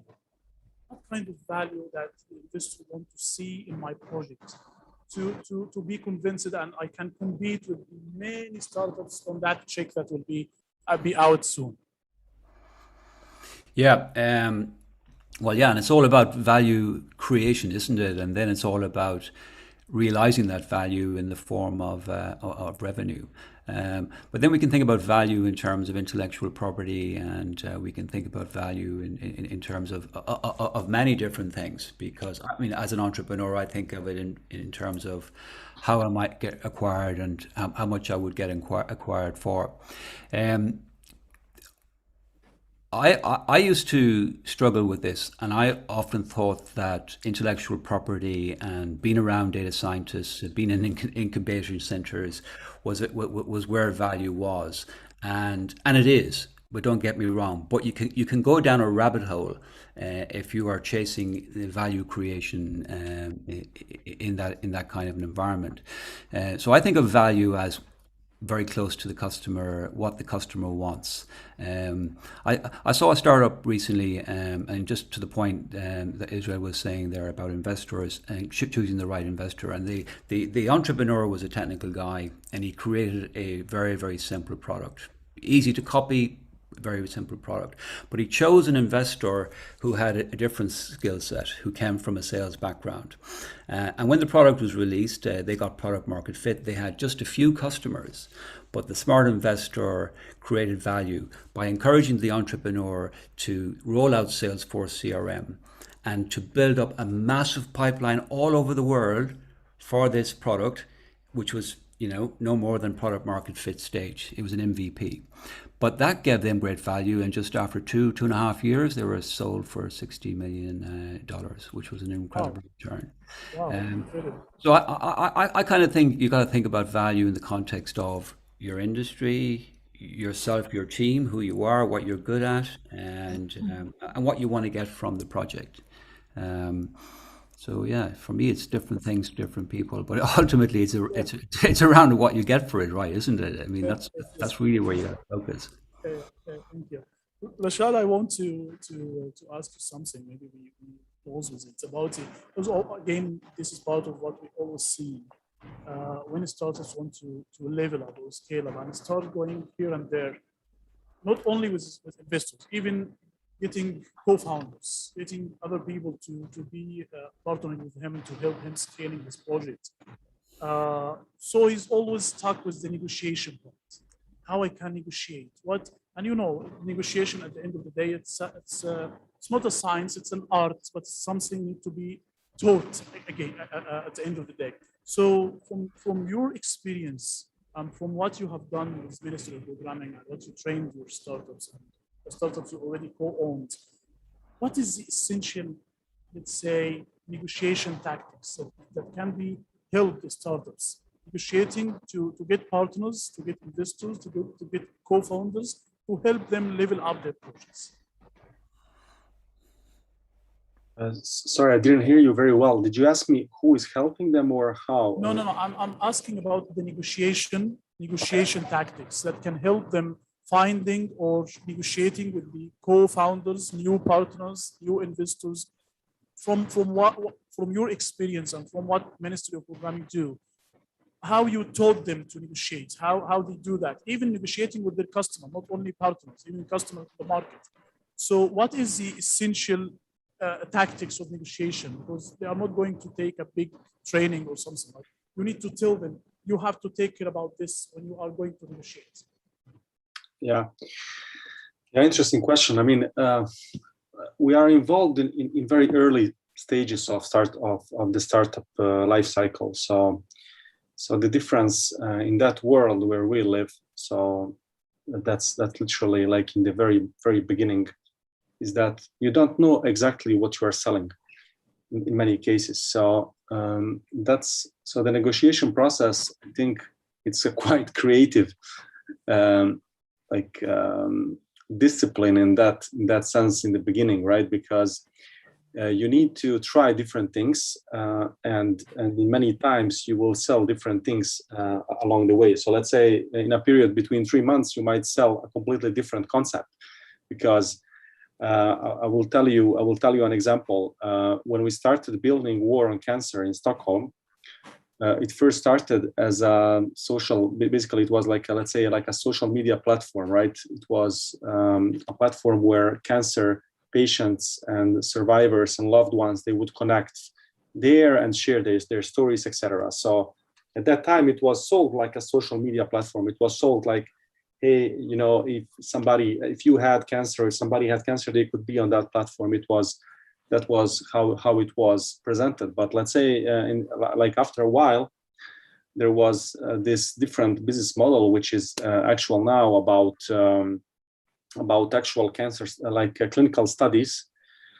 And now that's one of the most important parts of the product. So now we are selling like to the customers that they should take clinical studies, they should give insights, they should take service. You know, it's becoming more like around data and less around just connecting and talking to people. So to not go too much into details, my point is you need to understand in the beginning that in the beginning of the startup, when you're just starting up, like you don't know exactly how you're gonna sell, but you need to see actually what works, what is bringing value to someone, you know, what is bringing revenue into the startup, you know, so you need to experiment with different things and see what is gonna hook, basically, because if everybody knew what they are selling exactly in the early stage, they would never fail, right? So if they knew the exact tactic that they will use. So again, we come back to the point around mental flexibility, and also being able to change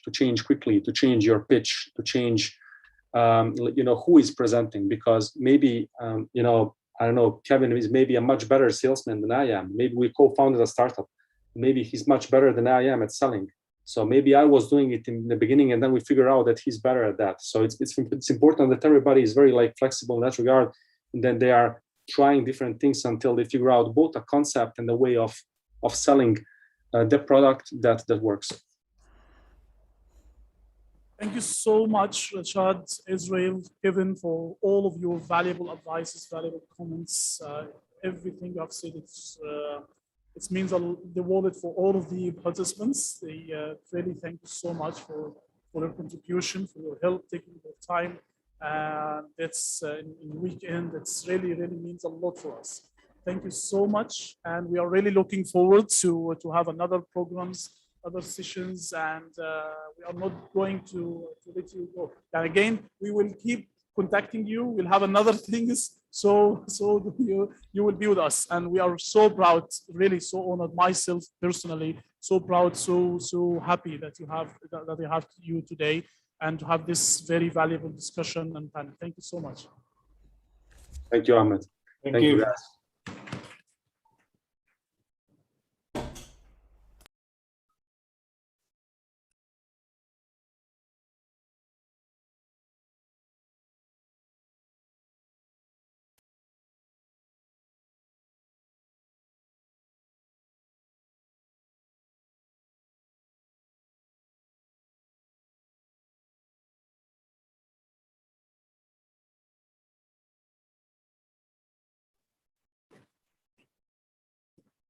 Please charge your energies and prepare to meet one of the most successful leaders you don't meet every day, a president of the Harvard Public Speaking and Negotiation Club and the Harvard International Student Representative. He started his business life in the Istanbul office of McKinsey & Company, the most distinguished consultant company, of course. After his university education, carried out his projects mainly in Turkey, China, and Australia. After he left McKinsey as a junior partner, he founded Avani Cloud Kitchens in September 2020. In addition to his successful business life, he teaches the strategy and leadership development course he designed at Belkent University, Faculty of Business Administration, and he is also on the advisory board of the same faculty. I'm so honored to introduce our very valuable speaker, Mr. Ahmed Orhon.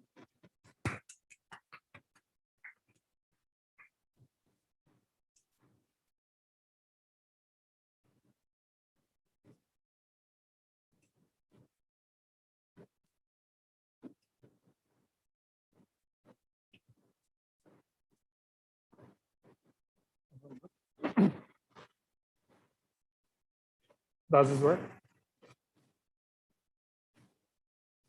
Can you guys hear me today?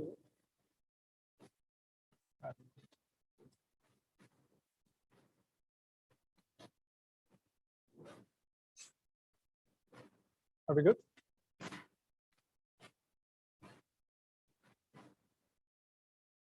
Are we good? Let's hold it. All right. It's an interesting setup. Okay, are we good now? Good. Apologies for turning my back to you because I need to talk to the camera apparently. So it's kind of an interesting setup that I also need to hold the microphone very closely. But I would like to start thanking President for inviting me to such a great event. And I would like to thank you for the great welcome, warm welcome. I think this is such an outstanding event, and I think we need to do more events similar to this in the emerging countries. After having heard so many inspiring stories and so many educative talks from so many successful business people and so many successful entrepreneurs, I don't think that I will elaborate further on what you need to do as an entrepreneur. I think you have heard enough throughout the day about what you need to do. And I just want to spend the next 5 to 10 minutes about reminding us why we do what we do. Why are we entrepreneurs? And why do we follow this restless, tiring path of startup? Why do we do that? And then the question might have multiple answers, right? Is it for money? And then if you think about it, actually, statistically speaking, you're going to earn less money being an entrepreneur and creating your own startup than you would if you were to follow the corporate path or the government path. So basically, financially, you are worse off by being an entrepreneur. So it's not the money, right? You don't do the startup for the money, although you hear these glorious unicorn stories, the expected return, it's more likely that you will earn much less than the alternative path that you will if you were to follow in the corporate or the government. And the second is it because of the, I don't know, the social status or the glory? Are you gonna have more spotlights on you? Are you gonna have a better social status? Are you gonna have a better brand name than if you were to follow the corporate path? And obviously the answer is no. Especially in the first few years of the startup life, your company will not be heard by anyone. Your parents will think that you are kind of a qualified unemployed person. And pretty much all your friends and family will urge you to secure a corporate job. So it's not the glory, right? It's of course more glorious, more shining to work for companies like McKinsey, Goldman Sachs, Amazon, Google, Tesla, etc. Right? So it's not the glory that the entrepreneurs are chasing actually. So what is it? It's not the money. It's not the glory. Is it because it's an easier job to do? Is it because you are going to be your own boss and then the startup path is actually easier than the alternative path that you will select? And all the entrepreneurs here will agree with me that it's not the case actually, because if you're an entrepreneur, you'll find yourself cleaning the office floor.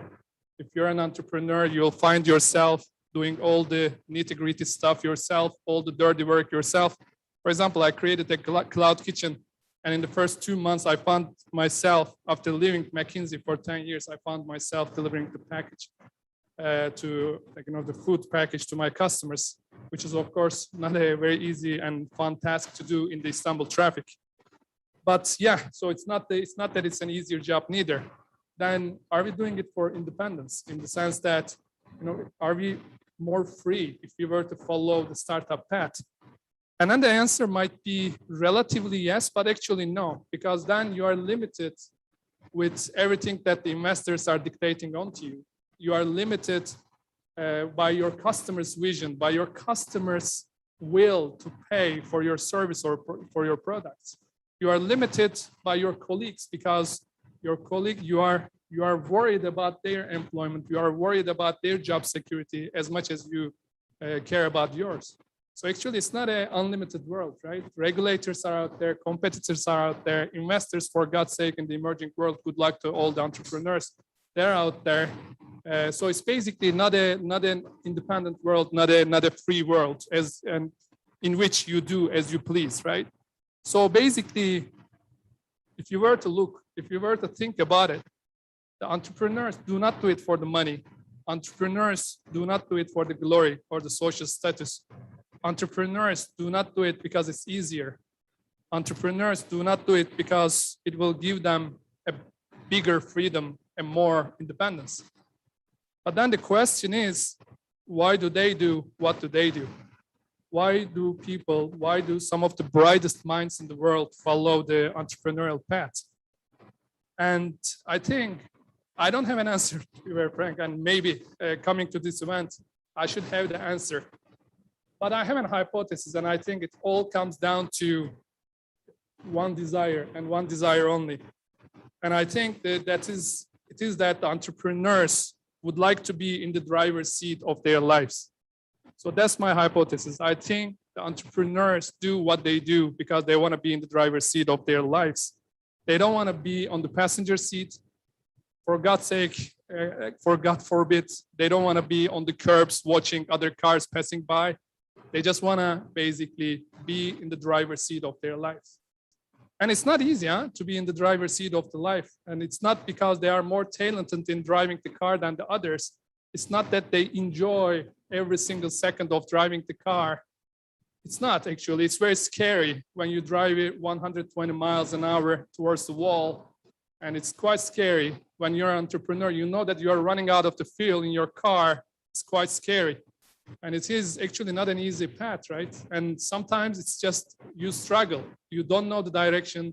Sometimes there are bumps on the road. Sometimes there are sudden crashes that you might need to face. And a lot of entrepreneurs, 90+% entrepreneurs, will break the car, will total the car, will crash the car. So again, they want to be on the driver's seat of their lives, and they want to control their lives. They want to be in control of their lives, but it comes at such a cost. And why do they do it?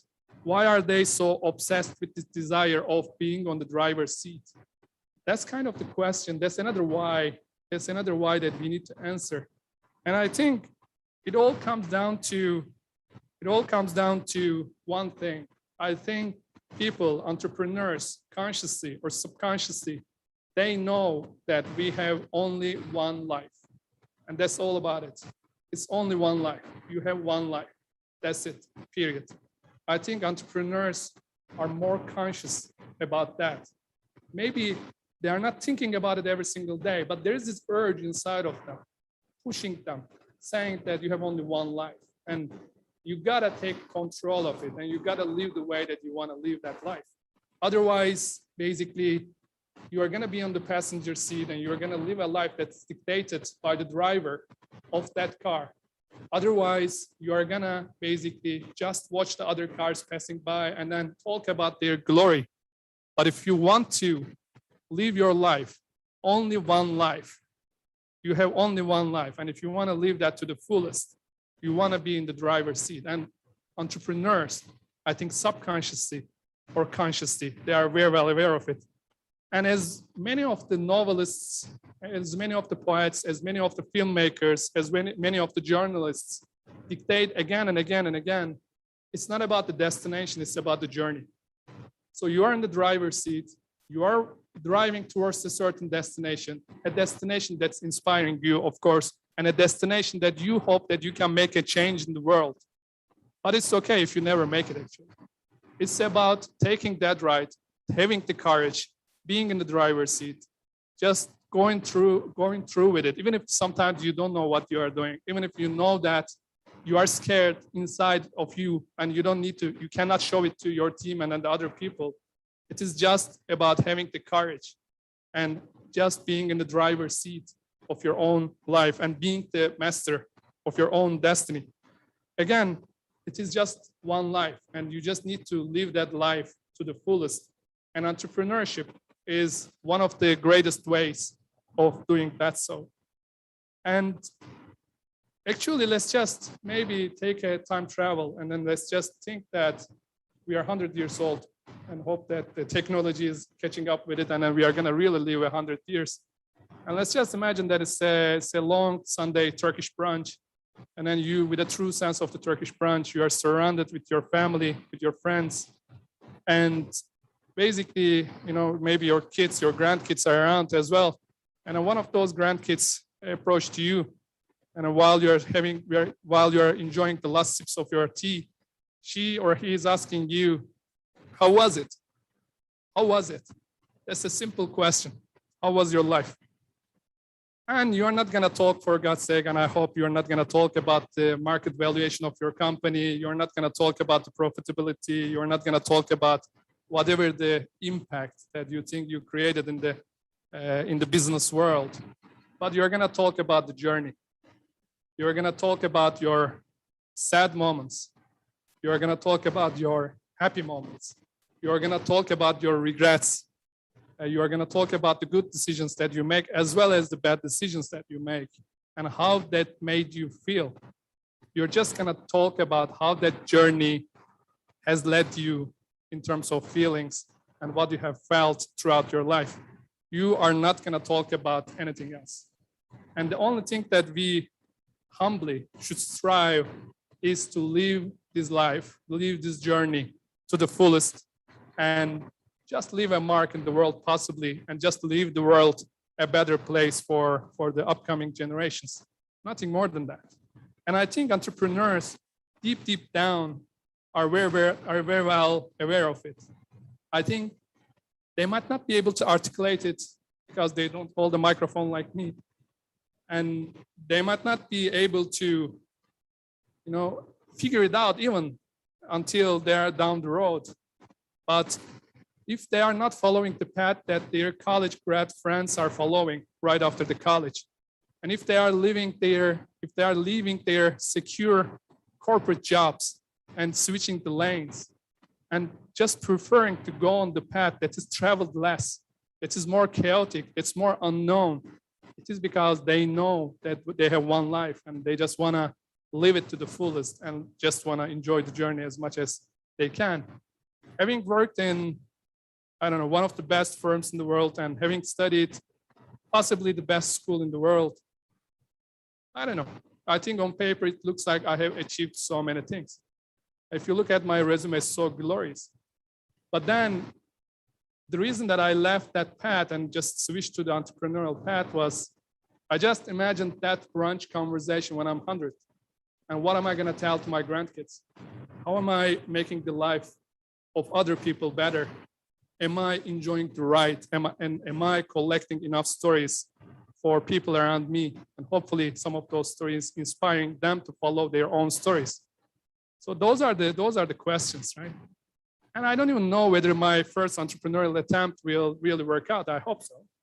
But my dad believes that I lost it because I left a well-paying McKinsey job and just stopped doing whatever I do. But then it doesn't matter what the family thinks, what the friends think, what the society thinks of you. What do you think about yourself? Are you fair to yourself? Are you really true to yourself? And are you doing justice to your potential? And are you collecting stories that will mean something someday? Otherwise, all the glorious career stuff and all these events, after a few years, it will not matter at all, zero. So what are we doing? And what is the story that you're gonna tell on that Sunday brunch to your grandkids is the question. And are you, as the entrepreneur, remembering this every single moment? Are you, whenever an investor trashes down your idea, do you remember this?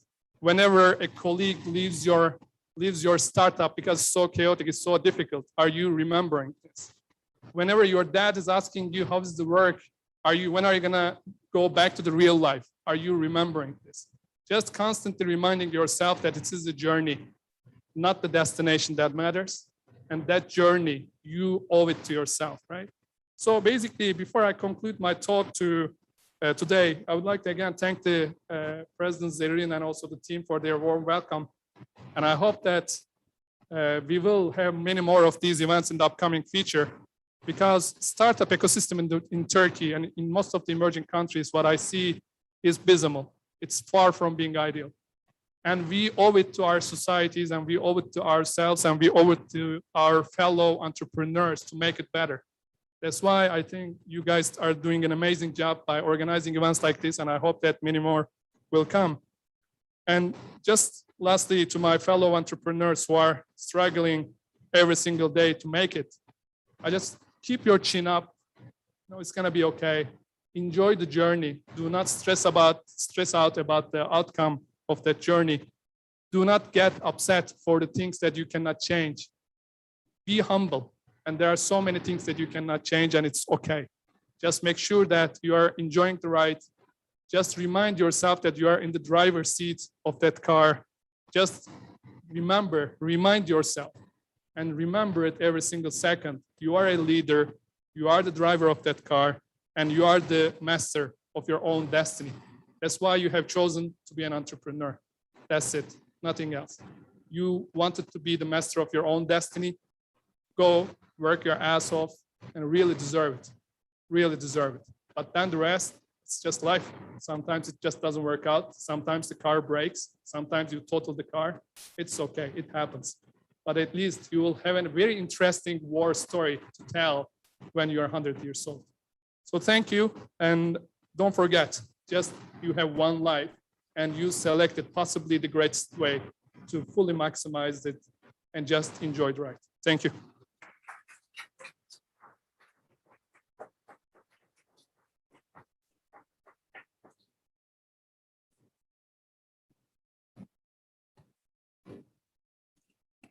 Really was very motivated. Thank you so much. Fascinating words. I really myself touched it. To my heart touched it. I will remember this moment. I will remember this moment all over the world, all over the. I don't know if I will reach 200. Actually, I don't want to reach 200. Maybe some people are, but it's really interesting. Thank you so much, Mr. Ahmed. And the journey have come to its end. Finally, I would like to thank all of the wonderful people, mentors, collaborators, speakers of today, all of you taking time out of your busy personal and professional schedules. That means the world to us. And I, representing every mentor and program collaborator, we would thank all of the startups in Let's Scale Up program for their patience and persistence. Thank you so much, and we wish you all the best. Finally, I cannot forget to thank the great team of JCI, EURASIA, and Let's Scale Up program, Bahar, Ozge, Aylin, Ege, Ibrahim, Erdem, and the great President Zerrin. Thank you so much for your dedication that inspired us to be able to where we are today. Thank you so much, guys. I would like to invite everyone to have a photo, and please. Thank you very much, Ahmed, for moderating this session. It was really, really great. I also want to thank to Ahmed. It was a great closure, really disruptive talk and awakening, I should say. Yeah, this is the end of the session, the 10th week of our program. I also want to thank everybody for being with us. And if you allow me, I would like to call the team next to me, and we would like to say goodbye all together. So I'm starting with the moderator. Oh, okay, you are putting the then I start with the first of all, İsmail Başkanım, please. And everybody, can you please open your cameras as well, if possible? And Bahar, the project director, please. And I don't care about the hierarchy now, just calling people. Aylin, Özge, please. These three girls were working day and night to make this dream come true. And please, Taha, Feyzullah, you also please come here. Maybe then you'll make a screenshot. Who else? From our team, Erdem's would be Ege, please. You were taking care of the technical stuff, and Emre, all of you. So And of course, our guest, Ahmet, you can also be here. Let's make the goodbye all together. Thank you very much, President Ismail, once again for everything and for all of us. As we said in the morning, that's not an end. It's just the end of this first part. The story will continue, and hopefully next time we will celebrate something even much more bigger. We feel that. Thank you very much. Goodbye.